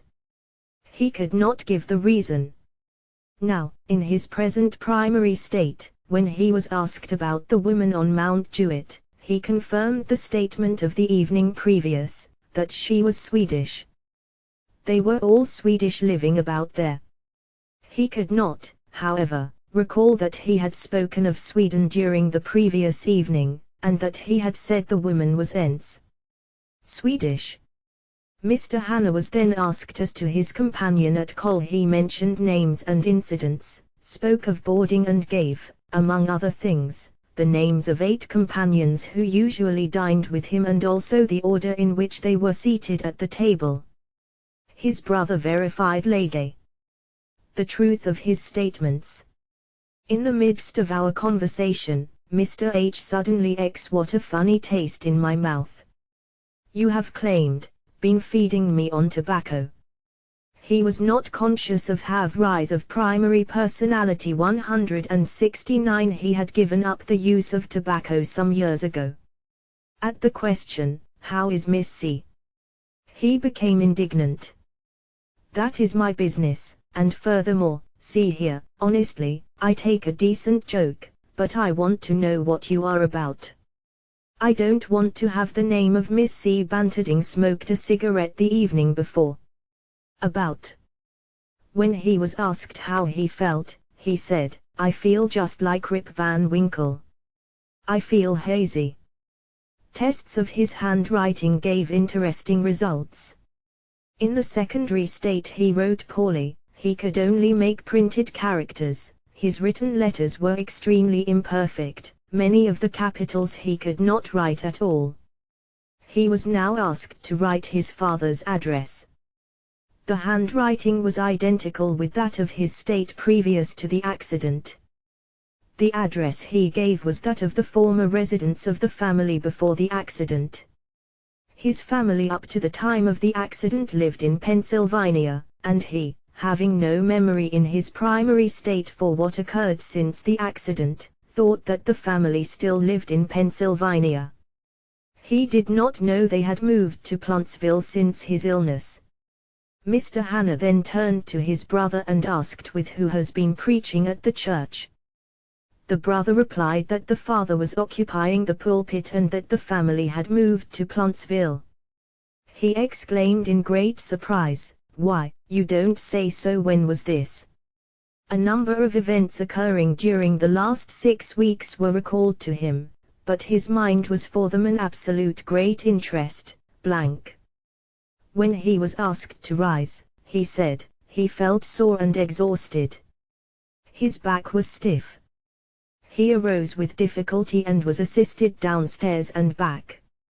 He said he felt as if he was recovering from the fall of last Thursday. When requested to relate the dream he had just before 170 multiple personality awakening, he said, I dreamed I was with them. On the asked where that was, he said, in a city. Asked what city, answered Philadelphia. He remembered no further details of the dream. The dream, therefore, related to the experiences of his primary state. He must have passed into that state, when streetcar. Asleep. Mr. Hanna soon expressed himself as feeling very sleepy and begged permission to lie down and sleep. He seemed unable to remain awake. This primary state lasted about 3/4 of an hour.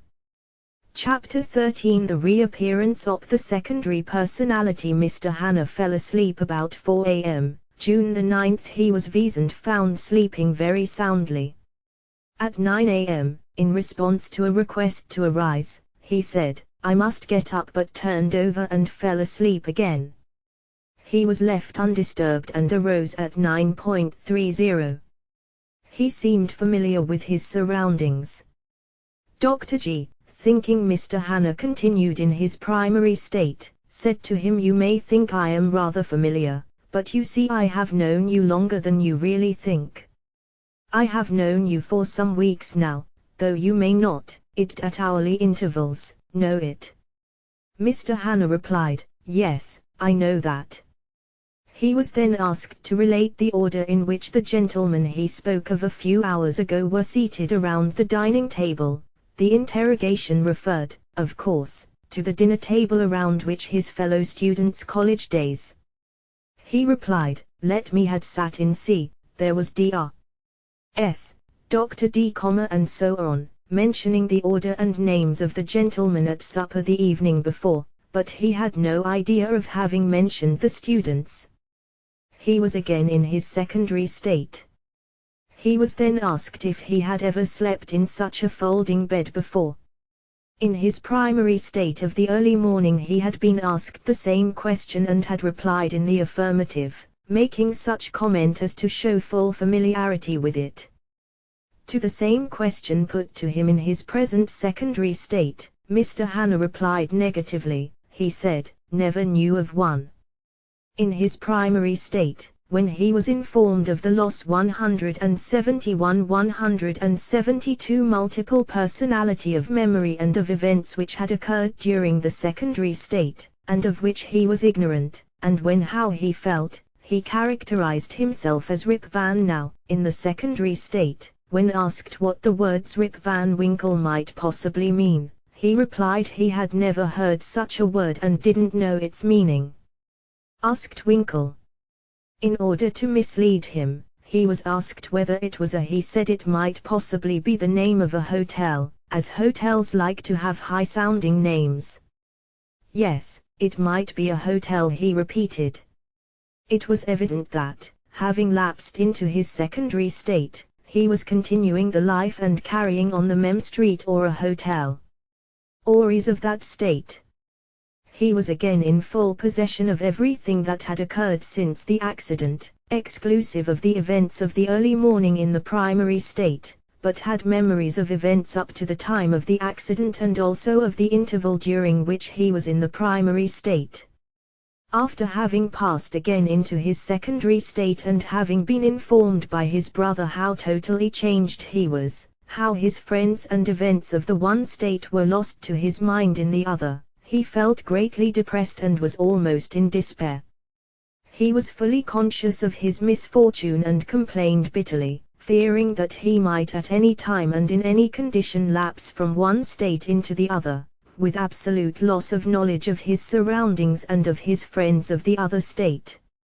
He lost all, realized that in his present state of psychic alternation he could hardly be trusted to go about independently.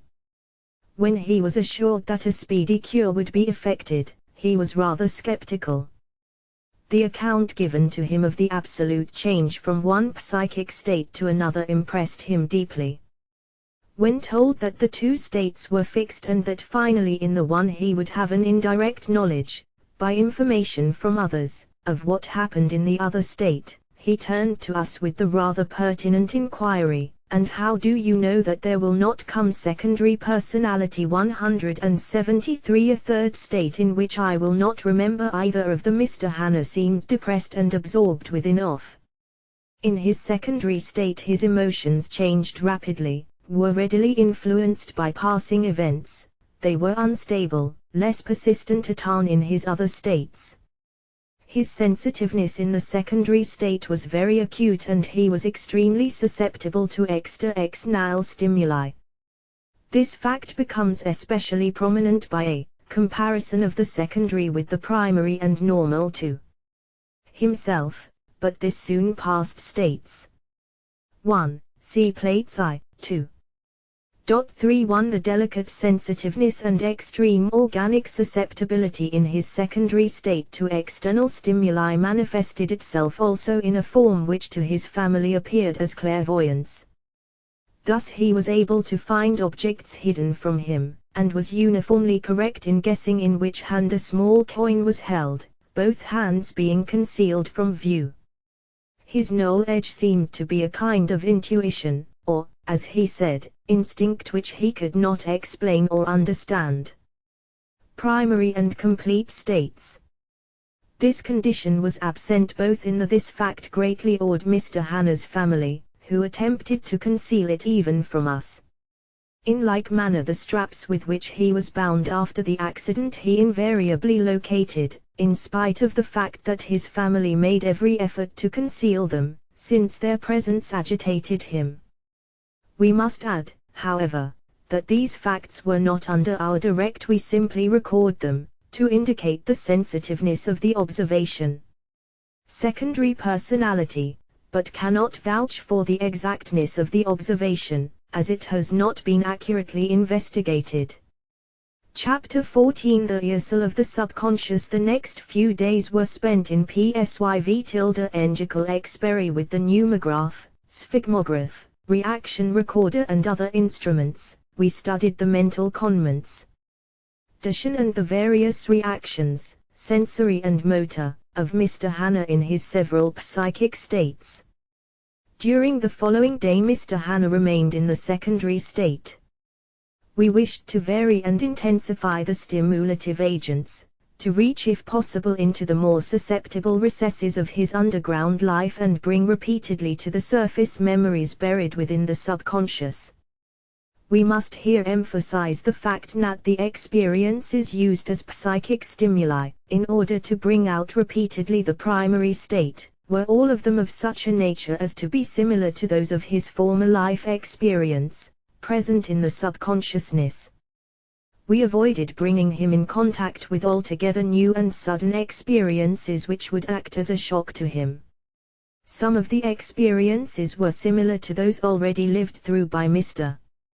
Hanna before the accident. Our efforts were in a general way directed along two more or less distinct lines. One, which we may appropriately term the method of recognition, consisted in the stimulation in each individual experience of a sense of recognition and of localization in some at least indefinite past. This method has rather an indirect value.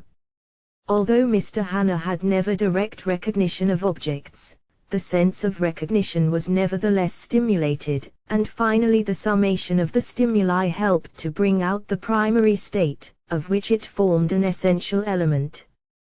174 Arousal of the subconscious. 175 The second method, which may be termed that of rapidly confronting him with new impressions, infusing, so to say, into his mind a psychic infusion, consisted mass of experiences which, although strange to his secondary state, were perfectly familiar to and even exact reproductions of events lived through in his primary state.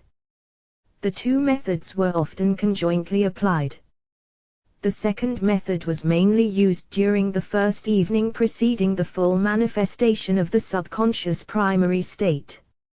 As an illustration of the first method, or that of recognition, we may describe our visit with Mr. Hanna to the zoological garden. Mr. Hanna before the accident had frequently visited the place and had been quite familiar with it. During our visit he displayed his usual intense interest and surprise. Everything seemed entirely new to him. To our question whether he had seen any of the animals, he invariably replied he had not.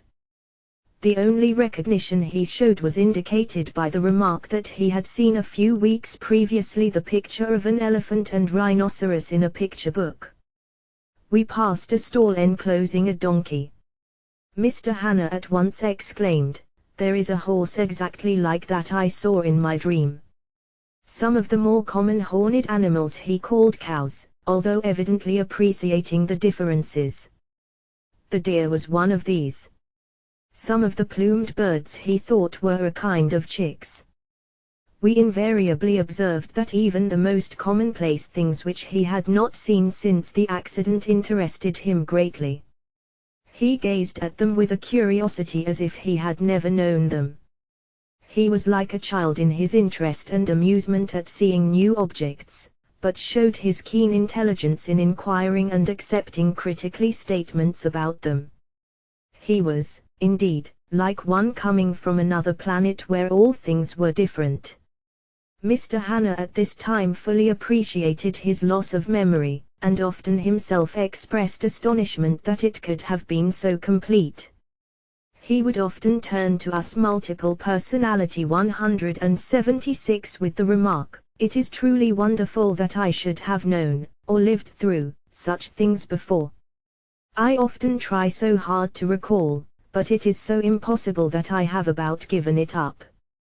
As Mr. Hanna had not for several days passed into the primary state, and as we were anxious to induce alternation of the states as frequently as possible, we now, both for theoretic and practical purposes, employed the method of physiological stimulation.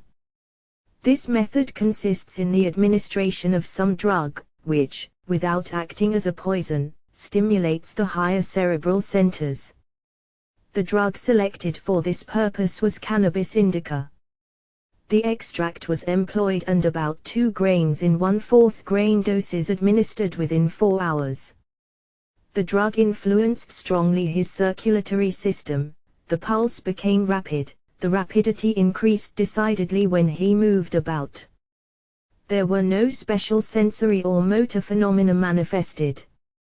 His mind, however, remained clear, his intellect unaffected by the drug. His emotional state became gradually one of euphoria, and his actions soon indicated a sense of inner joyousness and mental buoyancy. He was mirthful, he seized pillows from the bed and threw them at his brother and otherwise showed an unusual playfulness. This condition gradually subsided and was succeeded by a state of calm, from which, after about half an hour, he passed into a natural sleep. Mr. Hanna was watched closely during the entire night. No phenomena of interest occurred. He was not in a hypnoidic state. When spoken to lightly, he did not reply, and he continued in during the night. At 8 in the morning he awoke, looked about in astonishment, with no recognition of his new surroundings. During the secondary state, we had intentionally changed his environment in order to keep him under the influence of varying stimuli. Mr. Hanna did not recognize DRS, and looked at reacted naturally to awakening stimuli. This secondary state arousal of the subconscious 177 him in astonishment, although during the night, when he was in the secondary state, he had answered the questions of the doctor and fully recognized him. DRS said to Mr. Hanna, "Do you know me?" Mr. Hanna replied, "No, I am sure I never saw you before." Then Dr. VG, whom Mr. Hanna knew and with whom he had had many conversations, came in. He likewise declared to have never seen him before. He knew nothing at this time of the psychological laboratory to which he had frequently been in his secondary state. In short, he knew nothing of events and persons since the first primary state. He remembered, however, everything that had happened up to the time of the accident and the events of the first primary state, and also what, in that first primary state, was told to him about the secondary state.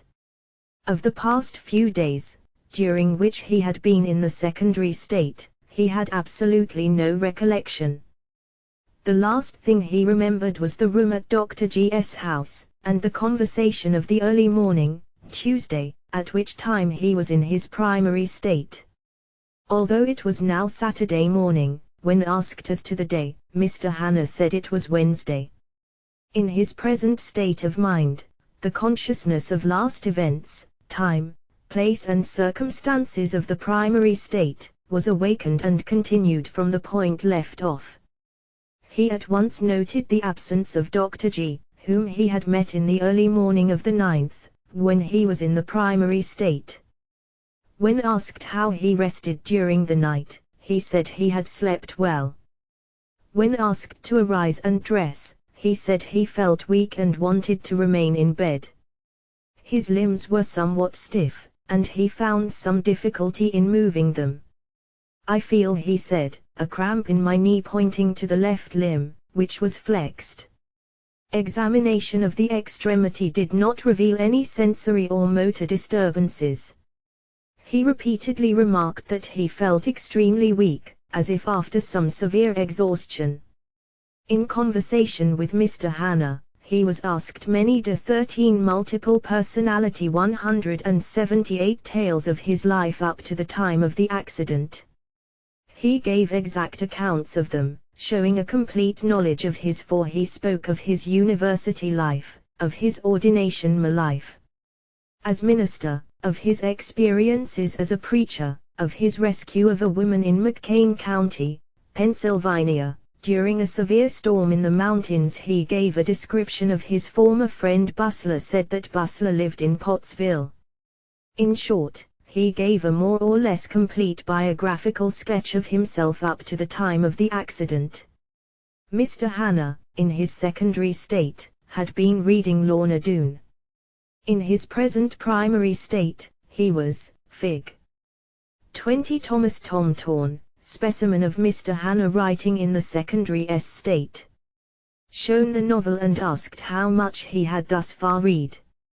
He replied, "Why, I never read that book." He was then asked about Miss C, who had faithfully nursed him for some weeks after the accident. Mr. Hanna when now replied, "I have not seen her for 9 weeks.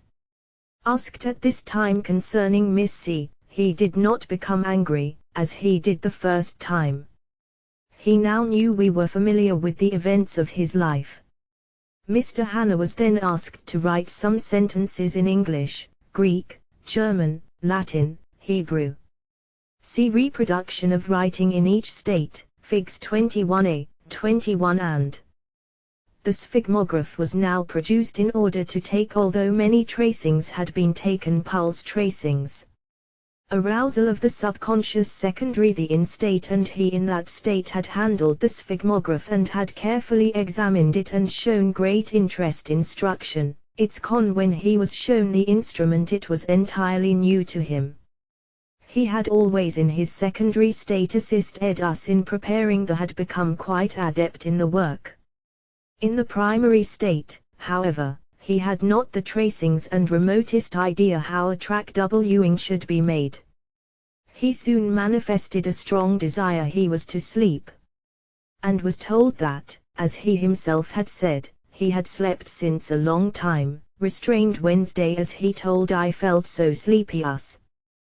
There he complained. Must have been some wrong with me, perhaps I had delirium and fever. He was urged to overcome his in strong coffee and a good breakfast were given him to aid clinician to sleep. In prolonging the pre-179-180 multiple personality Mary state, he was asked to dress and go out with Drs. for a walk, the intention being to prolong his present state. He showed great physical weakness and pain in his. He began to dress himself slowly, but could not muscles find his shoes. He was looking about for them in vain. He had removed them while in his secondary state, and now in 1F and .v2, I/IK for you, /STJSR. X caret and VDP, asterisk TRC /WK caret NH caret asterisk Fig. 21I, specimen of Mr. Hanna's writing in the primary state. Primary state could not discover their whereabouts. This caused him much chagrin, as he was naturally methodical and not absent-minded. The total loss of all memory as to what he had done with his clothing made him fairly desperate. Arousal of the subconscious 181. He did not desire to take a walk, and as Drs did not wish to leave him alone and let him lapse into the secondary state, we continued the conversation. In a discussion of the history of Indo-European languages, Mr. Hanna showed great mental acuteness and familiarity with literature and history. He also showed remarkable keenness in discussing the question of ethics, or the nature of right and wrong. He expressed himself clearly, logically, and when the conversation turned on belles lettres, on good and evil, forcibly. Realism and idealism, Mr. Hanna displayed a wide range of reading. On the whole, he manifested a remarkable intelligence and versatility of mind trained by a university education. We see now that the primary state was a full reproduction, morally, intellectually and even physically, of Mr. Hanna as he was at the time of the accident. He was now overcome by an uncontrollable desire to sleep. His eyes began to close. He was urged to keep them open, but each time they seemed to drop in spite of his every effort. Drs then endeavored to stimulate and arouse him. His limbs were moved violently, cold water was dashed in his face, he was pinched and otherwise mechanically stimulated. The onset of the somnolent state was irresistible. The lids closed, he could not control them. He fell into a state of unconsciousness. Every effort to keep him awake was futile. Even the mechanical opening of the lids did not bring response, he remained immovable. State, which may be characterized as hypnoleptic, is of the highest importance both for theoretical and practical purposes. The nature of this state is discussed in another chapter. In this hypnoleptic state, Mr. Hanna was physically prostrate. He was like one dazed by a hard blow, lapsing his muscular system was passive into unconsciousness. Poses. Ter. Without the slightest rigidity. The conjunctival reflex was there was absolute anesthesia to touch and pain. He did not respond to the strongest, to the most intense and varied stimuli, nor did he react to loud shouts into his ears. Absent. Multiple personality 182. He was evidently in a state of diffused, disaggregated consciousness. 1. This hypnoleptic state continued for about a minute. The onset of this state, at first gradual, became rapidly more intense, and by a kind of accumulative force from moment to moment finally plunged him into complete physical prostration and mental isolation from the external world. The hypnoleptic state may be considered as an attack of sudden onset.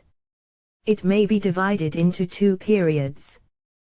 The first is that of a rapidly increasing condition of extreme fatigue and of an overwhelming feeling of drowsiness, culminating in a second period, that of unconsciousness. Discussion of the two stages and their significance will appear farther on. After a lapse of about 1 minute, Mr. Hanna suddenly regained consciousness, opened his eyes and was found to be in his secondary state. He looked in surprise about him, wondered that he sat in a chair completely attired, and that his brother and Drs were attending him. In bed. His last recollection was that of B. He remembered distinctly, as he said, that he had retired, but he did not know how he happened to be fully dressed sitting comfortably in the chair. He felt exceedingly weak, and lay down upon the lounge.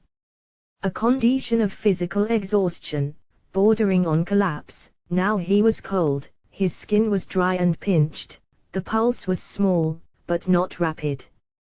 He complained of extreme cold. He found difficulty in moving his extremities. There superseded was neither paralysis nor rigidity, nor was there catalepsy or negativismus. The arm passively raised dropped again inertly. Although fully conscious, as was evident from his appearance and from what he said afterward, he did not reply to questions put to him. When he was raised, he could not stand alone, but fell to the floor. When touched, he seemed to one in this condibi hyperesthety. See Sidis, Psychology of Suggestion, Chap. XX Chapter 15 Dual Life. In order to introduce again new psychic stimuli, Mr. Hanna was taken to see a popular variety performance. During his university life he had undoubtedly been familiar with the theatre work, this mode frowned upon. Since entering, however, into religious of entertainment had been severely, we hence chose this visit as an admirable stimulus, because of its decided novelty to his present life, but not altogether foreign to his former early life experience. We wished likewise to observe how the young clergyman in his present secondary mental state would regard the gaiety and life which one sees at such a place. We must remember that Mr. Hanna had never, i.e., in his secondary state, been to theatre. Everything was new to him.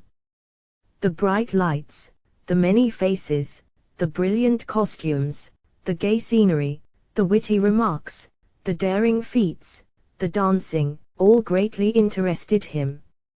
He was amazed, and absorbed everything with great avidity. He was frequently asked whether he enjoyed the scenes, and he invariably replied he did. It was amusing as well as instructive to see the naturally austere and dignified young minister readily learning in this his secondary state of mental metamorphosis to applaud the highly artistic, though somewhat ethically questionable, feats of the heel and toe. Mr. Hanna drank 2 glasses of beer. When asked if he had tasted anything like that before, he replied he had not. "Do you like it?" he was asked, to which he said, "Oh, it tastes all right." It is of interest to note that the taste of beer must have been familiar to his subconscious 183 multiple personality 184 state, as it is rather improbable that a man tasting beer for the beverage had the first time should find it all right. Being known to him in his early college days, as it was brought out in his hypnoidic dream state. In his present mental state, Mr. Hanna did not know that beer was any different in its nature than any of the non-alcoholic. He drank the beer as a matter of course. Beverages. On his return home with us, Mr. Hanna at once retired. As usual, he was watched carefully during the night. He awoke only once, at 3 a.m., but was then also in his he awoke at 7 and was found to be in the primary state. He was already familiar with his secondary state. Apartment, but the last thing he remembered was that he was sitting completely dressed in a chair. He could not understand how he should at this time be in bed with no recollection of how he got there. Although Mr. Hanna in his secondary state had seen Dr. G the night before, he now asked for him, saying he had not seen him since Wednesday, the last primary state. This time likewise on awakening, as in the last primary state, he complained of muscular weakness and pain in his back. He also complained of a buzzing in his ear as if a brass band were there. This was probably due to the impression made by hearing the brass band at when he was in the roof garden the night previously, secondary state. We took occasion to test Mr. Hanna's memory in this primary state. The method of serial numerals was employed. His memory was, for new impressions, far less retentive than in the secondary state. At breakfast he engaged in a long discussion with Drs concerning the various philosophers from Plato to Hegel. He ably discussed the significance for modern philosophy of the Cartesian principle, cogito ergo sum. He likewise discussed Kant, and said he had studied Baldwin's psychology. When Professor James's essays, which Drs. Dual Life had in his hands, 185 were shown him, Mr. Hanna smiled, knew of Professor James. He read paragraphs given to him with great ease and fully understood their meaning. One of the passages read had been given to him the day before, when in the secondary state. At that time said he did not understand most of the words, the sense of the phrases was not comprehended at all, and as usual he said, never heard of Professor James. As it was Sunday, we determined to take Mr. Hanna to church. We went to attend the services of his uncle, a well-known preacher in New York. The exactness of Mr. Hanna's memory was manifested when the question of his uncle's residence arose. Mr. Hanna's brother gave a street and number which he thought correct. Mr. Hanna at once changed the number, and it turned out that it was the correct one. As we passed from the house to the street, he looked about with great curiosity. He did not recognize the scene as he had never been in this neighborhood when in the primary state. A few minutes later, as we were seated in the car, Mr. Hanna, in the same manner as previously he remained in his eyes were firmly scribed, fell into the hypnoleptic state. This state for about 1 minute. He could not be aroused. We pricked him sharply with a pin, but he did not respond. Upon awaking, he complained at once of a feeling of pain where the pinpoint closed, had entered the skin, although he did not know the cause of the pain. He had passed into the secondary state. He remained in the primary state from 7:30 until 10 a.m. He was quite surprised to find himself seated with us in a Broadway cable car. "Dear me," exclaimed he, "I have the taste of that beer in my mouth yet." It will be remembered he had taken the beer when in his secondary state. In the primary state in which he had been previously, however, he had not complained of the taste, and knew nothing about having taken any. 186 Multiple personality. Mr. Hanna asked if we had been in the car all night.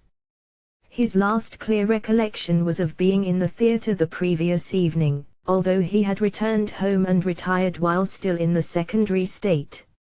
Mr. Hanna, unaccustomed to alcoholic drink and also being more impressionable in the secondary state, had been slightly affected by the beer, which dimmed his faculties somewhat for events of the late evening.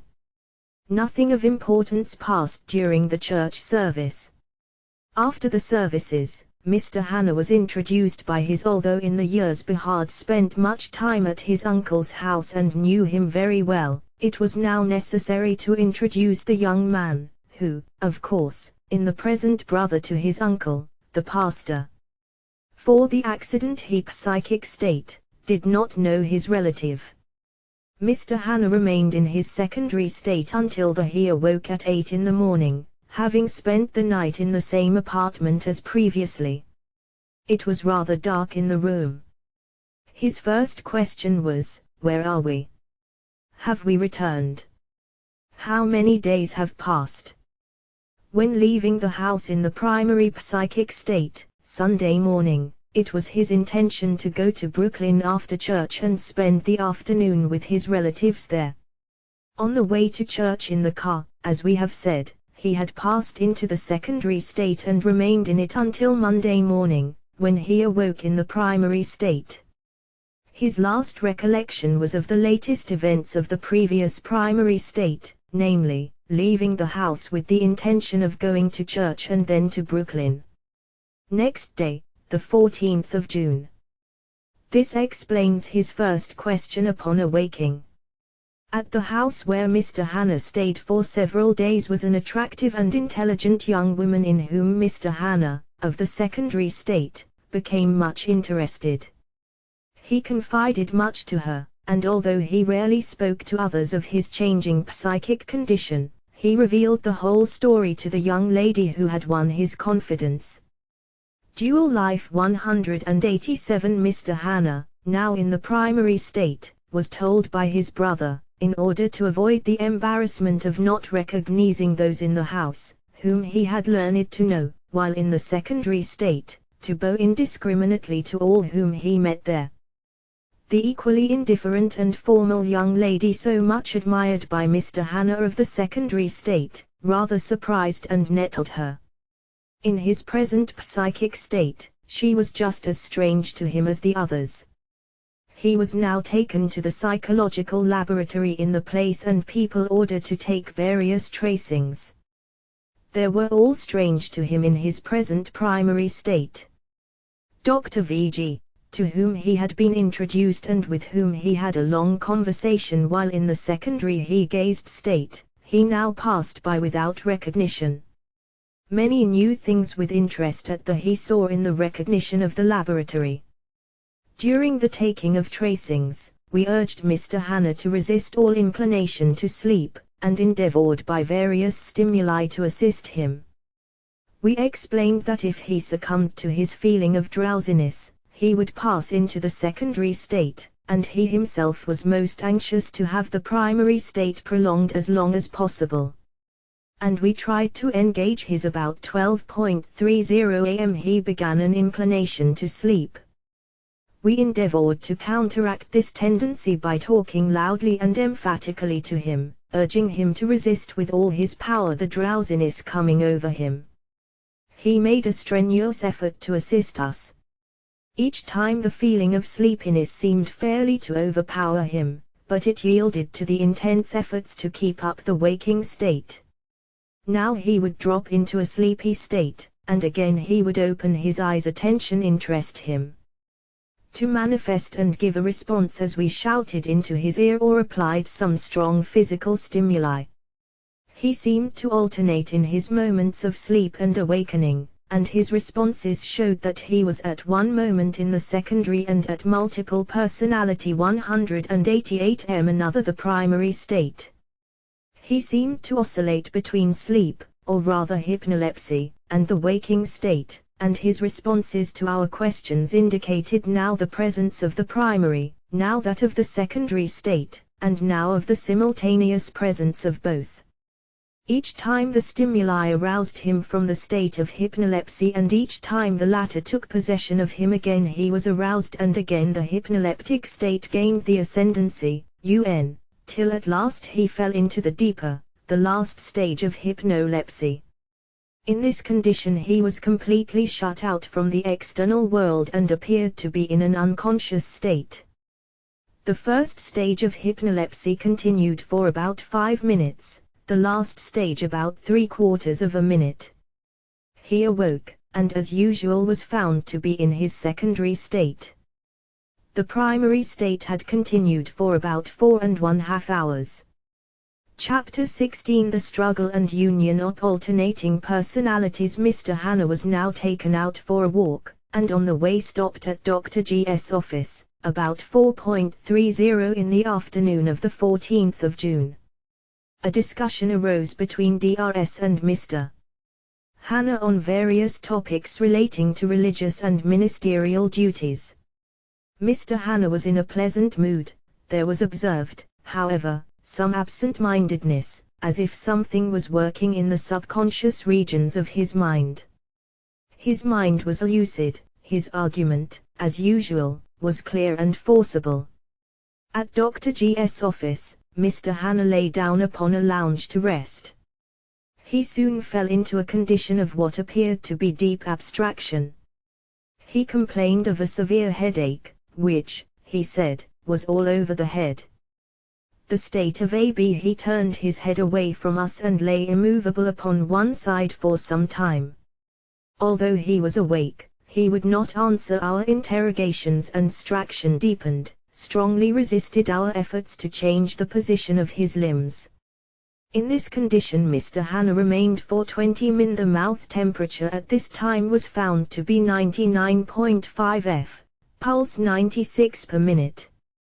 When his brother addressed him, Mr. Hanna turned to him with eyes staring wildly, but did not reply. When an interrogation was put to him, he gazed in a dazed way at the question, but did not answer. 5 minutes later, when asked how he felt, he seemed to make an effort to comprehend, but still did not reply. Utes 189 multiple personality 190. The pulse had dropped to 78, temperature remained as before. We desired to ascertain whether Mr. Hanna could understand us and possessed voluntary control, at least of his eye muscles, because it was not possible to induce movements of other voluntary muscles. It was difficult to determine whether his failure to respond to our direction to him was due to loss of comprehension or to loss of voluntary control of his muscles. To determine this, a pencil was moved in various directions, and he was told to follow it. At first he failed to respond, but later with his eyes correctly used his eye muscles in looking at the pencil. There was no muscular paralysis, but rather want of comprehension. A few minutes later he was able to answer yes and no to questions. It was necessary to repeat the questions 4 or 5 times before he grasped the meaning. I could not stimulate him to speak, although he apparently made every effort to do so. To determine whether Mr. Hanna's mental faculties were intact, and whether he understood speech, we told him to answer yes when a sentence given contained a proper combination of words, no to an incorrect nonsense combination. Forward white is black, 5 times say we 8 are 10, his answer was no fire burns, 5 times R8 make 40, his reply was yes. His responses were uniformly correct, showing that comprehension was and example, when present. During the entire time, Mr. Hanna was apparently his mind reacted sluggishly to the impressions from the external world. He was deeply absorbed within himself. Asked as to his headache, he replied no, meaning by it that he no longer suffered state resembling that of mental stupor. Third pain. We wished now to learn whether he was in his primary or secondary state. To ascertain this, we put questions alternating personalities 191 his which would show familiarity with both states. Responses of yes and no showed that he knew DI in order directly of both primary and secondary states. Be more certain, we spoke German to him. This language he knew only in the primary state, and he showed positive of comprehension. We asked questions concerning persons and events which had recently occurred in the sign's secondary state and of which he had not been told when in the primary state. His correct responses proved to us beyond question that he now possessed knowledge of both states. In short, Mr. H was in what we may term the complete state. Gradually he began to recover his speech, but only the sen and the words drawn out into their component syllables. Not only was he slow in his speech, but also in his movements, and in his reaction to external stimuli. His comprehension was dull, his mental activity was greatly retarded, his intellect was he seemed to suffer from bradyphasia. Tenses in which he answered were short, sluggish. This slowness of thought we may appropriately characterize by the term oradilogia. At first we had to assist him to rise, he moved more or mechanically until he seemed gradually to regain his power of voluntary locomotion. He remained in this rather dazed state for about 2 hours. During this time he gradually came to himself, but his mental activity was greatly retarded, strongly contrasting with both his primary and secondary states. He was less able to converse with us freely, but asked us to speak slowly and distinctly in order that he might comprehend what we said to him. This slowness of intellect had never before been manifested, neither in his normal state before the accident nor in the primary or secondary states. This condition gradually disappeared in the course of several weeks. When Mr. Hanna was in a condition to enter into multiple personality 192 versation with those about him, he was asked if he could give an account of the peculiar state in which he had been in the afternoon. He told us he was fully conscious of all that had been said and done. When asked if he had volunteered to turn him while he was lying upon the lounge, he answered that every movement at that time greatly disturbed him and acted painfully on his mind. What he meant by this will shortly be made clear to the reader. He was then asked to give a full account of his psychic state at that time, what his thoughts had been and through what experiences he had thoroughly resisted our endeavors to flex his limbs, been mentally passing. We were then informed that he was during those moments passing through an intense mental struggle, that it was a most critical period of his life. Here, also, we find the central point of Mr. Hanna's pathological state. Around this point of his life centers our interest, because gives us a deep and clear insight into the nature of his subconscious state. Our observations that pointed to the presence of a slumbering, subconscious state of the lost experiences, our experiments on his memory, the hypnoidal and hypnoidic states that clearly revealed the actual existence of these memories and their possible rise to the surface of his life, our methods that had further substantiated our views by bringing about a crystallization of the two personalities that kept on, by constant stimulation, alternating in his upper consciousness, our methods employed with the object of bringing up simultaneously the two individualities, having them confronted by each other, then forcing them into one synthetic living unity, all that was now once more substantiated by the crucial test of the expected and predicted final results, and by Mr. Hanna's subjective account of them. The objective and subjective lines of evidence as to the nature of the pathological processes coincided. Mr. Hanna's subjective account corroborated our views of the case. Alternating personalities 193. Mr. Hanna told us that while lying upon the lounge, he had engaged in one of the most intense struggles he had ever experienced. The two personalities, that of the primary and that of the secondary state, arose simultaneously and confronted each other. Each of them was the I of Mr. Hanna, and still they differed from each other. He could not choose one only, because each was of the same nature as the other. They could not be joined because they were two quite different personalities. Still, different as they were, both were the ego of Mr. Hanna, and yet each so differed from the other. The struggle produced intense perplexity and perturbation. He felt that the two lives were his, and that they had to be synthesized into one ego. This seemed as impossible as to unify two different individualities and make of them one person. One could not possibly be abandoned and the other taken, because both came up constantly before him as though proclaiming, "We are one." Though different, it was a critical period for Mr. Hanna. He was in a condition which one in a normal state can hardly realize. They were not independent. Two different individualities claimed his personal self. It was a struggle for life between two individualities formed in a single mind. Each one endeavored to gain ascendancy and to suppress, to crush the other, and still neither could be suppressed because each was part and parcel of the other. There was only one way out of the difficulty, and that was the unification of the two. There was no alternative. The two had to be combined and form one ego. Mr. Hanna had reached a critical point. The situation was tragic and painful. Already in the psychological laboratory, before the painful and critical point came up, already there the conflict of personalities began.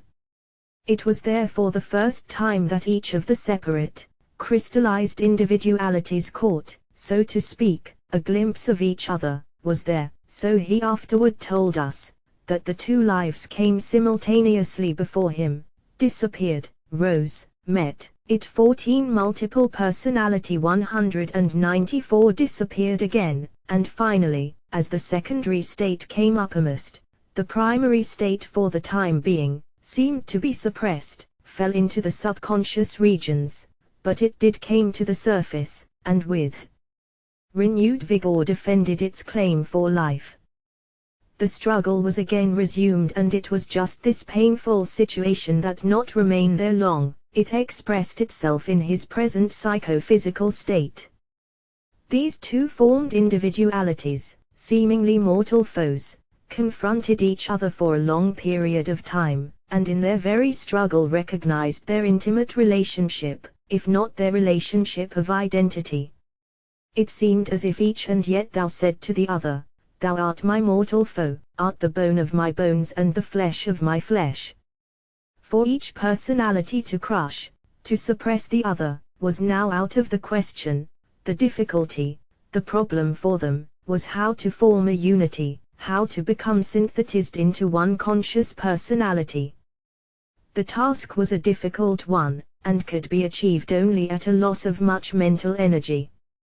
Hence the sluggishness of psychomotor activity, the slowness of movement, of speech, of reactions to external stimuli. Hence the retardation of the whole stream of conscious, the slow and difficult comprehension, hence the phenomena of bradyphasia and bradylogia.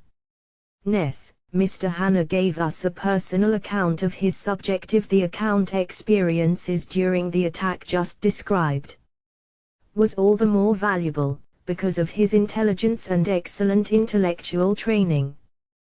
We here reproduce verbatim his replies to our questions. Mr. Hanna was asked to describe the manner in which he emerged into his present complete state.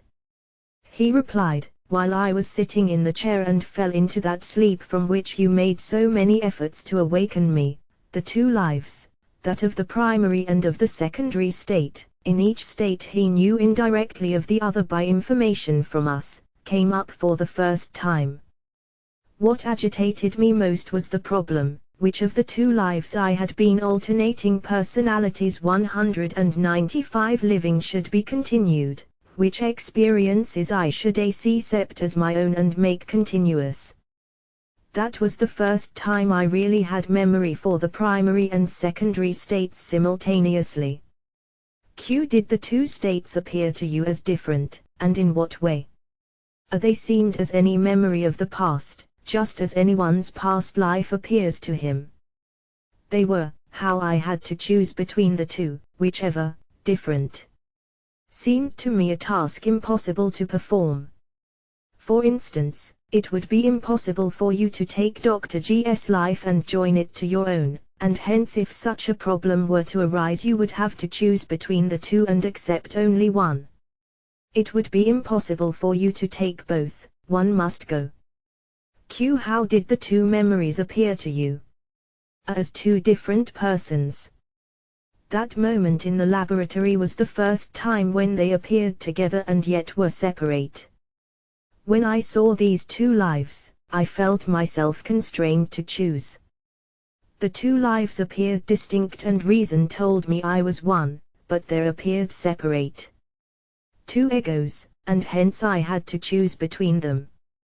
Q. How did you know the two lives both belonged to you if they appeared as two different personalities? The first thing that made me think so was that I remembered in my primary state that you told me of a secondary state, and in the secondary, of a primary state alongside of the secondary. Hence, when two individualities, both known as my own, appeared together, I thought they must be mine. There was also an unexplainable feeling that both were mine. Q. Were these differences as distinct as between two? I can't surely say, but you remember and are sure of what happens in your life and cannot say why you are. When I was in the primary state, I had memory for everything in that state, and when in the secondary state, I had memory for everything which occurred real persons. 196 multiple personality in the secondary state. Now, when I was in that sleepy condition in the laboratory, the two states were together, each of precisely the same nature as it had been before. Both states came together and were recognized. That, while in the of the other, I before one I did not recognize the existence, never realized that, if I should regain my memory, it would happen in such a strange way. I thought it would be like bringing up old memories as one. In reality, it was like bringing to vision an entirely new life. In each memory the life seemed within the same body physically, the same physical being. It seemed to me, on reasoning, as if these were two bodies alike, like twins, perhaps, beings that had lived entirely different lives, or like twins of the same body, with tastes and natures very similar that had afterward become one. Mentally the two lives were very different. It was as if, for instance, you had the memory of your life and Dr. G.'s life as your own at once, or, better still, if you had the memory of Dr. G.'s experiences in another body similar to your own, bodies exactly alike, with similar dispositions, faculties and tastes. You would think it impossible to join the two lives into one, they would seem so discontinuous and different. It was a struggle for me to decide which to choose. I had to leave one, because it was impossible for me to take both. It seemed too great a strain to take both. You see how hard it would be to take your own and Dr. G.'s life and make both your own. You would have to choose one. QAA7 Hitch life did you prefer to accept? I was willing to take either. The struggle was not so much to choose one as to forget the other. I was trying to find which I might most easily forget. It seemed impossible to forget one, both tried to persist in consciousness. It seemed as if each memory was stronger than my will, and still I had to determine which to drive away. Just before lunch extraordinarily does. Day, in the psychological laboratory, I chose the secondary alternating personalities 197. It was strong and fresh and was able to persist. The primary was more clouded and easier to subdue. I tried alternately to throw away each, and succeeded at last in throwing away the primary and emerged into the secondary state. At Dr. G's office I had the same struggle over again. QY, when you were lying upon the lounge, did you resist our efforts to change your position? I wanted to be alone to decide which life to give up. At this time the question arose, whether I could not possibly take both, whether I should try and forsake either at all. I felt I must decide now whether to have this struggle daily, that is, to decide upon one only. I now wondered whether I might not accept both. The first time the question arose I was in the intermediary state. The question was, which of the two lives I should reject. The second question in my mind arose when I was at Dr. G's office. It was, whether I should take one or both lives. The second question was one that ought logically to have been decided prior to that considered the first time. I recognized that it was necessary to choose one. The question now was, whether one or to take both. Both the mental struggle was great, it was hard to decide. Mr. Hanna found it extremely difficult to express the mental struggle of the two states. I decided to take both lives as mine, because of the fear and anxiety that the mental struggle would be repeated again and again. Agony experienced in the struggle of the two lives was too great to endure. The decision had to be made. I decided to end the struggle, and make a final decision. To accept both lives as mine, a condition that could not be worse than the uncertainty I was in. I then felt that the oft-repeated struggle would ruin my mind. The struggle was very severe and the mental agony great. It never seemed possible to me that loss of one's life, or it could be so complete.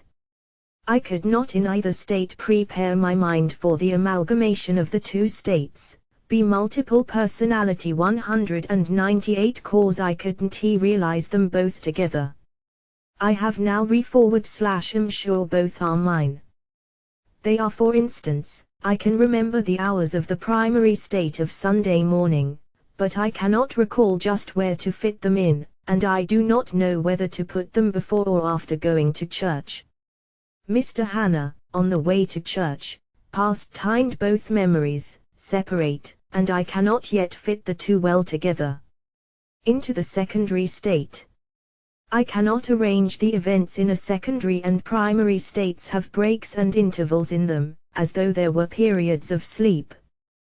The secondary state is stronger and brighter, but not more stable. How about your picture dreams?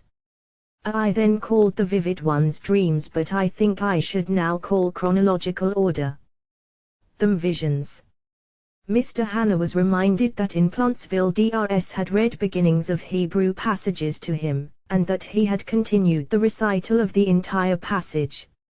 He now asked to describe his mental state at that time. Said, yes, I remember that. It came to me then as when is recalled to mind suddenly and one can't remember where or when it was learned. One does not realize he has ever learned or heard it before. He quotation, for instance, can't associate it in his experience. A mental flash. It came to me just like it startled me then, because for all the 5 weeks prior to that time and dating from the accident I had a clear recollection and association for all I knew I had, carefully retained all, but that flash of unknown memory was a wonder to me.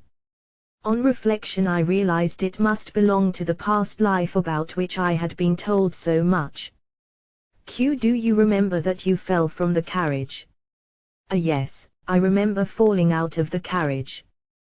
What is the next you remember about the fall?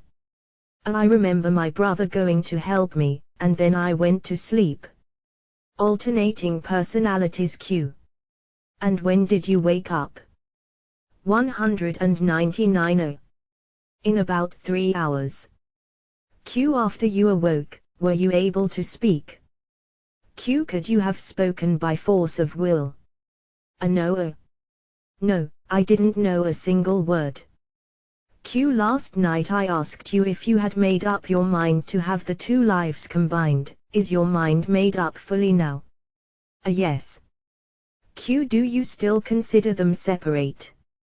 I am sure they are both mine, but they are separate in this sense, that I cannot fit the parts of one into the space of the other. I do not know how to unify them. For instance, I can remember 3 hours when I was in the primary state one morning, but I do not know what date to fit that in. I remember rising, dressing and going to breakfast, and that is all I remember in the primary state, but I do not know when that was, what day that was. I have not learned to fit them in the chronological order. The secondary state has breaks and the primary state has breaks in it that are like sleep, in it also. I will have to learn the dates better before I am able to fit them together. Q. Which of the two memories do you retain the most easily, the primary or secondary? Both alike. In a gender difference is that the secondary state is a little stronger and brighter, but it is no better maintained. There are more details in it, which I remember vividly. Q. Have you any reasons more or less personal to care to remain rather in the primary or in the secondary state? Irrel way. No, I cannot choose now, I have decided. Q. Have you any reasons, any personal reasons, to prefer to remain in the primary or in the secondary state or to retain both? No. Last night you spoke to me as if you would like to remain in one state rather than the other, that there were one because of the sluggishness of the patient's comprehension at this time. Some of the questions were necessarily repeated. Multiple personality 202 reasons why you would prefer to remain in the primary state rather than in the secondary. No, I meant to say that there were moral questions that have come up before me since I have joined both. For instance, these two men that I spoke of last night, and similar things. Q. Well, explain if you can. It is this, there are two men who, since the two states are joined into one, give me good reasons to change my relations to them. They would have been my enemies if they could. In my secondary state, of course, I did not know that there was no one to tell me, and they took advantage of the secondary state, introduced themselves, and got promises that no one, I tell you this as an exults, would have been able to get. Ample of questions that come in my mind since, because I have learned people differently in the secondary state, and compared with the complete state it makes quite a difference. 4. Some people I cannot trust now that I did trust. Being my secondary state, I believed every word I have simply given this to prove to you what has been passing through my mind since I have joined the two lives. It is a question to know what to do in this case.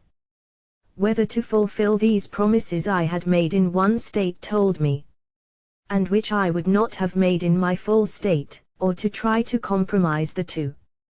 Q. Do you feel that you are responsible for the promises that is you have made in the secondary state? Question. You see, if they are contradictory, I cannot be responsible for both, but you can understand what a confusion there must be in a person's mind, for everyone that I have met with, old or new friends, has been in certain I am not speaking of anyone in particular, but it is very confusing, and it will be confusing and emulations to me. Embarrassing for them, too, for they have been explaining things to me and teaching me like a child to talk, and so on. Mr. Hanna gave the above account in a clear, precise alternating personalities 201 way, slowly and apparently with mental effort, though with a full and exact idea of what he was intending to convey. The two personalities have merged their individual minds into one personal consciousness. The two individual lives have gone to form the complete healthy life of one individual, The Present Mr. Hannah. Autobiographical sketch of dual life experience about 6 months after Mr. Hannah's complete recovery. At our request he furnished us with the following personal account of his experience since the accident. The 15th of April, 1897. The first return to consciousness on the night of the 15th of April, 1897, may be understood only by comparing it to the birth of a person possessed immediately of matured mental and physical functions. The first memories are the most vivid of all, and the difficulty in describing them is from want of a parallel as comparison. During the first rudiments of consciousness, there was absolute lack of knowledge that an outside world was in existence. The eyes were closed, there were no sounds to be heard, and the power of motion was not yet known. How long this first state, without knowledge of anything in the material world, really lasted, is not possible to say. Simple memory would represent it as a period of many years. So great was the mental activity and so wonderful were even the meager facts of consciousness. But the fact that absolutely no motion was made, even of the eyelids, and that no sound was heard, although the room was full of watchers, apparently indicates that the state was of but an instant's duration. In fact, later experiences which left on me the impression that would now be made by the life happenings of many years, really continued only for a few moments, according to the positive testimony of others who observed them. Parison, if memory, with its present habits of was to be trusted for a verdict, my life for the thus, 202 autobiographical sketch 203 few days would be declared to cover a few centuries. And this impression has been corrected only by force of the most vigorous reasoning on my part and the exercise of the perfect power of the will in forming beliefs. The mental tension of the first state was relieved by a sensation of breathing. This was the first breath since the return of the sense of touch or feeling, which was doubtless at the same time as the return of consciousness, and the first sensation brought a feeling of intense wonder. Consciousness had apparently returned at the time of the full breath, as this first sensation was of exhaling, as the lungs became empty and the heartbeat was felt. This was a new object of study and the mind was not slow to direct itself toward it. It is necessary to state in this connection that the then attending report that during the last half hour of unconsciousness the breathing local physicians of Plantsville was so faint and the heart action so weak that at times even the most careful observation failed to distinguish either. This shows that at the first moment of consciousness the sense perception was acute. There seems to have been an immediate, complete restoration of every mental and physical power, as the subsequent narration will continue to inhalation and exhalation followed normally. Although breathing was involuntary, yet the fact was noticed that its rapidity varied according to the degree in which the attention was fixed upon it. I remember the great effort to vary the breathing to every form from a short, quick gasp to a deep sigh. This I have been told was first sign to the watchers of returning consciousness.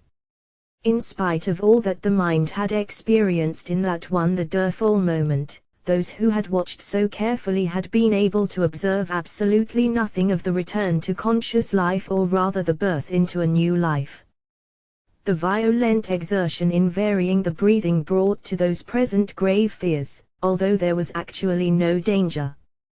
These were merely the experiments of a man who had just 204 multiple personality found that could breathe. During this breathing also the sense of hearing was first discovered, and it was almost instantly learned that the breathing could be made more or less distinctly heard, according to the wish. In this way the breathing became at times inaudible and again so loud as to amount almost to a snort. At this time the power of motion in the face was learned principally by the mouth and nostrils, and it was no wonder that those taking care of me were alarmed by the contortions of the face and the spasms of the chest. Voices and movements were now heard in the room, breathing paused for a moment, arrested by this new wonder. On commencing once more the violent breathing and the movements of the face, the eyes suddenly opened, and here indeed was a new world of wonder and study. Objects were all alike as to distance, shape and thickness, but the variety of color was the room was a great, beaut feature of interest. Quite involuntarily, full picture, absolutely without movement or distance, there was as yet no motion of the head or limbs, but the eyes were restlessly moving about as far as the field of vision allowed. Yet at the next breath the motion of the chest was seen, and in watching that, the head was felt to move. Having learned this new power, the head was soon turned here and there and rolled about ceaselessly until the violent effort soon caused a motion of the shoulders and then of the arms, which were tossing backward and forward and groping and feeling about in the great desire to learn all that was to be learned. At this time one of the attendants standing near the door moved a step or two. Expecting that this motion, like beyond the others, was connected with my own power, I reached out toward the person who had moved, and was much surprised at not being able to touch the object and repeat the movement. In the effort to reach farther and farther, the body and limbs came into use. After some effort I learned to autobiographical sketch 205, walk imperfectly a step or two, and persisting in the search, I reached the person who had moved, and gave him a vigorous push. I was well rewarded by seeing him move, but surprised that he directed his motion violently toward me. The other men in the room also came forward, and the fact dawned upon me, now too late, that there were others like myself in existence, and that they expected to have an influence in regulating my movements. They pushed me without much trouble back to the bed, but my unwillingness to be opposed was very great, and another effort placed me beyond their control. I have been asked many times to account for the remarkable strength then at my command, but I cannot do so. Furthermore, it is now my desire to give facts, not theories. My only thought was to resist with my utmost exertion the well-meant efforts of the men, who in turn misunderstood my motives. My only wish was to defeat them that I might be free from them. There was no idea of personal danger, and consequently no sense of fear. I gave myself to the object in view with a complete abandon that is proved by the wounds and bruises received, which an experienced person would have guarded against, perhaps, by withholding some of his strength. The three men who were first engaged with me in the struggle were all heavier than I, and one was far taller. The first man to interest me was the one who had first moved, and he was thrown to the door, and the others were pushed back. Another man caught me by the throat, and this transferred my interest to him. He was soon thrown down and held fast, regardless of the efforts of the other two men to gain control. I meant no harm, and although two of the men were where I could have inflicted serious injury, I was satisfied to keep affairs in statu quo, and none of us suffered except by bruises and lameness and disheveled clothing. However, it was impossible for me to rise without releasing the one against whom I felt the greatest opposition as being 206 multiple personality, and thus we remained, neither side being able to gain the desired advantage until another man was summoned from the neighborhood. After another severe struggle, the four gained the one who had caught me by the throat. My arms were tied behind my back. This produced considerable pain, but worst of all was the hateful feeling of helplessness, and so I was tossing and writhing as though in great agony. At this time the family to whose house I had been brought returned and learned of the evening's experiences, and the desire was to release me from the painful restrict. This was done without the knowledge of the attentions. Ants. I was heartily glad to be released, and glad that there was no attempt to renew hostilities. The time was spent in watching those present, and wondering at the strange sounds and movements by which they seemed to understand each other. I was beginning to see that people were kindly disposed toward me after all, and it was a great trial indeed that I was not able to talk as I saw them do, in order that I might tell them that my previous actions had resulted from a misunderstanding and not from intentional harm on my part.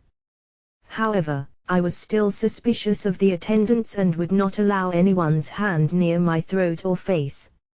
Soon exhaustion overcame me, and, as I am now told, the remainder control, and of the night was spent in a comatose state. The next day, Friday, the awakening brought a continuance of the experiences of the preceding evening. My great desire was to learn to talk, and to this end I repeated every phrase I overheard, but I found that people either were puzzled or misunderstood my meaning. And so I gave up this attempt for the time being. I was suffering from great hunger, but did not know that it was possible to sat autobiographical sketch 207 my wants until at last a little food was brought and I was taught to drink from a glass. Eat, I having learned how to took nourishment so eagerly that there was fear to provide more, and my greatest inconvenience for the first 2 or 3 days was from hunger and the inability to state the need. One of the friends at last appreciated the fact that I was fully able to learn to talk, but had merely lost the use of words, and she consequently set to work to teach me to talk. The first lesson was apple. After hearing the word repeated several times, I understood that it was desired that I should say it likewise, and so I did, and was rewarded by being taught to eat the apple. Yet my idea of the meaning of the word was very vague. To me apple was an expression of the thought food, and my constantly calling for apple was simply the expression of my desire to eat, although it was interpreted as an expression of an inordinate desire for fruit, and consequently my diet was even more restricted. The next words were the imitation of the tick-tick of the watch, and the word watch itself. After this, words were learned with remarkable rapidity, needing to be explained only once in order to become permanently a part of my vocabulary. Of course, parts of speech other than nouns and verbs were more difficult of explanation, but everything was well understood as soon as it was made clear to me. It was, however, a long time before the use of the pronoun was substituted for the use of the proper name. Strictly speaking, there was not a question of learning to talk, but rather of learning to understand. Every word could be correctly repeated without difficulty, and as soon as once satisfactorily explained, was always correctly used. The arduous task was to define each word in terms of the limited vocabulary already at command. Concrete nouns, especially the names of objects in the room, were easily learned, but certain verbs and other parts of speech were 208 multiple personality hard of illustration. Expression by the hands and face were of great effect in presenting the root idea of a word, but often failed to make clear whether a noun, or verb, or adjective was intended. After learning in this way by repetition, it was natural that the personal pronouns should present some difficulty. For example, you was understood as being the denominative applied to me, and me as applied to the one ad. Consequently, on commencing to use these dressing me words, I referred to myself as you and to the interlocutor as me or I. It was some time before the fact could be learned that I and you might refer to the same person if used by different speakers. While stating that a word once defined was always remembered, it must be acknowledged that a great many ridiculous mistakes were made, from the fact that only the first bare definition was known in exclusion of any shades of meaning, or of the scope of the term. A fowl was seen through the window and was described as a black hen. I had already been taught the names of 2 or 3 colors, white, green and pink, but did not know the word black or the word hen. Consequently I understood black hen as one word, the name of the creature. A moment later, seeing another fowl which was white, I referred to it as a white-black hen. Having learned imperfectly the use of the word talk and understanding that it referred to the motion of the mouth, I at first described the process of eating as talking the food. Long argument was required to convince me that I was people. I had noticed that I had many of the physical characteristics of a human being, or, as I then expressed it, others, but as they were always walking or standing fully dressed for active daily life, able to talk and to act freely, while I was kept in bed and obliged to learn everything laboriously, led me to think that I was a creature of a different order. When told that someday I would walk about autobiographical sketch and look like other people, I at once wished to 209 know whether I would wear a dress, or a coat, or trousers. Ideas of time were taught to me by holding a watch and naming as a minute the time required for the revolution of the second hand. Large divisions were done with relation to this, but were at first scarcely understood, or at least scarcely realized, although constant reference to the watch and a comparison of its different indices were of assistance. There was no idea of distance beyond a few feet. The outdoor world appeared through the window as a picture whose details occasionally moved, as when a man or a dog passed or when the trees waved. The room was the world, into which persons came into existence or were annihilated. It was soon evident, however, that at the doorway, sons carried on an existence outside the room, and later that by mentioning a person's name he would appear on the scene. And so everyone who had visited the room and whose name I had heard was called for, and I could by no means understand what was meant by saying that so and so was many miles away, or lived down in Plantsville. I entertained the idea that everyone I had seen was just outside the door, and could have been reached at a moment's notice. A mirror was given to me by chance, and seeing my image in it, I attempted to find the face behind the glass, but it had disappeared. Again and again the effort was made to find the person who had eyes and mouth which he could move as other persons could do. There was no idea that the face was a picture of anyone in the room until by chance the glass was turned so that other objects and persons were seen reflected in it, and on using a larger glass, the whole matter was explained. In Saturday morning, the absence of pain in the head was this pain had been severe, but had been ignored noticed. 15210 multiple personality by me, I suppose, because, being constant, I was not aware now that it was absent of it as an abnormal condition. Difference between the spells, the mostly, yet returning by condition of pain was a pre-normal condition and attendance to here nauseated, but it was puzzling to the when formerly none had been of severe pain in the head, pain intense, pressure, there was an hot complained of hot metal on such as would be felt under a great weight the head. The periods of relief were so welcome that there was a desire to laugh hysterically or to get up and jump. The pain was described by me as big push on about the head, which was to be interpreted as severe pressure on the head. There was a great desire to see and become acquainted with people and to hear them talk. An extraordinary memory was manifested in afterward recognizing people once introduced to me. A general lively conversation was scarcely understood at all, but the meaning of a detached sentence could often be guessed by thinking over the words in all possible relations, so that sometimes much more was overheard by me than others suspected.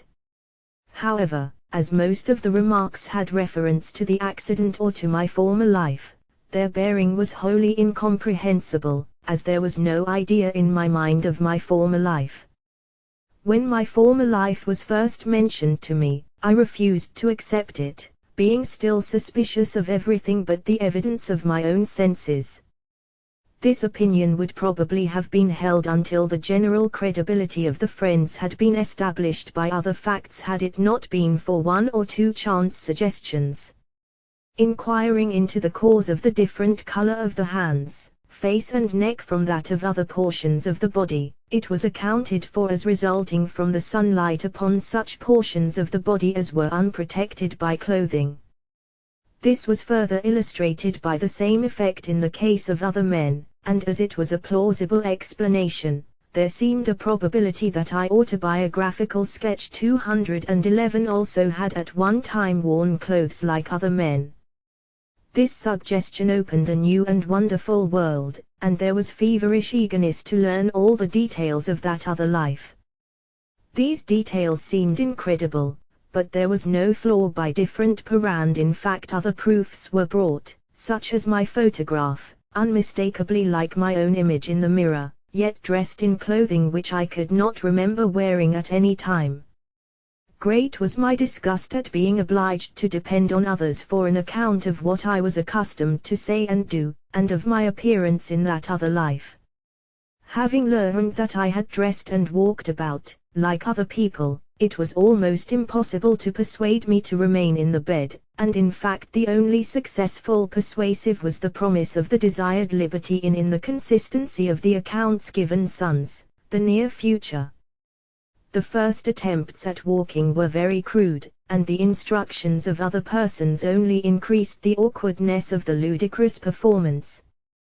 The promenade was confined to the one room, but a view had been obtained of the adjoining room, and great was the curiosity to learn the mystery of the other room. The next day a conversation was overheard in which was stated that the men will come again. Now it must be explained that the men to my mind referred to the four people as they appeared and acted the first at night during the fearful struggle. Since then all the men had seen me and had excited no alarm or antagonism in my mind. There was a belief in my mind that the person was known by the expression of the face and by the name applied. Thus, while the name of some of them indicated the kindly, genial persons who came occasionally to chat with me and aid me in every way, on the other hand, the men indicated the harsh, memorable Thursday night. Determined fighters of the yet both were recognized as having the same general appearance and bodily form. As multiple personality 212, soon as it was known that the men were coming, there was an irrepressible desire to leave the bedroom.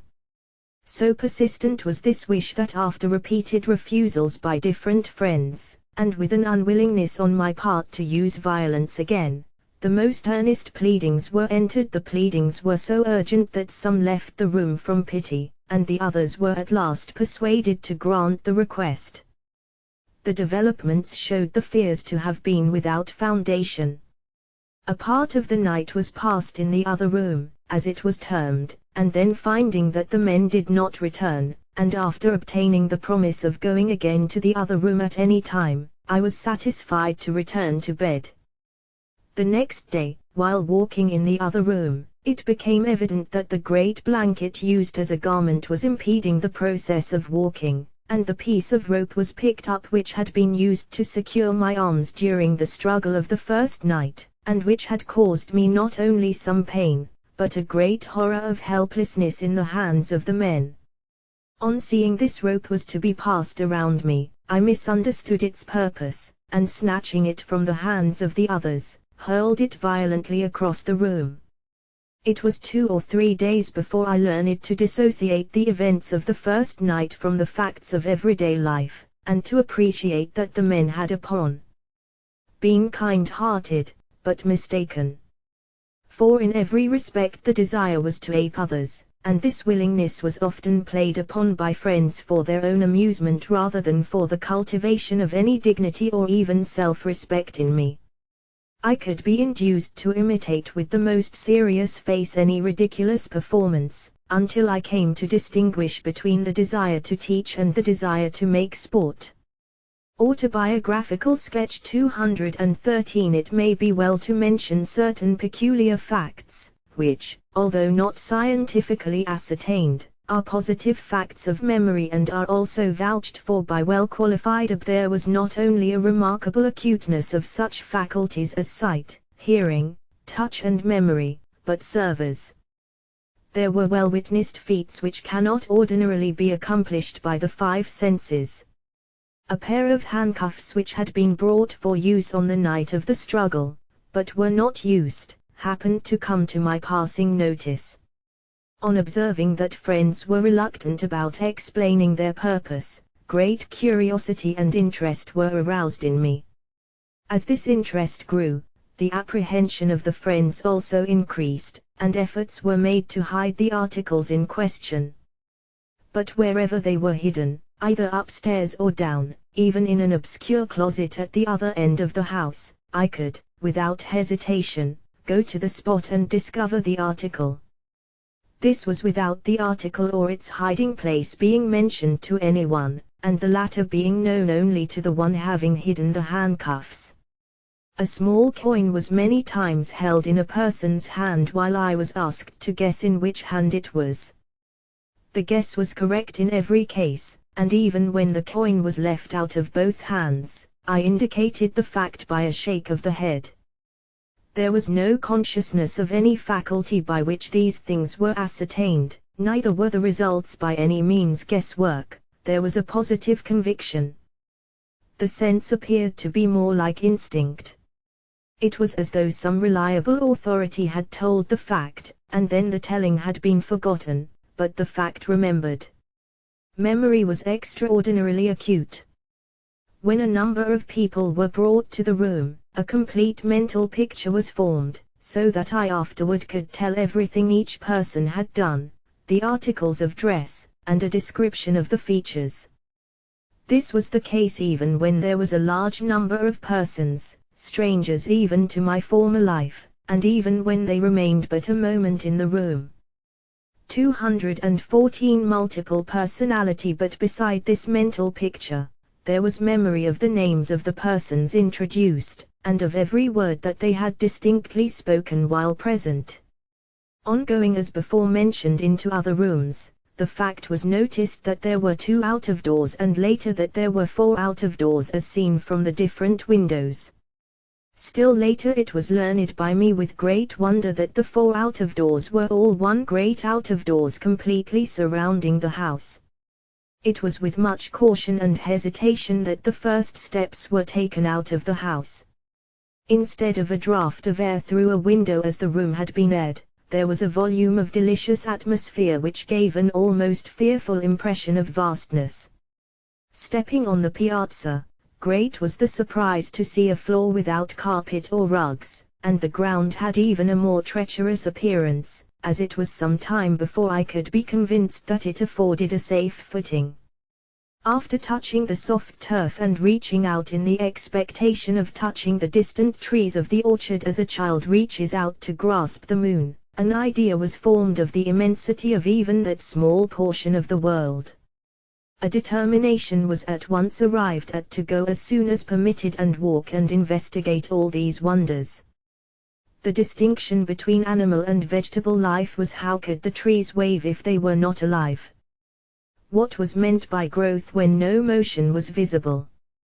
The clouds in their motion were marvelous difficult to grasp, and were said to boil because their appearance and motion were like the steam from the tea kettle. And as words were often misunderstood in their exact reference, the word boil was taken as describing the outward, visible effect, rather than the unseen process.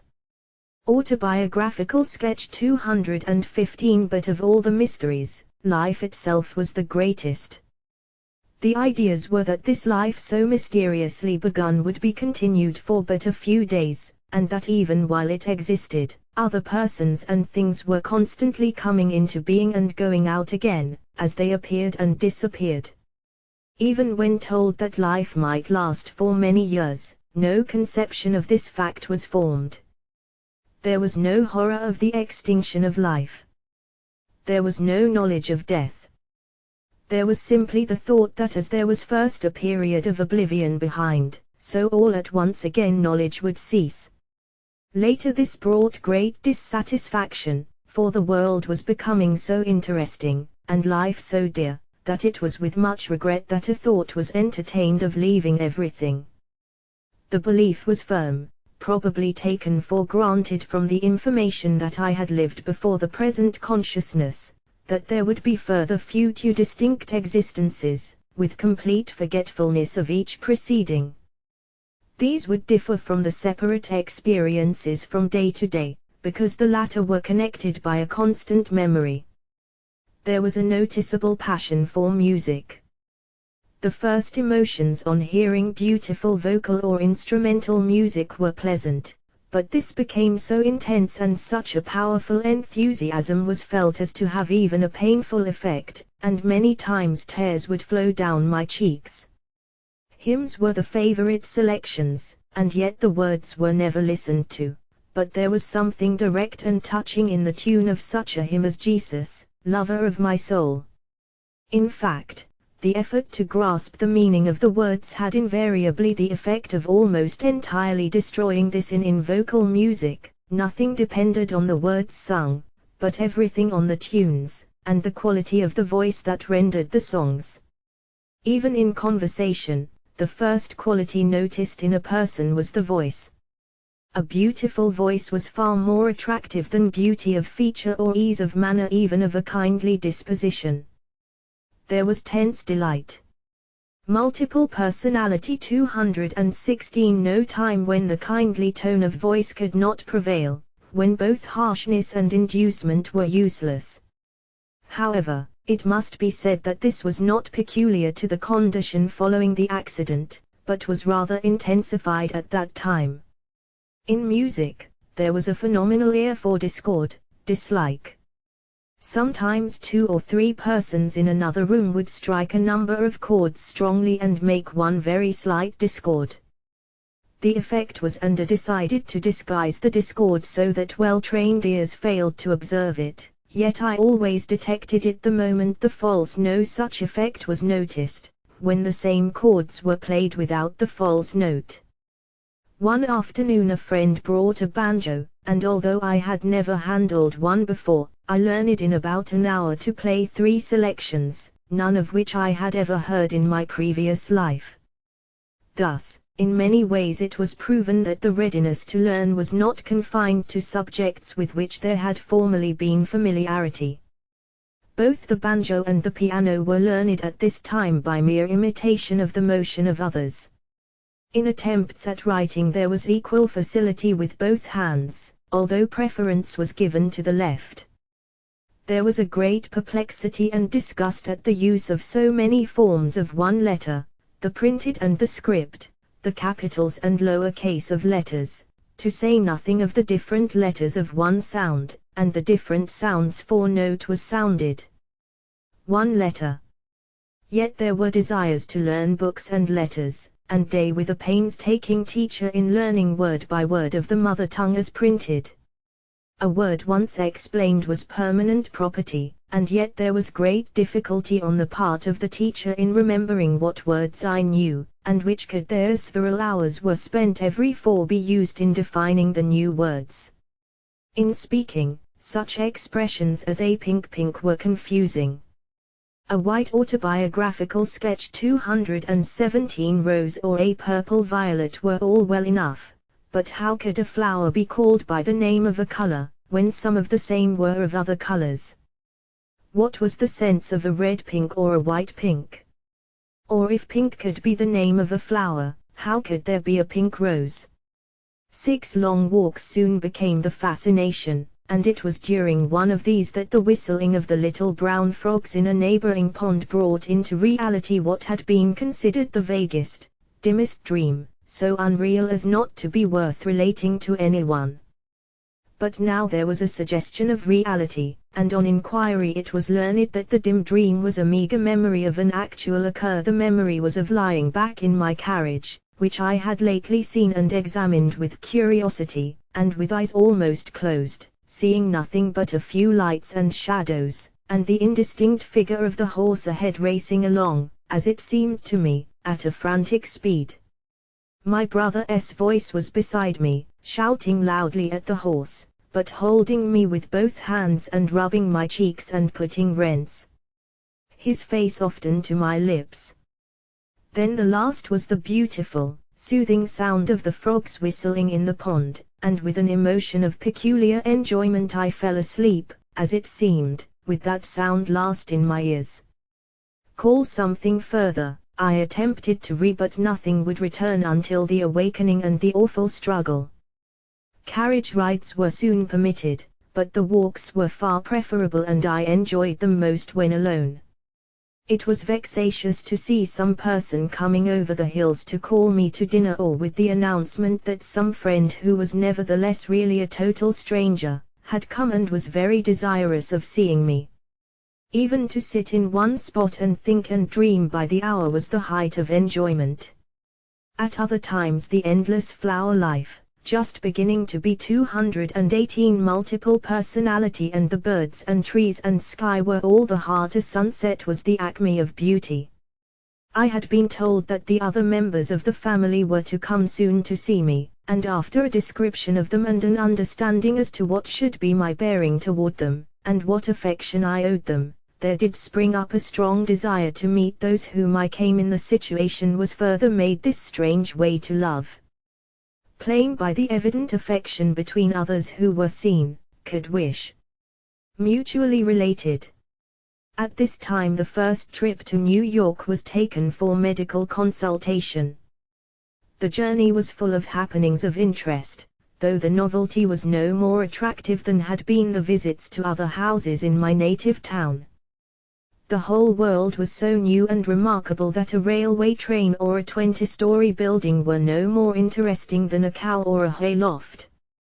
It was later that these proportions were established. The ocean was the one view that made a truly powerful impression on the mind. The discussions with the doctor, not one of the two who finally and successfully took up the investigation of my case, were of interest and food for reflection.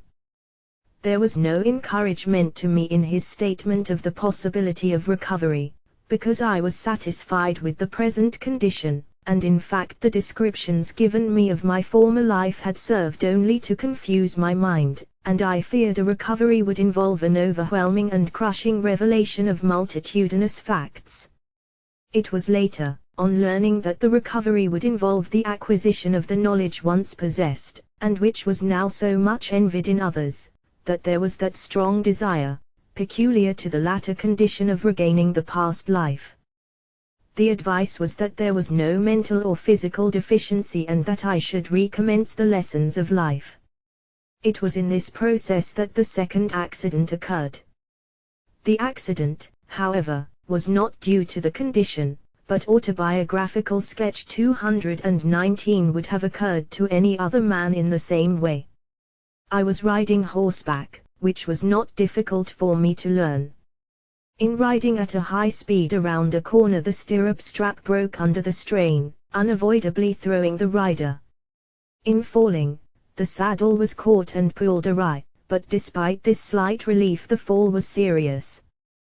The injury to the back was excruciatingly painful, and for a time prevented walking to the house. The after effects were even more serious, and compelled confinement under medical treatment for some weeks. The only disappointment to me was that I had not first learned more of the world before being shut out from it. Reading was also prevented almost wholly, although the lessons were in some measure continued. A period of discouragement followed the first relief from the pain of injury. There was always the thought that if there had been a few more days to see the world, it would have been easy to bear the confinement. However, as the days passed, there was much more hope in the faces of friends, and the future again looked bright. About this time the specialists from New York, to whom I owe so much, commenced their visits and afforded subjects of immense interest. The first visit by one of the specialists from New York was doubtless for the purpose of satisfying himself of the nature of the trouble. The habit of implicit obedience to the attendants, carefully formed in the past weeks, brought now a serious difficulty, for I was commanded by the specialists to remember certain facts in my past life, and it was wholly impossible for me to do so. The effect of this condition can never be understood by others, because, in the first place, an ordinary lapse of memory is different. Though a person forgets, he realizes that he has forgotten, and that at once makes a multiple personality 220 point of connection. In my case, while there was a vague had been a belief in the testimony of friends that their former life with such and such occurrences, yet this fact was not actually grasped in such a sense as to enable her in the second realization of what remembering involved. Place. It is a frequent occurrence in ordinary life that a person is accustomed to forget, and by an effort, to remember, but in my case there had been absolutely no such thing as a conscious failure of memory since the accident, so that I did not know how to and could not understand how it was possible to forget. Further, a person in ordinary life is accustomed to follow his own wish in questions of obedience. For a while he is desirous of granting the request of a friend he knows that if the grant is impossible, he is at liberty to decline, but in my case I had, since the struggle on the first night, done nothing remembering except to give implicit obedience, and the dilemma of an impossible obedience was a new one. There seemed to be something wrong with the machinery of the will. Later, the memory tests under the direction of the specialists in charge of the case were of great importance to me, for while I evinced a memory far better than the normal, yet of course there were some figures or letters in the list that could not be recalled. This was the first conscious there was a realization that something had been lost and a knowledge where to search for it. In a few cases the absent numbers were regained, and nearly all could be recognized when renamed by the examiner. This discovery of the possibility of forgetting and regaining made a profound impression upon me. 8. As to the character of my dreams, I may say that they were of two kinds, though it was not known that either kind was of importance till they were related by me at the re-autobiographical sketch quest of the specialists. 221. The ordinary dreams referred invariably to the life since the accident, and as this was the only life to me, these dreams were the only ones of interest to me. I found great amusement in comparing their circumstances with those of the real life, ridiculing their inconsistencies and wondering vastly at their connection with one another. These ordinary dreams differed from normal dreams only in that they were necessarily limited in their own situations, and yet were more extravagant even than a dream. The other dreams were an unconscious reliving of the early life. To me they were imagination, until I assured Marist was the by my friends being actual. Their scenes were not dreams in that any true sense, but were actual memories by a mind so freed from the gross material of ordinary existence as to actually live in the past. Not only a faithful photograph was preserved, but a phonographic record as well, so that conversations could be remembered, and strange to say, conversations that otherwise have been wholly lost even to the normal memory.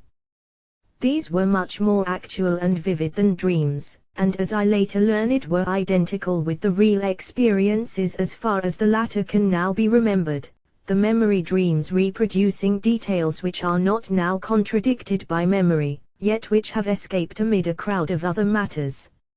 In reference to the flashes too of the past during waking hours, it may be said that they came without an effort of the will, but vere forced upon the mind. These flashes I subjects felt as violent intrusion of ideas seemingly foreign, yet that they referred to the past life was believed by me on authority, but was not yet realized. When, on listening to the reading of Hebrew verses, I was able to repeat other verses from memory beyond those read by the avoidable. 1. Mr. Hanna refers here to hypnoidic states. He wrote this without reading our statement of the case. 2. Mr. Hanna refers here to the hypnoidal states. 222. Multiple personality examiner. I felt as if they were being spoken by another mind using my tongue. When listening to a song, the names of two singers in a distant city came to my mind. I, however, had no memory of their having rendered the song or who they were. I could only remember the first names of the singers and the tones of their voices, and even these memories did not appear as such, but seemed like the statement of another person with my own voice.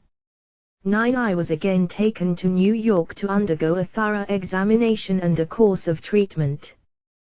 The tests were very trying to me, yet there was so great an interest in the proceedings as to prevent a refusal to submit to the treat after the first day of the novelty of city life, and not more evident now because of a wider experience. I awoke after a good night's sleep at about 4 o'clock, with the full knowledge of the past life, except what had occurred since the accident. The surprise was exceedingly great to find oneself in bed in a typical New York home, when the last memory was driving over the country roads of Connecticut. Even this memory was not immediate, but rather a general remembrance of being at home and at work. Fortunately, the roommate was recognized as my brother, and the latter, being rudely awakened by me, was challenged for an explanation. This being made hastily, I was cautioned to remain quiet, while a friend was called. This friend proved to be one of the specialists. Questions and answers flew so fast that it was some time before I could realize the state of the case. I utterly refused to believe the story of the accident and of the following weeks, and took the whole for a huge joke. This was natural, from the humor of the situation.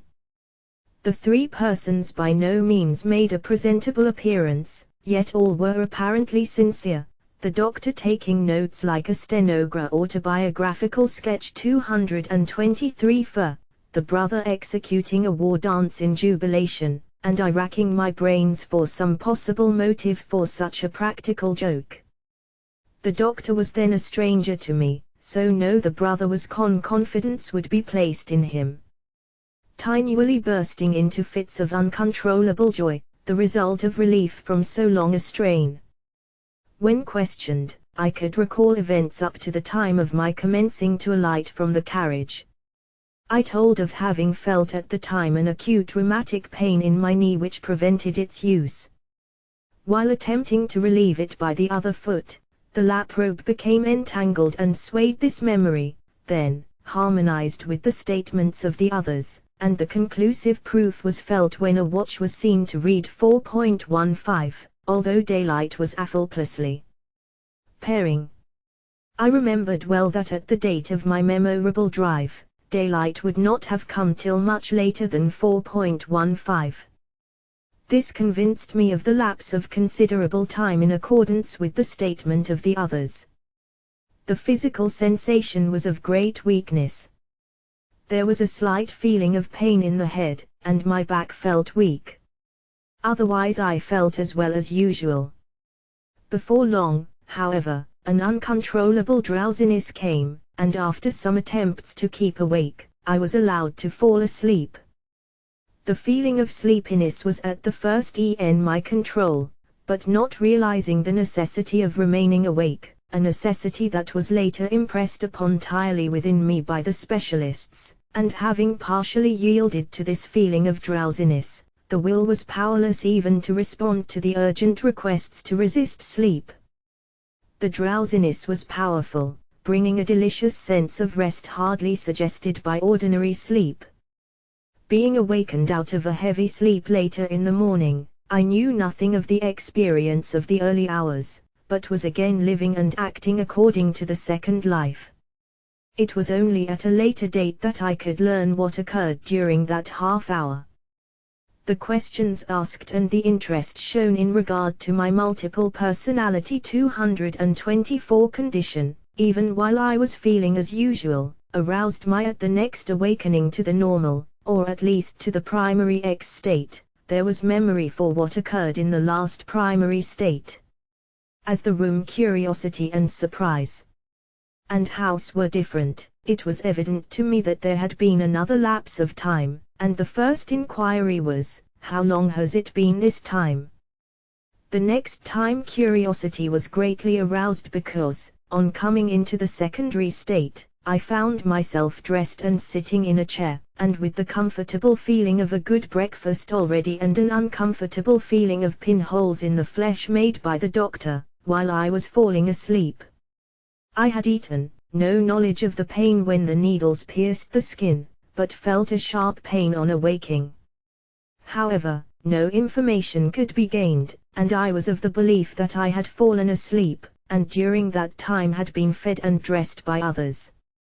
In the primary state I found myself making thought again. Awaking in the secondary state I would not be alarmed at the change, but of course, at the next change, there was no memory of the resolution, lessly a resolution that on, and consequently, distress was felt.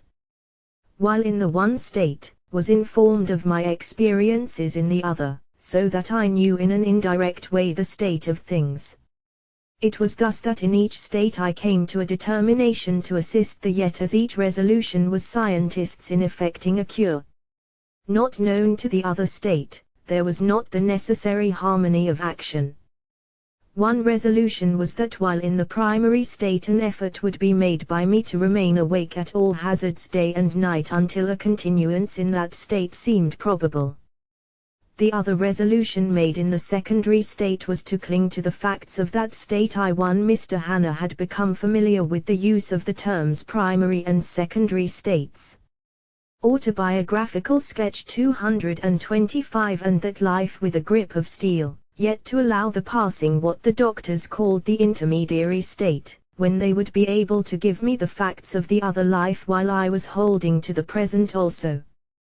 The first mental struggle was during the very next primary state, which, by the doctor's earnest request and my own extraordinary effort, was already prolonged to 3 or into 4 hours. All were assembled in the laboratory. The had hitherto been resisted, but was growing continually more heavy, especially during the feeling of drowsiness quiet of the experimenting. In vain were these interesting proceedings watched. All, even the needle points, which were not felt yet, were faintly known in the dim receding consciousness. Yet there was that determination to remain awake at all events, and the struggle con by me. In vain were the efforts of tenured in half-consciousness for a long time.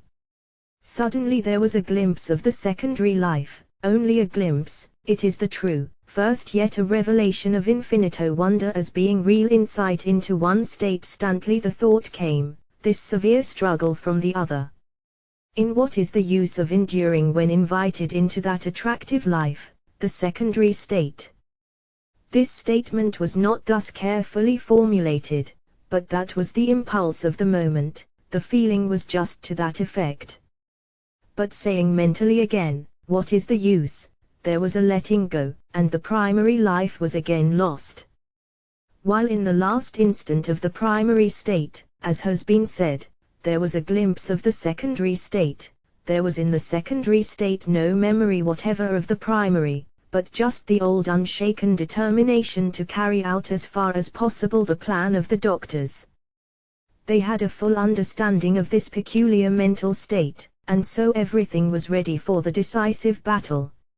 It came in the same house in which the first awaking to the primary state had taken place. It was early evening, 16226. Multiple personality after a play of unusual activity and enjoyment, bringing great fatigue and drowsiness. Struggling against this, I felt a severe pain in the head. There was a regret of having bound oneself to such an resolution, yet a determiner by it at all hazards. There was every encouragement from the doctors, who were eagerly plying me with questions and insisting on facts of the experiences of the other state. The persons and places of the primary life, learned by the doctors by questioning friends and myself in my different states, were mentioned and strongly impressed upon my mind. Especially those persons whom I knew in both states, were referred to. I was still in the secondary state, but the other life dawned on me, and nothing but my will pertinaciously clung to the secondary state. Both states were dim, and only the doctor's tiresome repetitions and persistent hammering on the reluctant mind made them gradually more real. I felt quite vexed at what seemed the obstinacy of the doctors, yet was coming more and more to feel the force of their statements. Yet even now only the first position was gained in the conflict, for while both lives were presented to the mind, where was the possibility of combining them? And had I not lived and felt each life? Yet how could one person live and feel both lives? Here was the critical point. But the doctors persisted they were both my lives, and indeed I knew each one was, though it is impossible to take two men and make them both into one. But the lives were constantly becoming more and more personal, until at last, by a deliberate, voluntary act, the two were seized, and have both remained for half a year to the present date, though for some time after the recovery it was difficult to dovetail together the detached portions of each life so as to present a continuous history. Mr. Hanna has fully recovered, the detached portions have become dovetailed, the two sharply denned personalities have been fused into one healthy, normal person.